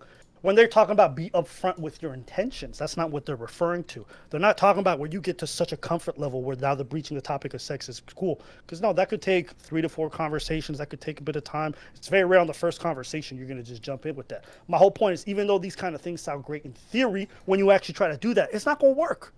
It's not gonna work, man. I've had the funniest rejections as a result of trying some of the goofy stuff that I read up online because I was just like, everyone says this is the right way an ethical way to do stuff. Let me try it, and then I come to find out these people don't even do the very stuff that they claim that you should be doing. So I don't know. For me, when I hear people say, "Oh, I do that," I'm like, "Do you actually?" And if you're being honest, how many conversations in do you start breaching the topic of sex and go very direct with it? Super depends on how the person has contacted me. Like when I did like dating apps, which I haven't done since I've gotten to Miami, so it might be different here. But in dating apps, it would be like within like the first like 5 to 10 messages. I'm like, hey, this is what I'm after on Tinder. If you're not, whatever, that's chill. But just like being straightforward because I didn't want to waste time like trying to play some dumb dance and then the person's not interested in just hooking up or whatever. So I would be like pretty straightforward there. But otherwise, yeah, it's going to depend on how. If it's like a friendship that graduates into something sexual, then I'll probably get there. But if it's a girl that messaged me and she seems like pretty flirty off the bat, I'm probably going to move it pretty quickly. It just depends on what's going on. Yeah. Right. And so when you're being super direct like that and you're saying it like, listen, this is what I'm looking for. How many times are women like, nah, I'm not interested? Fuck. I might not be. I feel like I can usually tell. If I'm asking, it's almost like a court thing. If I'm asking, the answer is going to be yes. But that's because I can tell that's. But like if a girl's not interested, I'm probably not going to ask because I can already tell she's not interested. I don't know if that makes. No, that doesn't make any sense. You've matched with the girl. You breach up the topic like, hey, this is what I'm looking for. If she says, if she's not looking for the same thing, then that's just like that's a 50, well, not 50-50, but some girls will just be like, oh, like I'm not looking, or like I'm trying to find like somebody to date or whatever. And I'm like, oh, okay. And then we're done talking, right? Okay, so that happens to you. Yeah, of course. Oh, yeah, for sure. Yeah, absolutely. Okay, the majority. Oh yeah, the majority of conversations on Tinder, the majority of conversations, even the one that match with me, and you already start chatting. If I'm like, okay, hey, just so you know, I'm literally either dating. Back then, I was dating or engaged with somebody. I'm looking for like hookup related stuff or like friends with benefits, whatever. If you're not okay with that, then just like the majority of those be like, oh no, I'm looking for something more serious, and that would be over. Yeah. Okay, all right. So thankfully, thank you. I was like, bro, there's no way you're having magical results. Okay. No, yeah. You experience what everyone else does. Now, if I'm a dude who struggles with dating, okay, and I'm hearing this be direct stuff, okay, and I'm already having a hard time, and I'm being told to be direct, what do you think any of this advice does to help me actually get laid? Yeah, I guess it's going to depend because I view a lot of that advice as like, this is the advice that's coming after you've already like, it's either for people you're dating or people that you've gotten like pretty far in with conversations. If this is stuff that you're using to like open conversations, you're probably pretty fucked, I would imagine. It's not. What do you mean? Like the whole like be direct thing, I thought was like a manner of having sexual conversations, not like this is what you do to even get to have sexual conversations. Does that make sense? Okay, yeah, no, the way I kind of understood that advice is basically like just be upfront with your intentions with women. Don't wait till you're going on dates or all this other stuff. You should know right away. That's how I understood it. Oh yeah, I mean, like, I'm. You can be open like that, but you're you're gonna, yeah. It just depends. I guess it depends on when you're applying this. When I think of like the whole be open stuff, I'm applying it at the level of like, I'm ready to have sexual conversations. Now, how do I want to have it? There's like 2 ways to basically go about that. Like if I feel like this is I think I'm probably clear for takeoff here. You could be like, hey, do you want to like get drinks tomorrow? And then that's it. Or you'd be like, hey, like, do you want to get drinks tomorrow? And like afterwards we can hook up if you want or something like that. That's where I feel like when that gets implemented is at that stage of the conversation. Not like I'm first talking to somebody and I'm telling them immediately like, hey, this is my sexual preference. Like, do you accept? That would be hyper autistic. Yeah. And you mentioned the fact that you're a streamer. Why do you use cheat codes? Well, for me personally, because That's the last 13 years of my life has been streaming. If I wasn't a streamer, I would be I would have nothing to talk about. Like, that'd be like, people always say that, I don't know if you've said that or if we talked about this before, but people are like, oh, you talk about you're a streamer. Okay, well, if you're 32 or 33, I mean, like, I imagine you would talk about your career. You're either a programmer, engineer, lawyer, something successful you've done. Like, yeah, of course I'm going to talk about like the job I've had for the more than a decade of my life, right? Yeah. Yeah, but you also have to admit that's a bit of a cheat code. It's like you coming on and putting in your profile like I'm rich. You don't feel like that's unethical? I mean, if you're rich, you put you're rich. But like, I don't know if, honest to God, I don't know if being a streamer helps that much. Unless I think if you were like an Instagram influencer, I think it would help more. Because the vast majority of girls, this is so embarrassing. The few girls that I've talked to on Tinder, when they have heard of Twitch, there was only 2 girls that ever had actually heard of Twitch. Well, no, there were a couple of like gamer girls. And for that, it definitely helped. Like go all the way, which was nice. What do you mean? What do you mean? They were like, "Hey, can I come on your stream?" Like they had like Twitch streams and shit. So they were like, "Oh shit!" Like yeah. So and that is like a shoe, and you're like, "Okay, 100%." But for other girls that didn't have like Twitch streams or whatever, they'd be like, "Twitch, oh shit, that's like where the girls do like the hot tub stuff." Like that's literally all they knew about it. I think at this point I'm probably better off saying I'm big on YouTube, but I don't think I was like 3 years ago enough to put it on a Tinder profile. But I don't think Twitch helps so much.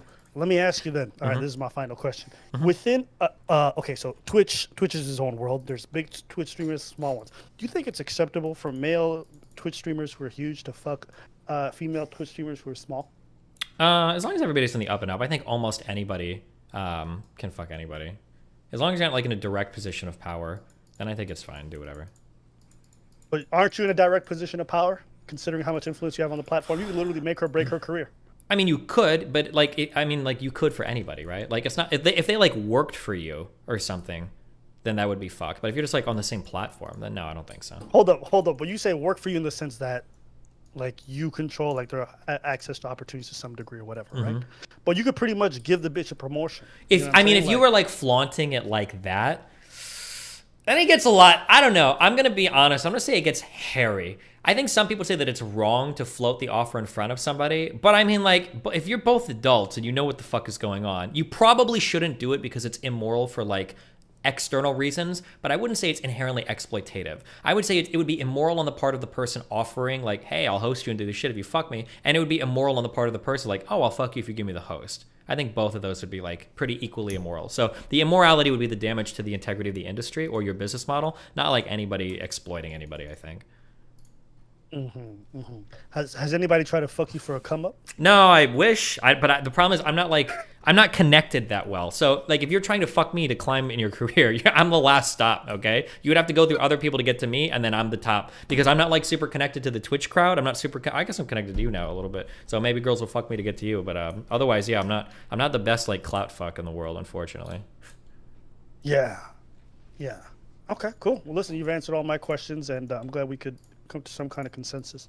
I broke 3 keyboards during that live stream, so I'm gonna ask you for a refund on 2 of them. Okay, Bro, the fact that you thought I was so mad was making me laugh. Everyone's like, "Oh, Abba's molding." No, I always say that half joking, but YouTube chat was mad. But sorry, go ahead. I won't lie though, I do get annoyed a lot when I hear women talk about like what guys need to do in terms of helping their dating odds. Like that shit always rubs me the wrong way, and for viscerally, and I don't think it's a good thing that it rubs me the wrong way, but it does. Because I just feel like they're just so out of touch with like what dudes struggle with. So I don't know. It always sets me off when I hear their delusional advice. Yeah, I mean, but how hard I push is going to depend on who I'm talking to. Like if I end up going on Fresh and Fit, I'm probably going to come off as like an ultra fucking progressive lefty person. But if I'm almost, you sounded pretty red pill today. Yeah, today I did, but that's because it was like another super lefty guy in the call. But like if I'm arguing with super lefty people, I'm going to come off as like fucking ultra red pill, black pill or some shit, you know? Like it just, yeah. It is what it is. Okay, so let me ask you a question. Since it's on the topic of all that stuff, do you think it's acceptable that there's the dynamic that men can sleep around and women can't? No, I think it's a shitty dynamic for a variety of reasons. I understand why it exists though, but I don't like it. Why do you dislike it? Because personally, I like women with more experience, and I don't want them to be ashamed of fucking having it. I super am turned off by the prospect of fucking virgins. It's that sounds mean to say, but like it's generally not as good as fucking people with more experience. Yeah. But you don't feel like there's an issue with women being whores? I personally don't. I don't care. As long as everybody's like being responsible, safe, you know, protect yourself from STDs, get tested, all that shit. I don't give a fuck. Okay. So you don't feel like that makes you a bit of a cuck or a simp? The fact that Cuck you by would let- definition, absolutely not. I'm literally in a fucking open marriage. I mean, what are you asking me? Like, also, if people want to be doing a cuck shit or whatever, I think that's fine. If you want to do that, that's fine. Fucking whatever your sexual fetish shit is. I think that there's like a whole line of thought to go down here. But like it's kind of at a dead end because people are very emotionally dug in. Like my argument, I would say that like any guy that is threatened by other guys doing it is immensely insecure. If you want to have it on your own, if you want to be like a monogamous relationship, or you want to be the girl that hasn't fucked many people, that's your right, I guess. But I think that men are just like I'm really competitive by nature, and I think a lot of men are very like threatened by nature. So like a lot of guys, like, why do you care if your woman's fucked a lot of other dudes? Oh well, because maybe they had a bigger dick than me, or blah blah. Like I think that's what they're thinking 99% of the time. They might cope with some shit like, oh well, I want it to be special or blah blah blah, some shit. I don't think it is. I think it's usually because like anytime they fuck their girl, they're just seeing all the other guys that girl's fucked, and they're worried that they're not going to measure up. That's what I feel like it is. But I could be wrong. Well, I think it's just a status thing. It's like if you get a car off the lot, and it's brand new, you don't want other people to be driving it because that's your car. So I mean, you don't want people to drive it while you have a car. But again, like even that analogy, the idea like what, like somebody with miles on them is like a fundamentally worse person. Like I just think that's like it's so weird. Yeah, that would be the argument. It's like the car has more mileage, therefore it's more useless and it's about to be thrown out. So you want a car with less mileage. Yeah, but like if a guy car has more mileage, it's better, or? Yes, because men and women are different. Yeah, I don't know. I just fundamentally disagree. But I mean, I understand why people think the way they're doing. Men and women are different. No, they're different, but I fundamentally disagree. Like in the car analogy, I would rather have somebody with more miles on them than like people that are virgins at like 25 or 30. That's very fucking weird to me. It would be like the sex probably just wouldn't be as good. But also, I'm like big on like performance and stuff, and not just like the experience of like getting to fuck a virgin. So I don't know. I'm speaking derogatorily towards it. I think everybody can have their own. But I think you're being a utilitarian right now, where you're just seeing like the utility of the thing, and you're being like, oh my god, well, if she fucks everywhere, she gets better, so it's good for me. While other people think of their partners as not just their partners and the mother of their kids, but also like status symbols. And so I think when you think about value and things like that. Yeah, but why the value of somebody that like. Fuck, hold on. It's really hard not for me to load these statements because they're going to sound really derogatory. But like, it just sounds to me like an insecurity thing. Like you're so worried that this person's been with other people. Why? Because you think they're better than you, or like it almost sounds like you're trying to trap a girl and be like, oh, I love this chick. She hasn't been with a single other guy, so I know she'll be happy with me. Like that just seems really weird to me. Like I don't know. Right. But I mean, that's irrespective of how you feel about it. That's how the world thinks about it. Most guys do. Yeah, probably. Yeah. Yeah. And so I guess that's what they're saying. Their argument would be that. Because of that, they would look at you differently. Like, yeah, they probably would. A lot of guys do. Dude, people call me a cuck and shit all the time. Yeah, of course they do. I'm not under any fucking illusions. Yeah. Right. And you might not care about it because you're kind of mentally broken. Okay. But other guys would care about that. Yeah, of course. Probably. Yeah, for sure. If a dude was dating a girl. I mean, how many times, a guy finds out, like, open-minded. How many times a guy finds out, like, oh my God, like, this girl fucked one of my friends. Like, I can't be with her anymore. You know? Yeah, guys think that, shit like this all the time. Yeah, of course. Yeah, and so I think as a result, that's why folks. So if you have to take yourself out of it, and we had to look at it from a more large-scale perspective, and you're speaking to most men, you'd have to kind of look at it differently, no? Yeah, well, yeah, you were asking me my opinion. If you want me to speak for most men, yeah, I think most men probably value fewer sexual partners in a woman and everything. Well, if I'm a man who's watching a content creator, okay, and I want somebody to help me through my insecurities and stuff like that, I wouldn't go to you because you're kind of like just different. Yeah, sure, but so I mean, you would go to another guy to just reinforce your insecurities. Like, I mean, a lot of people probably do, but like, oh yeah, like this guy's telling me everything I need to hear about how insecure I am about my partner potentially having other partners. Like, I don't know, this is kind of sad, but yeah, okay. But I mean, I understand that's how a lot of people think. Like, yeah. Well, there you go. I try to steel man their position as best as I could. Gotcha. Hopefully it was effective. I know YouTube chat's like, oh my God, Abba's so disgusting. I don't think they realize I'm behaving like fresh and fit at the moment too. You're good. I hope they call me a cuck. That's good. I'm going on the girls' night You thing are after, a so cuck. I'm gonna You fuck are a every cuck. single That's fucking facts. girl on that show. Okay, I'm gonna be orgying. Do you have any all of idea them. their live stream I'm gonna chat? bring fucking Melina with me at the end, and we're gonna be fucking orgying with every girl that shows Oh wait, up on no, that hold show, on, okay? hold on. Melina's going with you? No, I don't think she is, but it'd be funny. But they would fucking hate her, so. That's hilarious. Yeah, you should definitely open up the whole thing, being like, listen, I let my girl get fucked by other dudes. Yeah, she might be fucking somebody right now. Yeah. open with that, if you open with that, I'm telling you They're right gonna now, lose it 100%. they're gonna lose it from Yeah, I that know. point on. But anyways, man, listen, you have fun doing your thing, and it's always a pleasure talking, man. Yeah, I love everybody. Be careful. Okay. Peace.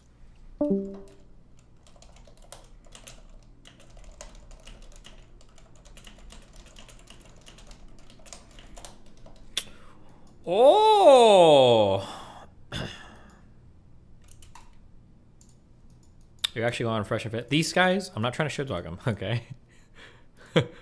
But they're really bad at scheduling.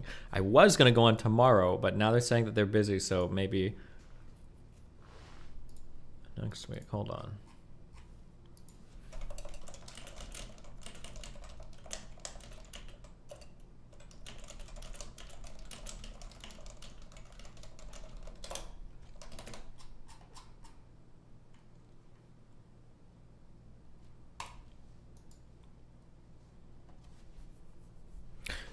Give me 1 second. Let me use the rest quick. Hold on.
Keep hating your life then, working class Andy.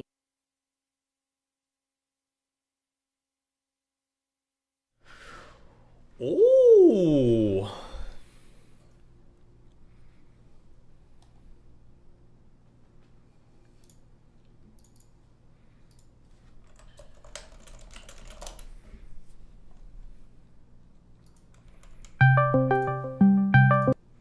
Listen. Hi. Hello. How are you? I'm doing. You're doing. Okay. Okay. Wait. Listen, question. Wait, let me pop you out real quick. Boom, boom. Boom, boom, boom, boom.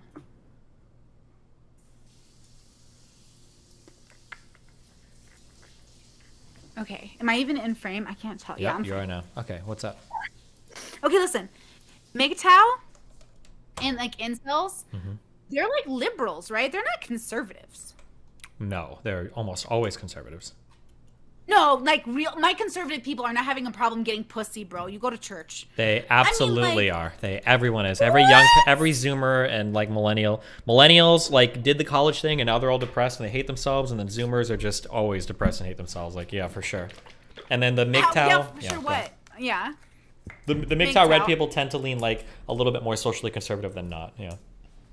Okay, fine. I don't know what that means though, because look, I think I just hit my anti-women arc for the liberal side, because I already went through it as a conservative. You know, women shouldn't be president because they get periods, that stuff. Okay. So I went through that arc, and then I went to my like feminist arc and egalitarian arc, and now I'm on the fuck it, don't care about your gender, just let me fuck your face arc. But then we were watching this girl argue with Vosh, some English lady from England. Oh yeah, I remember. Yeah. And okay, but both of them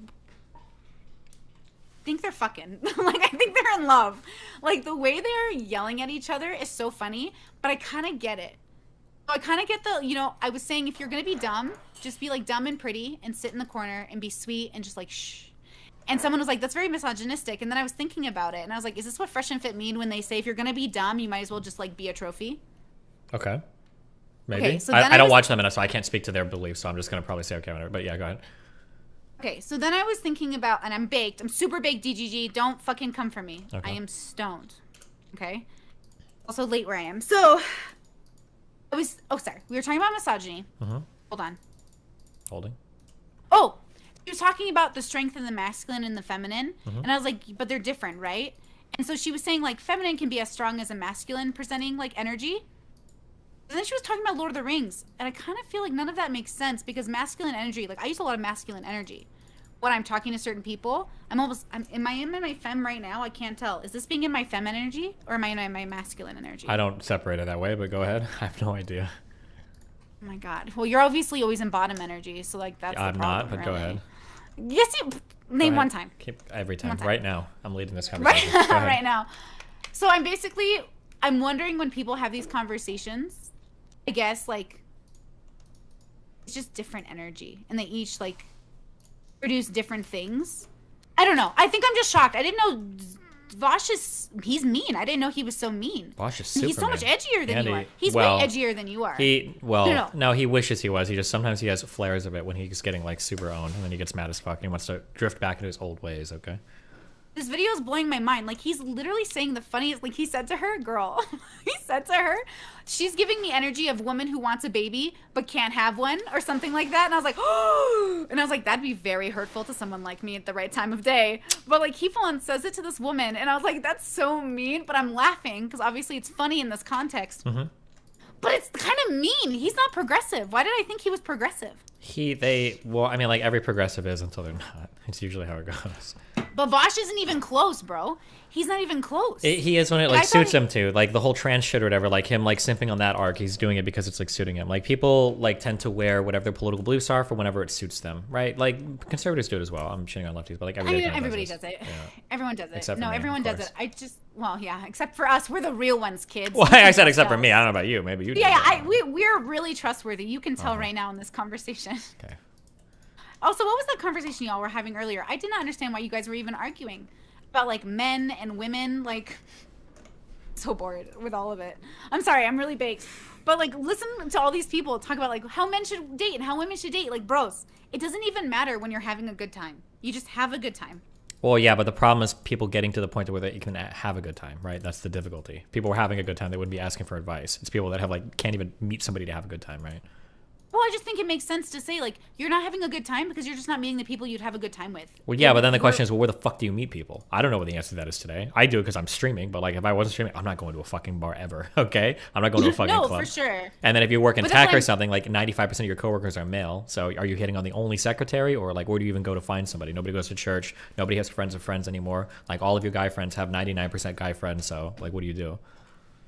Stay single or just keep going like the rest of us? What's the, like, that is the answer. You Okay, just for said the men, answer. that's not the answer. Okay, being single sucks. That is the answer. It sucks. It's not fun. You don't think it sucks? I'm single too in a forest. You think it doesn't suck? I don't know about you, but I know that no, it doesn't suck that much for you because you're choosing to be single. A lot of guys aren't, okay? That's the difference.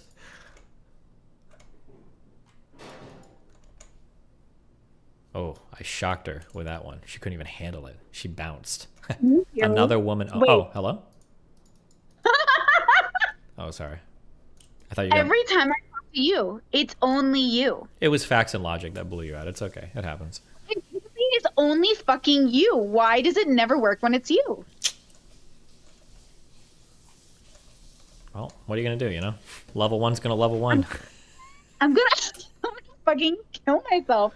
I can't believe that just happened. Again, only with you. It worked so well all day today. I've been streaming for hours. Nice job. Oh my gosh. Oh my god. What do I do? Well, now that I yelled at you, I just kind of feel good, and I want to go like watch a Korean love show or something. Yeah. Oh my god, I should hop back on. See, that's the problem. It's just it took me out of it now. Now I'm just thinking about how I want to have this conversation in general. It's stupid, Steven. I'm so fucking bored. It's so dumb. How should men date? I don't fucking like the rest of us do. Figuring it out day at a time. There's That's no not fucking advice formula. to somebody that like. To what? To who? To people that are lost and don't know what to do. They need some level of guidance. Just saying like, oh, figure it out. That's like what a natural says to somebody who like doesn't know what the fuck they're doing, right? No, but that's not. Then it's not about love or partnership. It's about more than that. Who are you as a person? What is your trope? It's What are you not doing just in life? about that though, right? There's a lot, but like it's hard to know what to do because there's a lot of things that have to line up for this to like work in terms of like dating and everything, right? And for a lot of people, they just don't have it lining up. So how do you even begin to make those adjustments? Otherwise, it's very difficult, right? Like if I were to just tell people, what?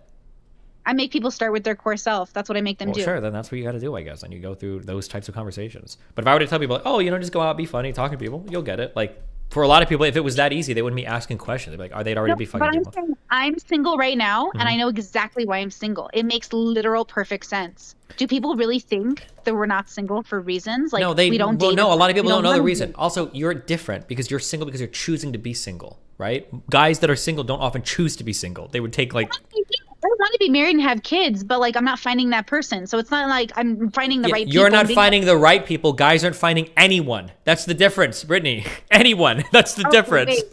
Wait, hold on. They don't find anyone. Anyone. Yeah.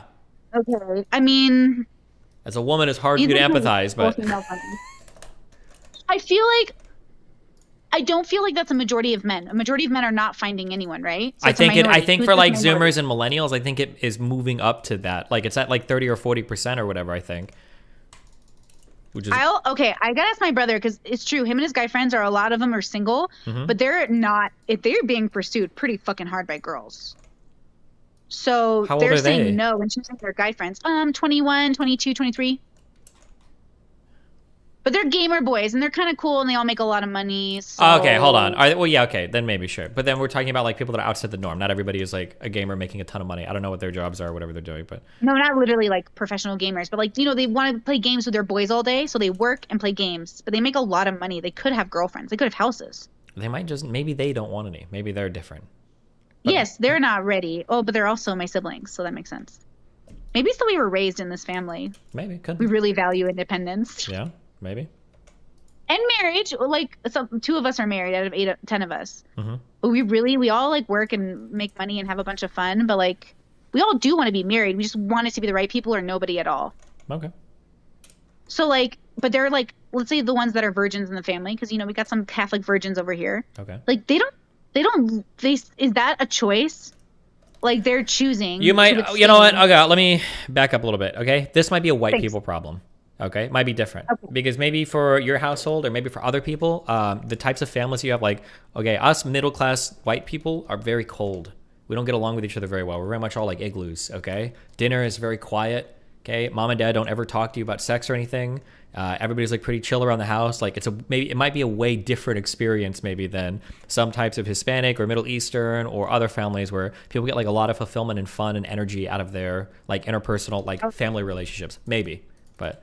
Yes, and we're in each other's business, and we're always helping each other. Like, yeah, like we're connected. We tell each other everything. Like, yeah, they're like like they live with me. They're like my best friends. Sure. Yeah, maybe that's a different experience for like the canonical fucking white middle class man. Yeah, in the and United States. also, Obviously, also because we're so close, we have a lot of those needs met in a lot of ways. Like we don't need a lot of friends outside of each other, though we have them. We have each other. We don't like. I have people to talk to every day, people to hang out with. The only thing I haven't gotten in the last 3 years is that like lover energy from someone. So I don't. But so it's not that important. But you Like, have it's a lot of, important. you're getting a lot of overlap from what lovers provide from like Totally. family and friends. Whereas a lot of like kind of like lonely men Exactly. don't get any of that crossover at all. Yeah. Very fair. That makes a lot of sense. Yeah, no, so that obviously makes a lot of sense. There's obviously, I can see the logic there. I guess that's why, I mean, dating advice is so important. You know what I did though? I just read like fantasy books and fan fiction I thought was sexy. And then I kind of just found the people that also thought it was sexy. Okay. I just feel like sometimes people forget they're like, what you have is cool. Like sometimes you are the thing that Well, people want. Sometimes, but if you are, then you're probably not on forums asking, why am I so lonely? How do I get any girl to ever pay attention to me ever? Right? You say that? No, maybe. It depends. Because in some ways, I'm sorry, but like logically, there would just be part of the population that would not get partnered.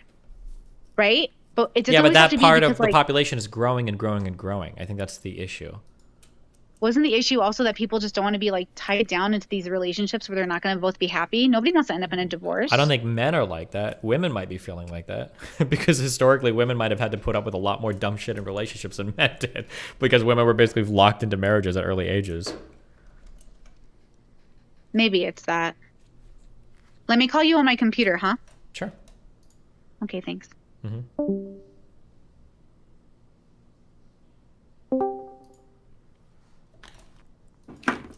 Hi. Hi. Hold on, I'll come in eventually, I think. You know, I have just like a lot of feelings around these subjects because a part of me is, I know I'm not common in the sense that like I genuinely, and again, my bubble was really good to me. None of us feel pressured to get married, so we don't care. And we can get laid if we really wanted to. So I guess that's to some extent. It depends on how you look at that, right? You don't take into consideration like Yeah, it's medical like there's issues, it's like like- there's like a Kanye West lyric where it's like money's not everything but not having it is, right? Like I say that like, oh, like I can be single for a long period of time and I'm okay with it, and I kind of am, but also I have access to a ton of different people. Like if I want to get laid, I can get laid. If I want to date somebody, I can date somebody. There's a big difference between somebody choosing something, being like a vol cell, right, versus like an incel. Right. Like I couldn't find a woman to save my life that would ever like lay with me or, you know, romantically be a part of, like that's a totally different thing, you know? It's a different situation to be in. Yeah, I don't know. I guess I look at like for all statistical probabilities, like which one am I going to be? And then I kind of move off the success rate of that particular one. But you're right that because I feel like I know myself so well, and I encourage people to do the same, which is like figure out what you need in all facets of your life so you can fulfill as many of them as possible. It's very helpful if you have like all of them gone. The one you like want them, like the one that might be the hardest. Like I think for me, like not being a mother is very hard for me to process. Like I could process a lot of futures for Brittany, but not being a mom puts me in a place where I'm like, holy shit. But I also handled so much in my life that I know I can handle this because, okay, fine. I got everything else except this one thing. That's not too bad. That's not too bad. There's like an optimism that I'm allowed to have. Okay. I set myself up to have that be possible. So when people come to me and they feel this needy around love, my brain goes, what else is missing? And maybe it will help.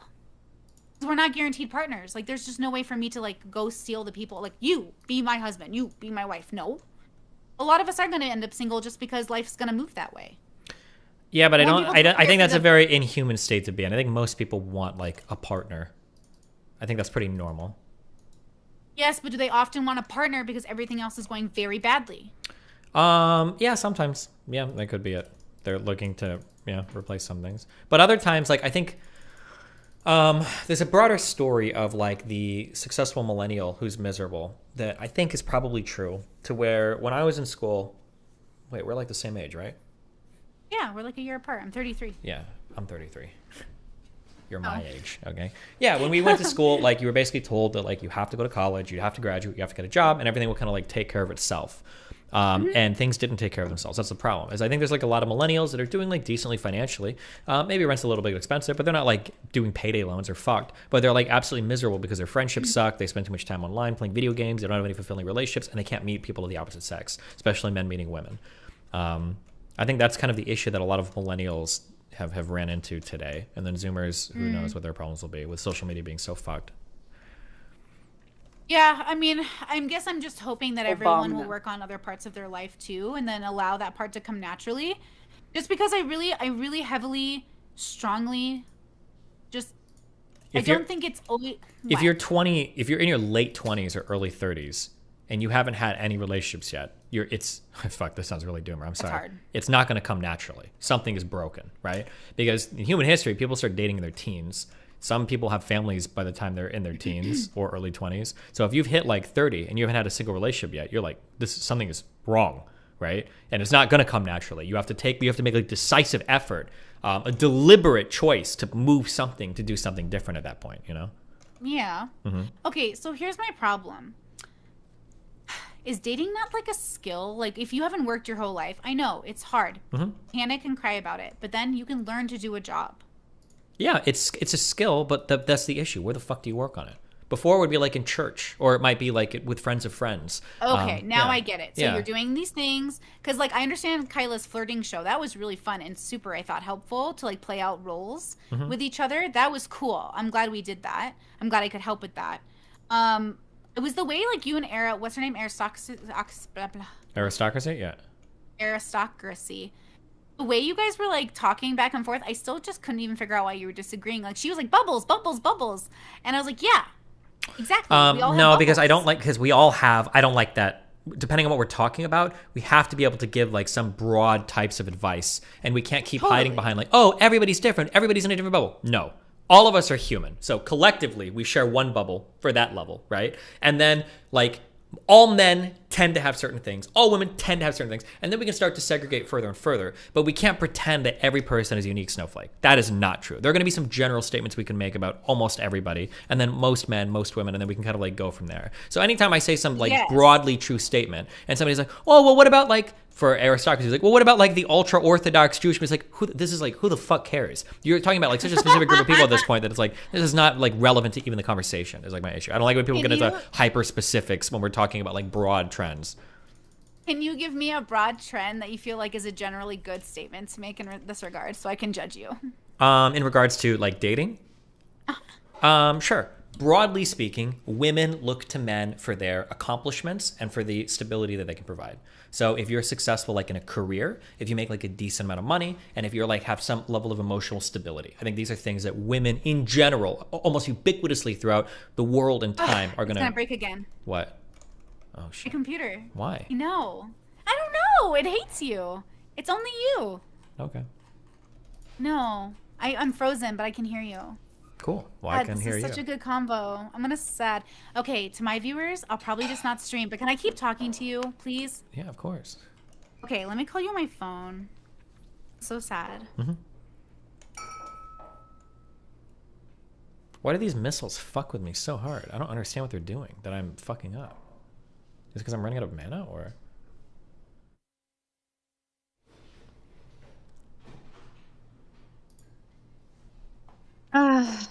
Hi. Hi. Okay, this is so interesting to me. Talk to me until you're bored. Okay. Or until you don't want to talk anymore. Okay, so, God, I can't believe my technology sucks today. I think you're right. That's a good one. I actually really like that one. So I said something earlier in my stream, and I got called. They said it's my internalized misogyny. So I want you to judge me, okay? Okay. Okay, so I was talking about how in my long-term relationships, not short-term, I'm attracted to a lot of people. I can fuck a lot of people. Long-term dating, which is my ultimate goal, is very specific. Yeah, of course. So I'm bisexual, and in a relationship, I could absolutely date a switchy man who is a top, or a switchy man, but not a switchy man who primarily bottoms, not a bottom man. Got it? Okay, and you're talking like energy dynamic wise, not like sexually, right?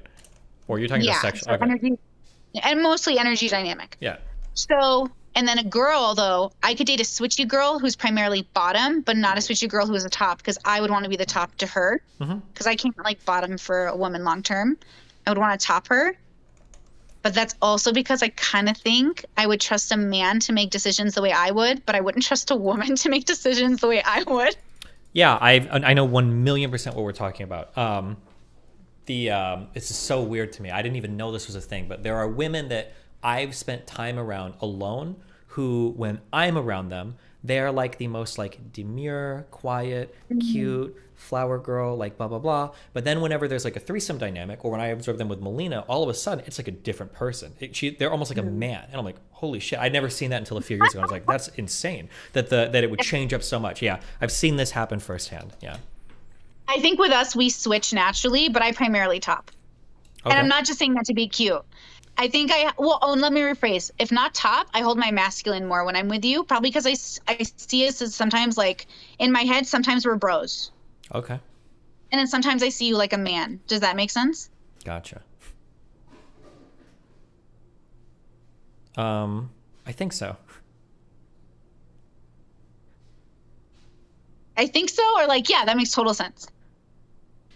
I mean, we're speaking in an extended metaphor. We're in allegory territory right now, so I think I understand, but yeah. Like, because you know how you had told me in one of our streams that like all your guy friends want to have sex with their girlfriends and our friends that are girls. Okay, I think that's stupid. And you were like, no, that's not true. Like everyone would say, it's okay. Retarded, because like I guarantee there are just people who I just guarantee. Okay, so anyways, but don't you have moments where you see your girlfriends as like girls that are like boys? Like sometimes for guys, that almost never happens. It's very, very, very, very, for guys. For you. No, absolutely not. But I'm an actual fucking slut. Okay, it's different. It doesn't count for me. Okay. Don't ask. Don't. You can't. Yeah. If you're asking me a personal question, I'm responding for myself personally, but it's going to be way out of like, whatever. I don't give a fuck about men in general. I know what men in general are like. I want to know how general like men you are. Oh sure. Yeah. Yeah. Okay. What's your next thing? Here's the thing. Here's the issue. Here's how it works in my mind. Okay. Sex is nothing. This is a little weird. Sex is nothing special for me. It's like a fun thing that two people can do together, right? So if we get along well enough that we're friends, why wouldn't we fuck? It would be a fun thing to do. Totally. That's where my mind goes, right? Totally. So if I have a friend and she's a girl, or we're like chill, like, yeah, well, why wouldn't we fuck? It would be fun, wouldn't it? Like that's where my mind goes. Yeah. That's 100% how I feel. You can watch my past streams, but that's because I know, one, I don't experience jealousy, so I know that's the why for me. And two, I like most people. I am attracted to most people. I am not long-term attracted to almost anyone.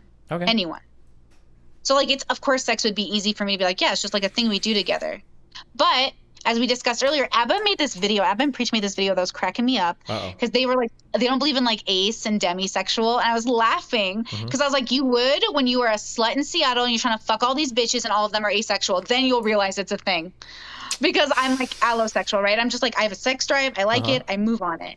It is hard to find sexual partners in a group full of fucking queer people sometimes because they're all fucking demi or asexual or something like that.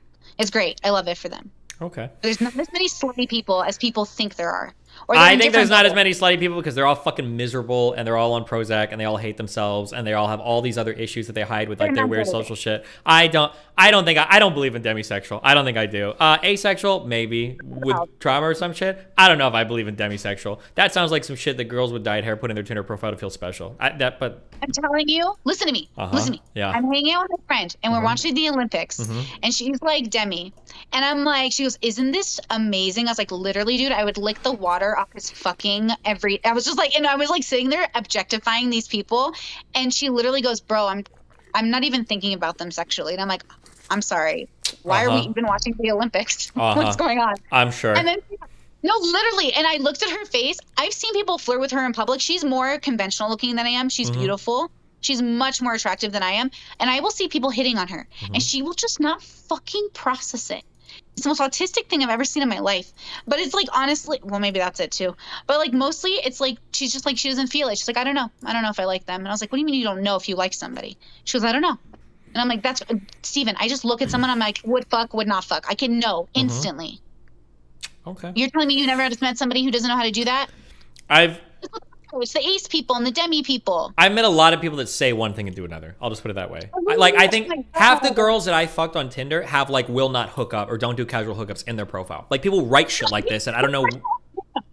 No. Tinder is a hookup app, so the consent, it doesn't matter what they put in their profile. It's Tinder. I'm just It's a saying that hookup like app. I think sometimes people being demisexual sounds cool. I only am attracted to somebody when I'm attracted to their mind. Yeah, okay, I'm sure you are. What? Why? Well, maybe some people are just built different. Everyone's built different. Yeah, there might be. Maybe. It's possible. Sure. Listen, I'll tell you this. Everything you're saying is everything you're saying is possible, okay? Of course it's possible. Everything I've you're met these saying. people. I fucked these people. It's very different. They're not like other people. Okay. It's possible. What you're saying is possible. You have not fucked enough people. Maybe not. Or But it no, is no, possible. Think of the same people in the same bubble. You need to fuck people from all backgrounds. Okay. You know what? Maybe. Anything's possible. But how would I even know? Because if a demisexual, there's a girl that's getting mad at my DMs who says she's a demisexual, but we've hooked up. Maybe, what if I'm meeting demisexual people and they all just happen to like me? So now how am I supposed to believe that demisexuality is a thing, huh?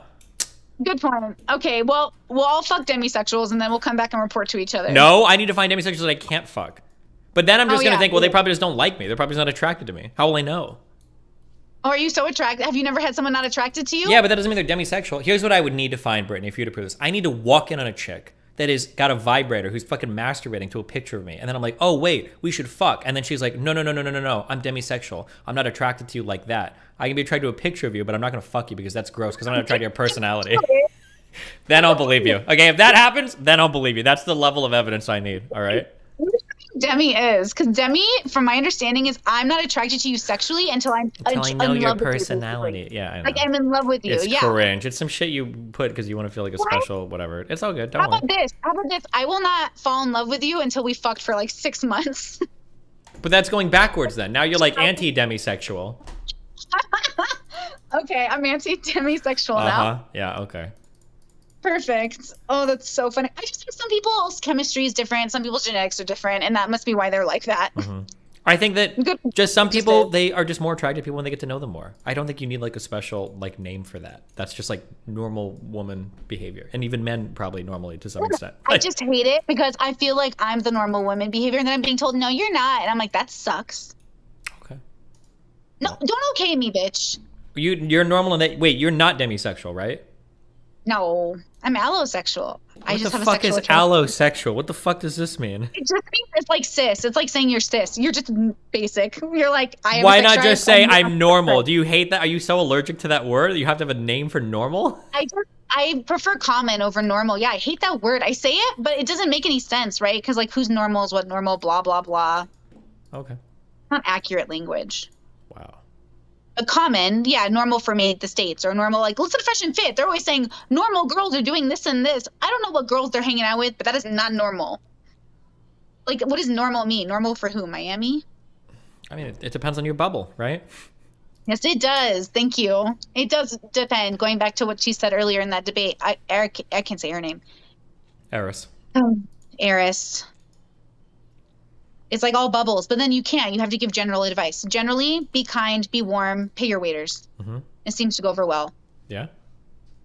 But then again, money can't buy manners. God, the rudest people lately. Okay, do you think this is rude? I was in a doctor's waiting office, in a doctor's office. Okay. And this family had a couple of kids, and they were on phones, and they were watching their shows. Okay. And I was just watching this, and then this old man walks in, and he starts watching a sitcom on speaker. And I'm just sitting here, and I'm looking at all these people, and I'm like, I'm gonna fucking Al-Qaeda this room up right now. What are you doing? Like, what are we? This is so rude. And I was like, oh my God, what is this? And my mom would kill me. And it can't be a Middle Eastern thing. I refuse to believe it. But it was weird. That the person was listening to the show with the speakers on?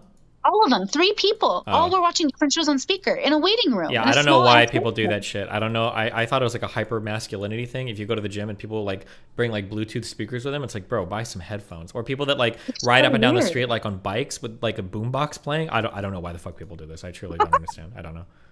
Are they peacocking? It was so, but no, they were just like a nice family with 2 kids and then an old man. And I was like, okay, you don't seem malicious. This is so rude to me that my brain, I wanted to start playing your stream or playing like me on like Pornhub or something. Like I was like, what is the line here? Like, I'm just confused. Like, why would you do this? Again, maybe it's COVID and people forgot, or maybe I'm just in a bubble where this isn't rude. I think So it's that's just old fine. people in technology. They do weird things sometimes, you know. Or no, it's not even old people though, I guess, because everybody does it. Yeah, I don't know why people. I had a family. I don't know. But then again, everyone thinks everything is rude based off where you're from and what you expect. And I am an immigrant to this small town. Wow. So I'm not from this place. Oh, interesting. I don't know. I just think sometimes we like try to logic.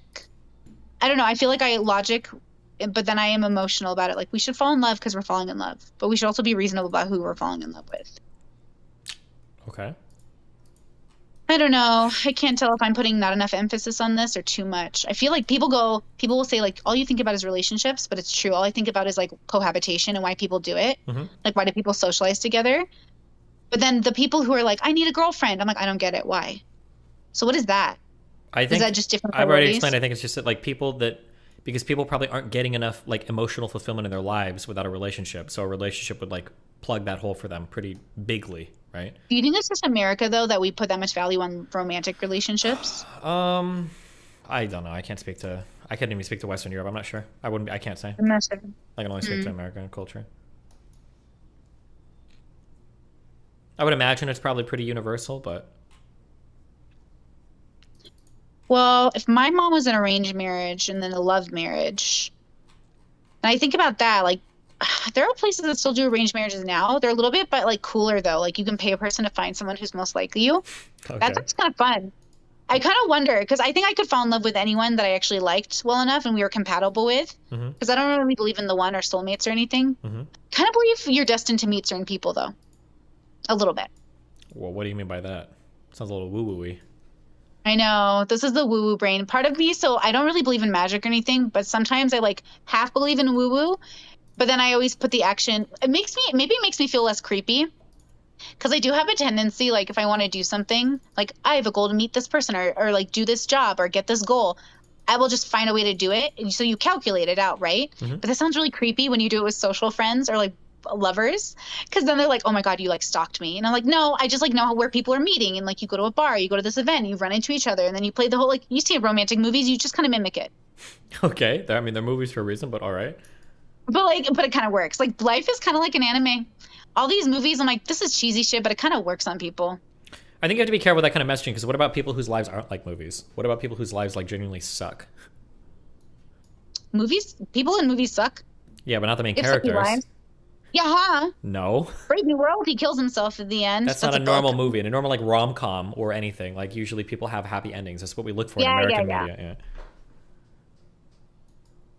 That's how it goes sometimes. I don't know. That's not very satisfying. That's how it goes sometimes.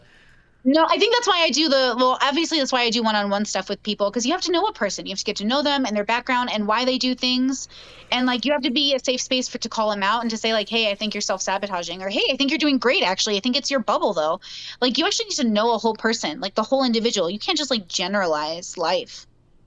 I mean, you can, but it's not a very satisfactory one. Or it can be to those who don't want it any different. Okay. I'm trying not to use black and white language, but it's hard. Sure. Yeah, I mean, it depends on, yeah. I mean, sometimes we have to generalize, right, to talk about anything. But then, Yes. depending on what you're talking about, you don't want to overgeneralize if you're talking to an individual, right? Right, yeah. How was your stream today? It was really nice. I'm getting better at going longer, which is really fun. Okay. I'm getting better at that, and that's really great. I didn't know I'd like streaming so much, but I think I also couldn't have done it at a different part of my life. So I'm really happy I could do it now. It's nice. Oh, that's good. Yeah. I want to get a shooter game though. So my brother recommended Apex. Mm-hmm. That's what everybody's playing now. But- Yeah. Yeah, I just like short games. I thought about doing Rust just to build a compound so we could play in it in Rainbow. Okay. But I like shooter games. So something quick and fast and easy. We can just play around and then get off. Any recommendations? Call of Duty games would probably be like easier for that, like just quick multiplayer, get and shoot people. Apex is going to be probably a bit more frustrating if you're not that good at shooters, because you're going to die really quick and you're going to have to reload every time, and it just gets kind of annoying, I think. That's definitely going to be me. Yeah. I haven't played COD in so long. I didn't even know people play it. I mean, I guess they play it. Mm-hmm. Yeah, they do. Okay. Interesting. Are you doing good? Are you okay emotionally? I'm always usually pretty okay emotionally. Yeah. Good. Okay. Yeah. How's why are you streaming today? What do you mean? It's Monday. Oh fuck! When you told me you were, it was Sunday. Or I was thinking of last night. Do you ever lose track of days because people tell you things and you look at your thing and it's like says Sunday and you assume it's the next day, but it's not the next day because you always look past midnight? Honestly, for just a second, I questioned myself when you said that. I was like, oh, "It is Monday, right?" Like, so I don't know. What is time? What is time? I lose track of past midnight sometimes. Okay, I thought today was Sunday, but today's Monday. So okay, It's so Monday. Mondays and Fridays, right? Yeah, Mondays, Wednesdays, Fridays, and Mondays is stream until I get tired days. Gotcha. So I last the longest. I don't have anything to do. Do you have any fun collaborations coming up? Melina, maybe you know her, and Erudite. Somebody called us the Destiny Angels, and I was like, oh my god. And Erudite was like, actually, I love it. I was like, fuck, we love it. I hate you. But don't you love it? Isn't that nice to be like, have people have fun around you? Like, it was so cute. Yeah, it can be. Parts of it, yeah. I don't know. Girls have way too much. I'm having way too much fun with it. Well, anyways, we're supposed to stream on Everything Everywhere All at Once. Oh, cute. Nice. Oh, there was a Yeah. podcast I was on called Every Frame of Painting. I saw a little bit Or Every of it. Frame of Pause, I think. I'm sorry, yeah. Yeah, that one. Yeah.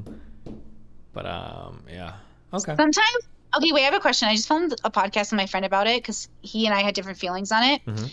And one of the things that I told him was like, he said, you keep saying this movie's amazing, this movie's great, but you're not actually telling me why. And I was like, I can't tell you. Mm-hmm. And I was like, it sounds gay if I explain it out loud. Mm-hmm. And so, like, I feel like I don't want to, but I loved it, and that's good enough for me. But sometimes when I hear you say things about the movie, it also sounds the same. Like, you're just like, it's great, you'll love it. And I'm like, but why do you love it? So do you actually have an answer for why you love it? Because I'm not going to say mine out loud. Oh, yeah, of course. I think that the movie deals with, there's like tons of different layers to the movie that all serve really well to reinforce the central plot, which is just kind of like looking at a slightly dysfunctional family that still loves each other. And then I think that it plays on the screen in a way that's very unique to the medium of film. Like, I don't think it would work well as a book, maybe as an anime, I don't know. But like as a film, it does everything exceedingly well, and like going between like all the different things that it shows you, you know what I'm talking about, right? Like the different, to reinforce all those like central themes. And then I think like the main story of like how the dad works, how the mom works, and how the daughter works, and then how the grandfather works, I think is all like really cute. It's a very basic story, but it's done, I'd say, like almost perfectly, basically. Yeah. Cool. It was really good. I watched it and I cried both times. I'm going to watch it again and again and again. I'm set to watch it again next week when my sister comes to town. Nice. I'm so excited. It was really great. Did you like the fashion and everything? Because I loved that. Oh, the girl had some insane outfits. She had so many insane outfits. All like really high effort, like insane outfits too. Yeah. Yeah. Mm-hmm. No, I loved it though. I thought it was really good. I do love it though. It makes me feel like if anime was a movie, this actually is what it feels like. I wonder if it'd make a good anime, but it definitely was one of those movies I got as close to real life anime to me. It's very stylized. Like it has like a very The choreography was amazing. Like I really loved it. I just thought it was so good. Mm-hmm. Yeah, okay. Righty then. Well, I don't have anything else to talk about. Okay. Well, hey, listen. It's been fun. Bug me if anything comes up, and yeah, that's all I got. Okay. I don't have anything else. Great. Thank you for talking to me. I like talking to you so much. Bye, DG. DG. Have a good night. Bye. Bye. Wow, how you guys doing in chat? Okay. We have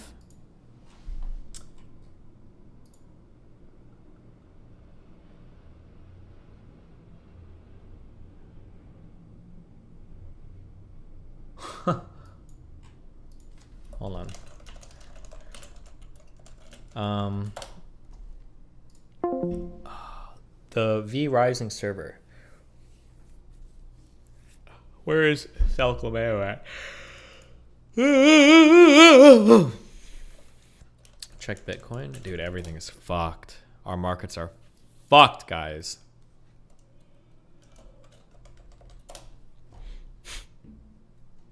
It's a red day. You need to set a distinction between cuck and open relationship for new people. No, it's not. It's literally not even worth it. Because generally people doing it are ultra insecure and are like very much like just looking for insults. They don't actually care like what any of the distinctions or terms are. Like, so they're like, to even get into the like fight of trying to define what does it actually mean to be a cuckold is like you're already wasting your time. Like, these people don't usually care.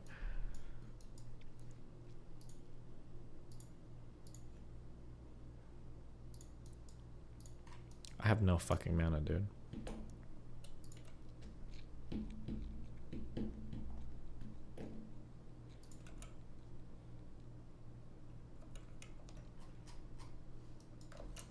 I'm playing games with Nathan. He went to his fucking grandma's and he didn't tell me.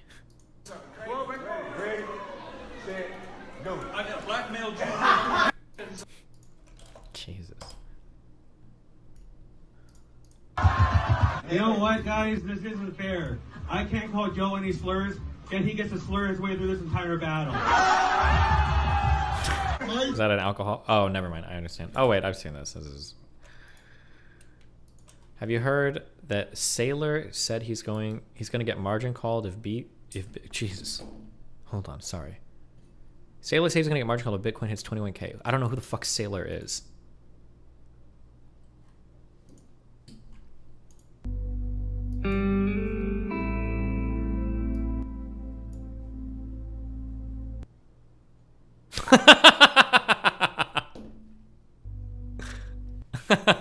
I got it. The Ocean Shipping Reform Act is Puerto Rico's quotas help address. Okay. He's the MicroStrategy guy with almost 130,000 Bitcoin. 130,000 Bitcoin, or does he manage a fund with 130,000 Bitcoin? Incel fuel for black. Guys, I don't support everything this girl says, okay?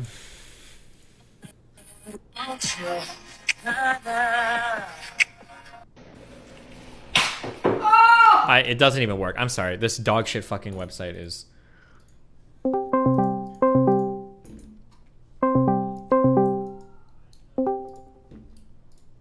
Hello. Hello. What's up? Take your time. Wait, okay. It froze for a second. I Uh-huh. don't know. Okay. I have a bone to pick with you. I'm upset with you. Okay. I feel like we're gonna burn the bridge. Yeah. Okay, let's go. Let's do it. Okay. So, okay, I'm not surprised that we disagree on dating advice. Cool. That's fine, because you have way more experience dating than me, and obviously date in, as Brittany would say, different bubbles. Okay. Right? And I think in general we also have like different things that we look for. But when you said the thing about what you took issue with, like, was something that I said about trying to think how to phrase it, how I phrased it initially. Okay, stop saying mm-hmm. Well, I'm just waiting for you to get to the fucking point, okay? But I want you to know that I'm here and I'm listening, okay? Because I haven't had a single chance to respond to anything yet. So it's going to be kind of weird if I just sit here in silence the entire fucking time. And eventually you're going to be like, are you there? Silence And I'm is a like, good yeah, I thing am sometimes. here, okay? Okay, so I made the point that I thought like if you wanted to give like really general advice, one of the most like general advice things, like the best thing that you could say is like create an image in your head of the type of person you want to be with, or the type of person you want to have sex with, or whatever it is, okay? And then try to work on yourself to become the person that you think that they want to be with, right? And you said that was the same thing as people being like, oh, just be yourself. But it's Well, because it's like a general thing. Like, okay, think of who you want to be with. Okay, I want to be the really fucking smoking hot 22-year-old chick with a big ass and big old boobs. Now be the person that she wants to be with. Okay, I need to be wealthy. I need to be successful in my career. I need to look attractive. Like, what have we gotten there? What do we accomplish there? Other than making them feel even worse about themselves, because they're none of those things. Okay, I feel like that's straw man. Right? Okay. And I really think that most people, I really feel like most people, like say most people in your chat, Mhm. when they think of like the type of woman they want to be with, they're probably not thinking of someone that's like the craziest like on it like a Pamela Anderson like figure. Sure. Right? They're probably thinking of, I don't know, the typical girl that does well on OnlyFans, right? Which are usually like more which is the most attractive people. No, okay. But actually, technically, the people I was listening to a podcast today about OnlyFans, and actually, the people who are successful on OnlyFans are not people who are insanely beautiful, who are people who are just like quite pretty. They're above average pretty. If you're above average, but they're not like Megan Fox. Sure, but even above average pretty is like out of reach to a lot of like the average like men on today's like dating markets. That's the issue.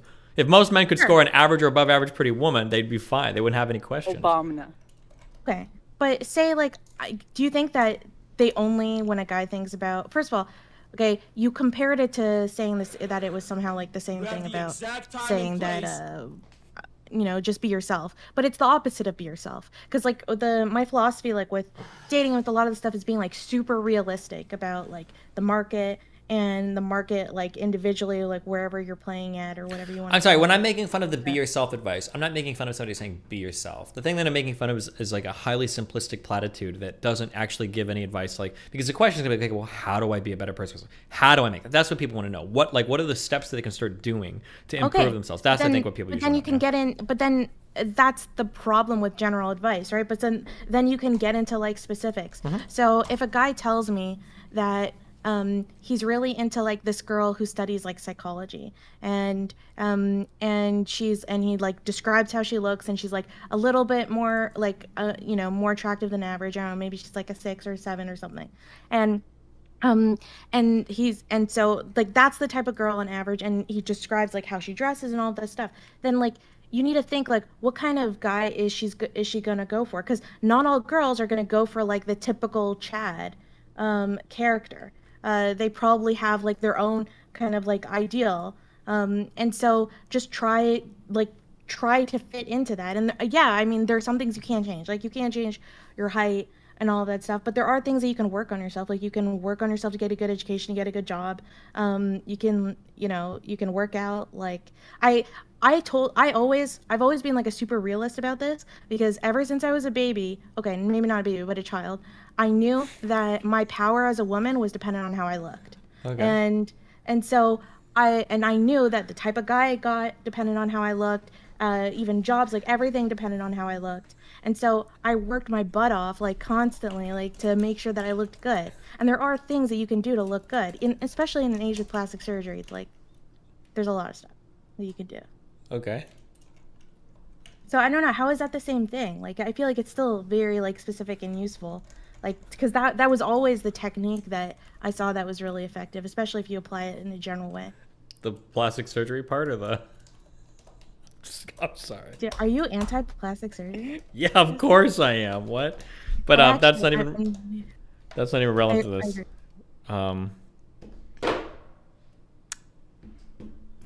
Okay, what do you want me to say? Are you also high? Like no, like I'm just. I love women. I love you, and I love women, and I get giddy sometimes when I can share space with women that I love so much. That's what's going on right now. But you share space with Melina all the time, you know? Okay, and that's why we're polyamorous. There's room for lots of love. That means many love, okay? Wait, aren't you guys like open, not polyamorous? It depends on how mad Melina is at me at any given point in time. Oh, okay. That sounds healthy. Yeah. But I feel like the open thing... I'm just kidding. We're open relationship, not polyamorous, guys. Sorry. Okay. That makes more sense, because the poly thing is always... I know, I have so many friends that are poly, and the... If anybody tells you any of that, that's a red flag, okay? Be careful.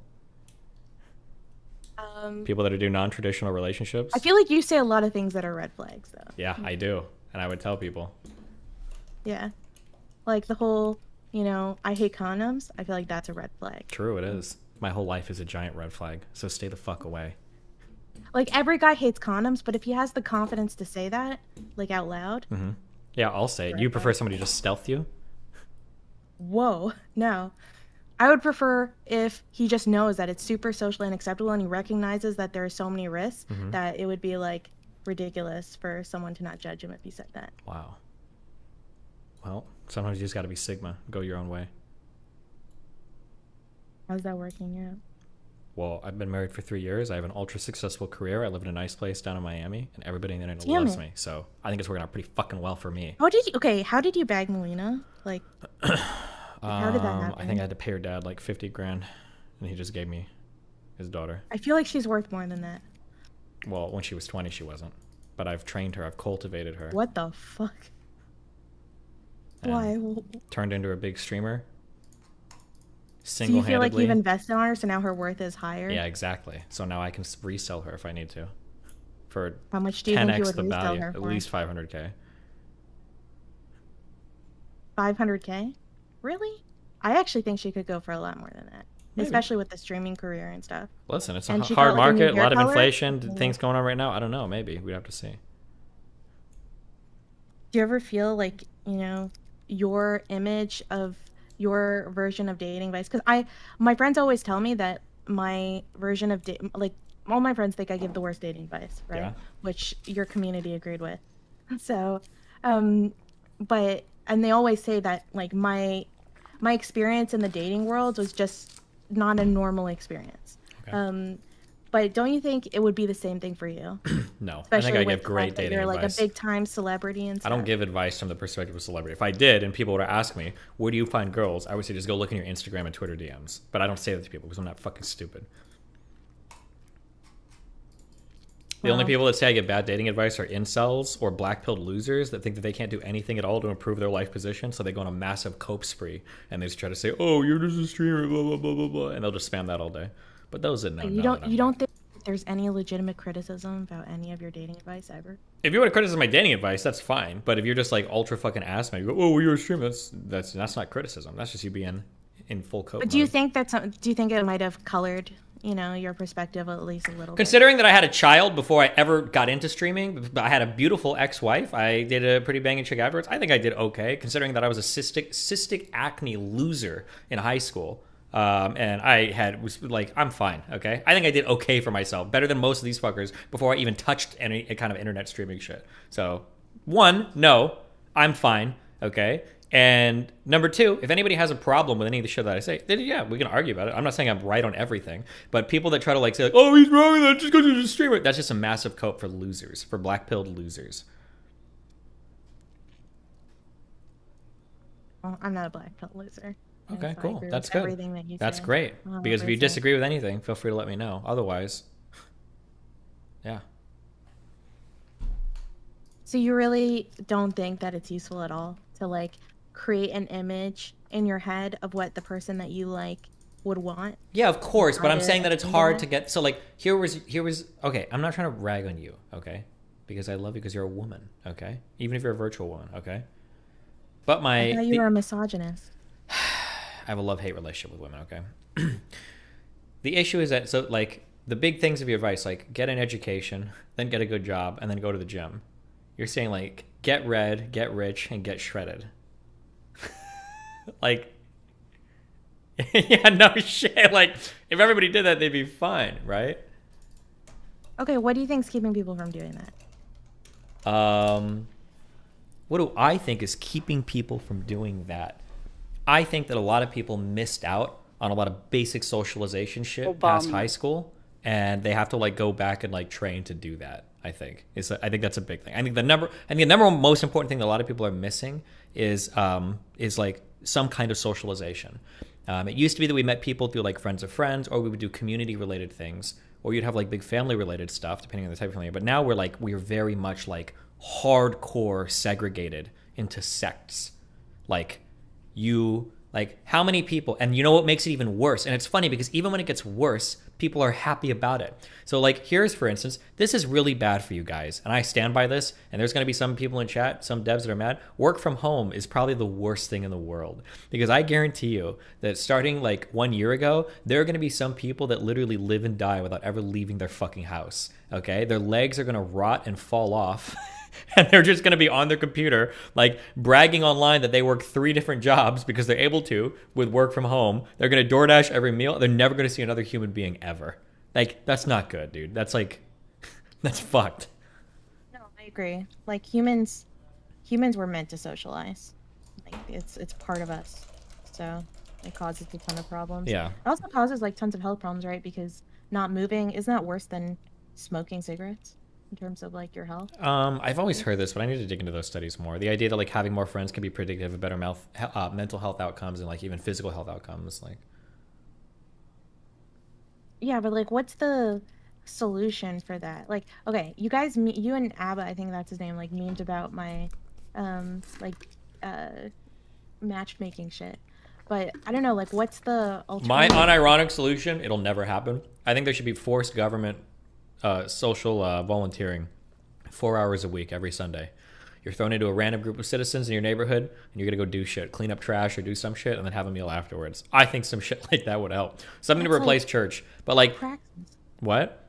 That's like praxis. Will you participate in it? I don't need to. Okay, I'm not depressed and on the edge of suicide. Yeah, because but I maybe can't. you can help others. I can't help others. I would just be taking all the girls and fucking all of them. Okay, I'd be the hypergamous male in the group, stealing So all the you women. should just like completely avoid society. Yeah, 'cause you're I taking have all to the be women. removed because I'm a danger. That's why I don't play Among Us. I've never played Among Us either. Good. It scares me. But yeah, people need to like hang out with other people and like practice socializing. Socialization is a skill that has to be practiced. You can't learn about it by reading about it. It's like going to the gym, right? You can read about how to squat all day long, but if you don't ever fucking do it, you're not gonna know anything about it. You can't just read a million guides on how to socialize and expect to go out and do it. You have to do it over and over and over and over and over again.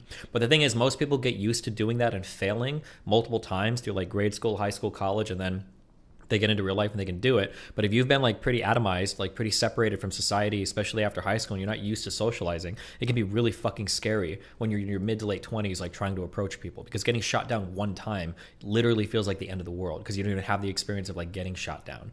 Like I say this a lot, but like some of my best experiences in life have been getting shot down because like this happened. There was a huge girl I had a huge crush on in college, in between, I think it was in between Catherine or Rachel, or it was after Rachel, I don't remember, but yeah, I remember I asked her out and I got shut down. And like being able to obsess over somebody and then asking them out and then getting shot down and then a few days later being like, oh, that's not the end of the world, and then you just move on, is such a good experience. And if you don't have that experience, then the frightening reality of getting shot down is literally the scariest fucking thing in the world because it feels like the worst thing in the world. So I mean, like, yeah, like people just need the experience. That works for all anxiety, right? Like where you have to think. I know when I used to have social anxiety, like the therapist that I went to would always tell me, okay, so what if they're actually thinking all the things that you're terrified of? Mhm. Like what happens? Mhm. It's like if you actually think of the worst case situation, on average, it's not actually that bad for most anxieties. Kind of. It just depends. The problem with the worst case scenarios for a lot of different anxieties is they're so far removed from reality that if they were happening, it would be genuinely bad. Like if you went to a place and literally every single person was thinking horrible thoughts about you, that would be pretty humiliating, right? That'd be pretty shitty. But the reality is like like people wouldn't worry about how often others thought about them if they realized how seldomly people did actually think about them. Like the best example is gym shit. So many people are scared of going to the gym. I've been to a lot of different gyms at this point. I've never in my life have I ever seen any fit people ever making fun of anybody else at a gym ever. I've never seen it. It might happen at like some really hardcore gyms or something, or in weird areas, but like that's like the number one fear of like all fat people is that they're going to go be judged at the gym, and nobody ever would do that. And I'm almost positive that if you did do that, what? People do that. I've seen it. No shot. Maybe if you're with like a group of friends and there's like a really weird dude doing something, but if there's just like a fat guy on like a treadmill or doing shit like that, I've never in my life. I feel like you would get bullied if you did make fun of somebody like that. People at the gym are usually super friendly, from my experience, but these aren't like 24-hour fitnesses. Yeah, I and, mean, like, I other don't think things, they would but- do it out loud, but I think they would think. Well, some but who people cares do in their think mind? about Like them. who cares? But I And- do think that people care about that stuff. Yeah, I but the don't problem think is like you these care about that people a are lot. thinking about themselves for like they're thinking about that person for like 2 seconds. Like after they're gone, like nobody's thinking anymore. You know, like they might see a guy in the gym and like, oh, that guy's fat, and then like after they walk out of the gym, they're not going home like, oh my god, like I saw this guy in the gym and he was so fat. Like it's like for 2 seconds and they're gone. Like. Yeah, well, that's exactly why, like, I think thinking of the worst case in situations like that Mhm. can be really helpful. Because, like, Well, but in the matter worst how case awful the situation, thought is- people are thinking that like literally every single fucking person is like thinking negative things about them all the time. It's never that bad, right? I don't know.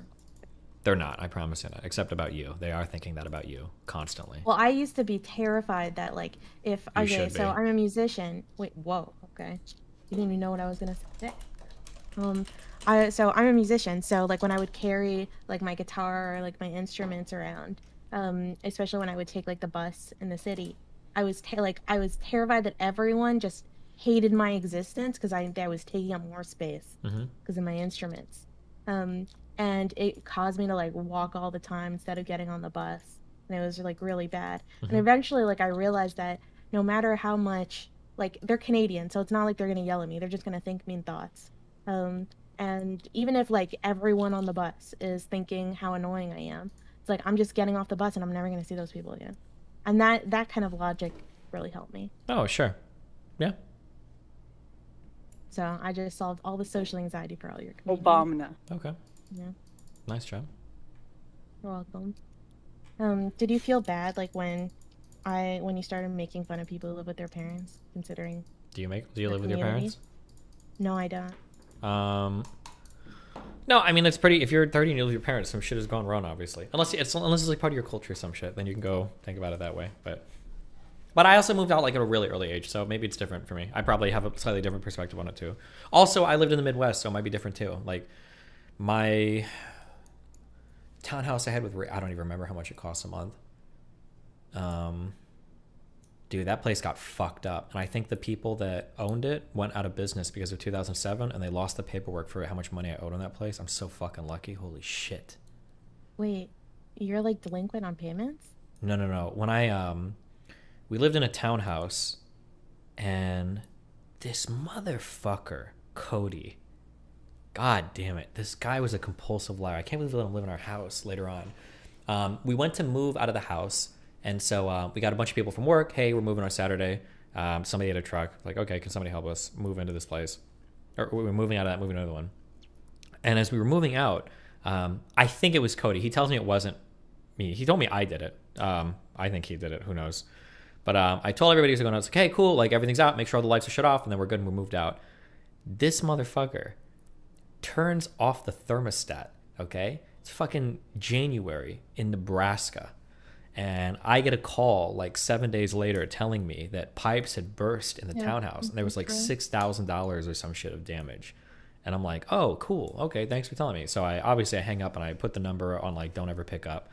And I think that what happened was I think over the next year or two, because that would have been in 2008, maybe? I think it was in 2008 or maybe 2009. But after that, I think the company that owned the apartments, I think they went out of business because I stopped getting calls, and that charge never showed up on any credit report, so nobody knows that I have it. So based. Well, now we all know. Wow, whatever company that was, sorry you guys went bankrupt. I hope it wasn't my payment that made the difference. Did you ever have roommates? Did you live in? It was me and Rachel, my kid's mom. She wasn't a mom at the time, but. Wait, have you ever lived with a roommate that you haven't been having No, sex with? fuck no. That sounds horrible. Never done that. It is horrible. Yeah, I can imagine. No, I don't recommend it. I had a roommate once that was like a sociopath, and so when I eventually kicked her out, and when I tried to find another roommate, I wanted to go for the exact opposite. So I found someone that was like a super SJW. You know, this was like 2016 or something, like the height of you know, the culture wars of like that, and she wouldn't let me. My friend circle at the time were like super hypersexual lesbians, and they loved talking about sex like all the time in graphic detail. And she was like very, very asexual and very extreme in her asexuality, and so any mention about sex would like super trigger her into like having like a panic attack, and it was awful. It was awful to live with. Very stressful. Yeah, fuck all that shit. So, would you judge someone for having hypersexual lesbian roommates, or for? No, just for having like a roommate. Oh no, I mean sometimes you have to. Places are expensive as fuck. Yeah, if you didn't have a significant other, it seems like you'd need a roommate, right? Yeah. Yeah. Roommates suck. So. Yeah. Well, date somebody, and then you can have a boyfriend instead of a roommate. Do you have a boyfriend right now? I'm gonna say no comment. You have the exact time and place. Okay, so that's a yes. So why not just live with him? Maybe I do live with them. Then why are you complaining about having a roommate? You're an incel factory. So you're just lying right now. You're just making shit up. I didn't say I have a roommate. Okay, if I had a roommate right now, why would I complain about having a roommate? Because then they could overhear me. I don't know. Maybe they're an offline person. They're at work right now. Maybe they don't listen to anything you do online. No, I just like all my friends have roommates right now, and I just have, traumatic history with roommates. Okay. So, my roommate, for the sociopathic roommate, Mhm. she had like a website where she would, like, I don't know, write her journal day to days, Mhm. and she didn't think I knew about it, Mhm. and she would like catalog like all this stuff about me. Damn. You must have been hella annoying if she was cataloging it. There was so much shit. She had like chapters for the annoying shit that you did. Oh man, maybe you're the problem. No, I'm an okay, there was this one time that I cooked a tomato soup, and a lot of tomato got sprayed all over the kitchen, and I was gonna clean it up that night, but right after she takes pictures of it, she's like, "That's the worst roommate ever. I want her to die," So, but she was upset because the guy that she had a crush on liked me, so caused a lot of conflict. Damn, and now you live with that guy. She's super ass mad. Nice job, dude. You fucked her I life don't know up. what happened to that dude. Oh yeah? I have no clue what happened to him. Okay, well. Anything else you want to share with us while you're here? Aristocracy TV?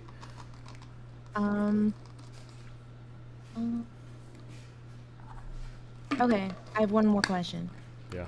What dating advice did he used to give that you now realize is wrong? Dating advice I used to give that I now realize is wrong. I don't know. This is the moment for introspection. Gotta come on. I used to project a lot of my autism onto other people, so I know I've given advice that about like interpersonal relationships that doesn't work for most people. I realize that now. In terms of dating advice, I'm not sure. I've always been like decently lucky with women. Not lucky. I mean, it's a skill, Why do you think you were decently lucky? I think in high school I was really funny, and I think being funny and then being confident and then being independent, a lot of those play really naturally into being able to talk to women. So I think I kind of got lucky. I thought women only care about money.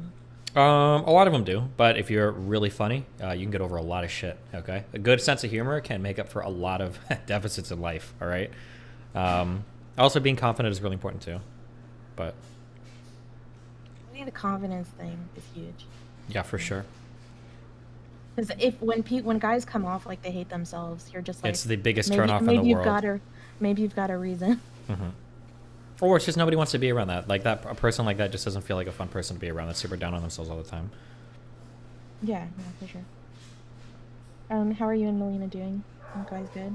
What if we were really bad? Wouldn't asking that question be like kind of a breach?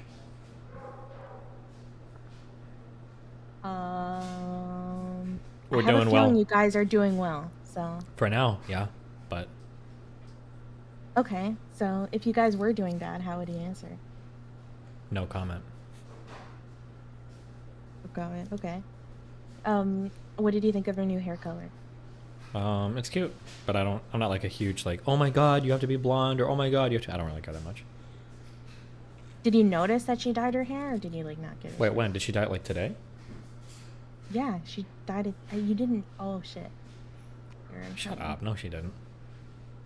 I don't know. It was like a few weeks ago, or like a month ago. Oh She yeah, went, of course I like, noticed. silver. Yeah, duh. The like silver into purple into blonde again, whatever, because it fades over time. But yeah. See, I think just that quality probably really helps you with women because you noticed that she dyed her hair. Most guys will not notice. Well, I mean, I'm not fucking Well, definitely autistic. not. I'm fucking live with her. Of course, I'm gonna notice if she dyes her fucking hair. Like Jesus. I don't know. I feel like I've seen lots of guys just totally forget about that. True. Although to be fair, also it'll be girls that'll like they have like chocolate brunette hair and then they dye it like their natural brunette and it's like barely different and you're like, oh shit, like I wouldn't notice some shit like that. But Melina will dye it from like blonde to like silver and it's like, oh well, I'm obviously noticing that. If you're going like shades of fucking brown, okay, like to where I need to get out the magnifying glass and like the color chart to match the difference in hair, then I'm not gonna notice. But I really like Melina's hair. Cool. I think it looks really good. I'll cut some off and send it to you should- sometime. Thanks. That'll make me really happy. I think you should dye your hair silver, just to match. Well, maybe blue someday, you know. No, not blue. I don't think you should We'll go see. blue. We'll see. I think you should go silver. Okay. Oh, and then you should do like spikes on the top, kind of like early 2000s. I feel like that would really fit your personality. Yeah, some real Xenon girl of the 21st century look, okay? Yeah, you know, I just think you should do it. Anyways, it was nice chatting, and I'm glad I defeated you in that debate. Yep. And I hope you have a really, really nice night. Thanks, I'll try my best to, okay? And I hope you manage to have sex with Brittany at some point. Jesus Christ, that's like really forward and cringe. I'm glad since you're a woman you can get away with making like autistic statements like that and nobody sees you for the fucking creep that you are. Must be a nice skill, but thanks. It is a nice skill. Thank you. Okay. Have Have a fun. good night. Peace out. Good luck with your Orthodox Jewish dating matchmaking stuff. Were you reading God out of damn your it. what does it mean? What is a Jewish Bible? By the way, I noticed you It's brought called that the Torah. Oh, okay. Interesting. Okay. I'm gonna matchmake your entire audience. Yeah, So, are you?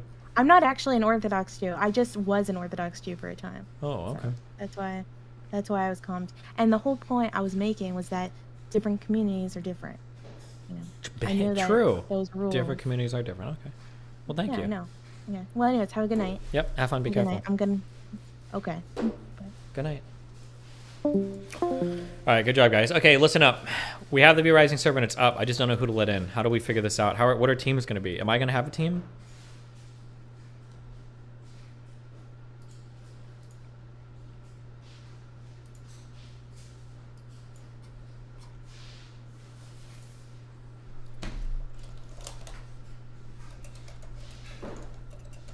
I think tomorrow at 12. Tomorrow at 1200 noon when I start my stream on time like I always do. I think I'm going to give the password out and we're gonna let everybody in. Not everybody, it's just gonna be subs. Fuck all you non-subs. I don't know how I'm gonna get only my subs the password, but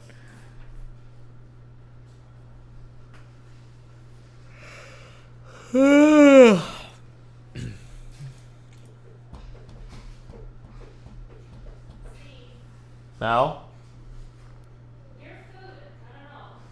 Is the trifecta thing fucked? It's the last one, so I don't care. It's like, okay, so open the box. It's a box of choo-choo. And it's all just warm. Yeah. And it does not smell good at all. Yeah, it's probably fucked. But the blue bag should be good. Because it's, yeah. Because the blue bag is newer. But the other one is just... Yeah, the trifecta shit is fucked. That's my third box of rotten food. Fuck me! We But should just not do this. I did, I already canceled it. That was the last one, so. Okay, no more. How do we figure this out? I'll start cooking. If you want to cook every day, yeah, that'd be nice. Yeah, I'll start doing that. That's what the blue bag is for, This though. is what I'm gonna do, The okay? blue bag is a new food. You're not going to cook every day, so let's not pretend. No, the only thing I need is for you to twice a week drive me to the store. That's not going to happen, okay? Once a week. Maybe. Once a week you can drive me to the store so I can cook something. I'll think about it. You're not going to want to cook every single day, no, though. I need to be more disciplined, so this is perfect. You're going to end your stream at 3 o'clock every day. I'm gonna cook after stream. And then what we're gonna eat like earlier is gonna be the food from the day before. Okay, we'll see. Yeah. But in the meantime, the blue bag should have new meals, good meals. Did you put it in the fridge? Not yet. I'm about to. Are you gonna mail it? Yeah, I'm about to get off my stream. Sorry, have to go, guys. Sorry, Melina's screaming at me. No! Sorry, I stop. wanted to stay for You're longer, making it guys. worse. Sorry, guys. I'm trying to I wanted to stay here for longer, and Melina's like, gotta go, Steve. No fun allowed. We were just about to do politics for 3 hours. I was going to debate Nick Fuentes about the future of Nazism in the United States, but I have to end the stream, guys. Sorry. I have 30,000 viewers, and they're all about to leave. My bad, guys. 30,000? Yep, and they're all gone now. Sorry, guys. I'm just kidding. I love you, Mel. How much do you love me? I love you so much. How much do you love me, Steve? Tell him how much you love me. So much. So much. Am I not the perfect wife? For someone. For me, yeah. Yeah, for you. Of course. Of course, it's the perfect. course. Why am I the perfect wife? Because you're so good at following directions. Huh? Because you're so good at following directions. Following directions from you? Yeah. You're calling me a slave? No, you're a You wife. call me a sex slave? What did Jesse Lee Peterson say about the family? God, the father, the mother. That's how it works, okay? Okay, true. I don't make the rules. Amazing. True. Obama. True. Okay, I love you guys. It's been fun. No, wait, are you actually leaving? Yeah, I have to gym. It's 9:57. It's 10 o'clock. All right. I love you guys. It's been fun. Ripperino, Cappuccino, Pappuccino, Hoppuccino, Moppuccino, Cappuccino, Cappuccino, Appuccino, Alpuccino, my dude arenas. I think Lauren is streaming, so you guys can go watch her, okay?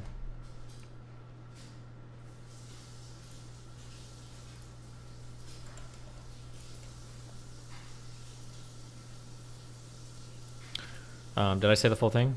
Ripperino, Cappuccino, Pappuccino, Hoppuccino, Moppuccino, Cappuccino, Cappuccino, Appuccino, Alpuccino, my dude arenas. I will catch you guys next stream, Reno. Make sure you guys more Reno. If she's talking about how the whole economy is ruined from Biden, make sure you guys push back, okay?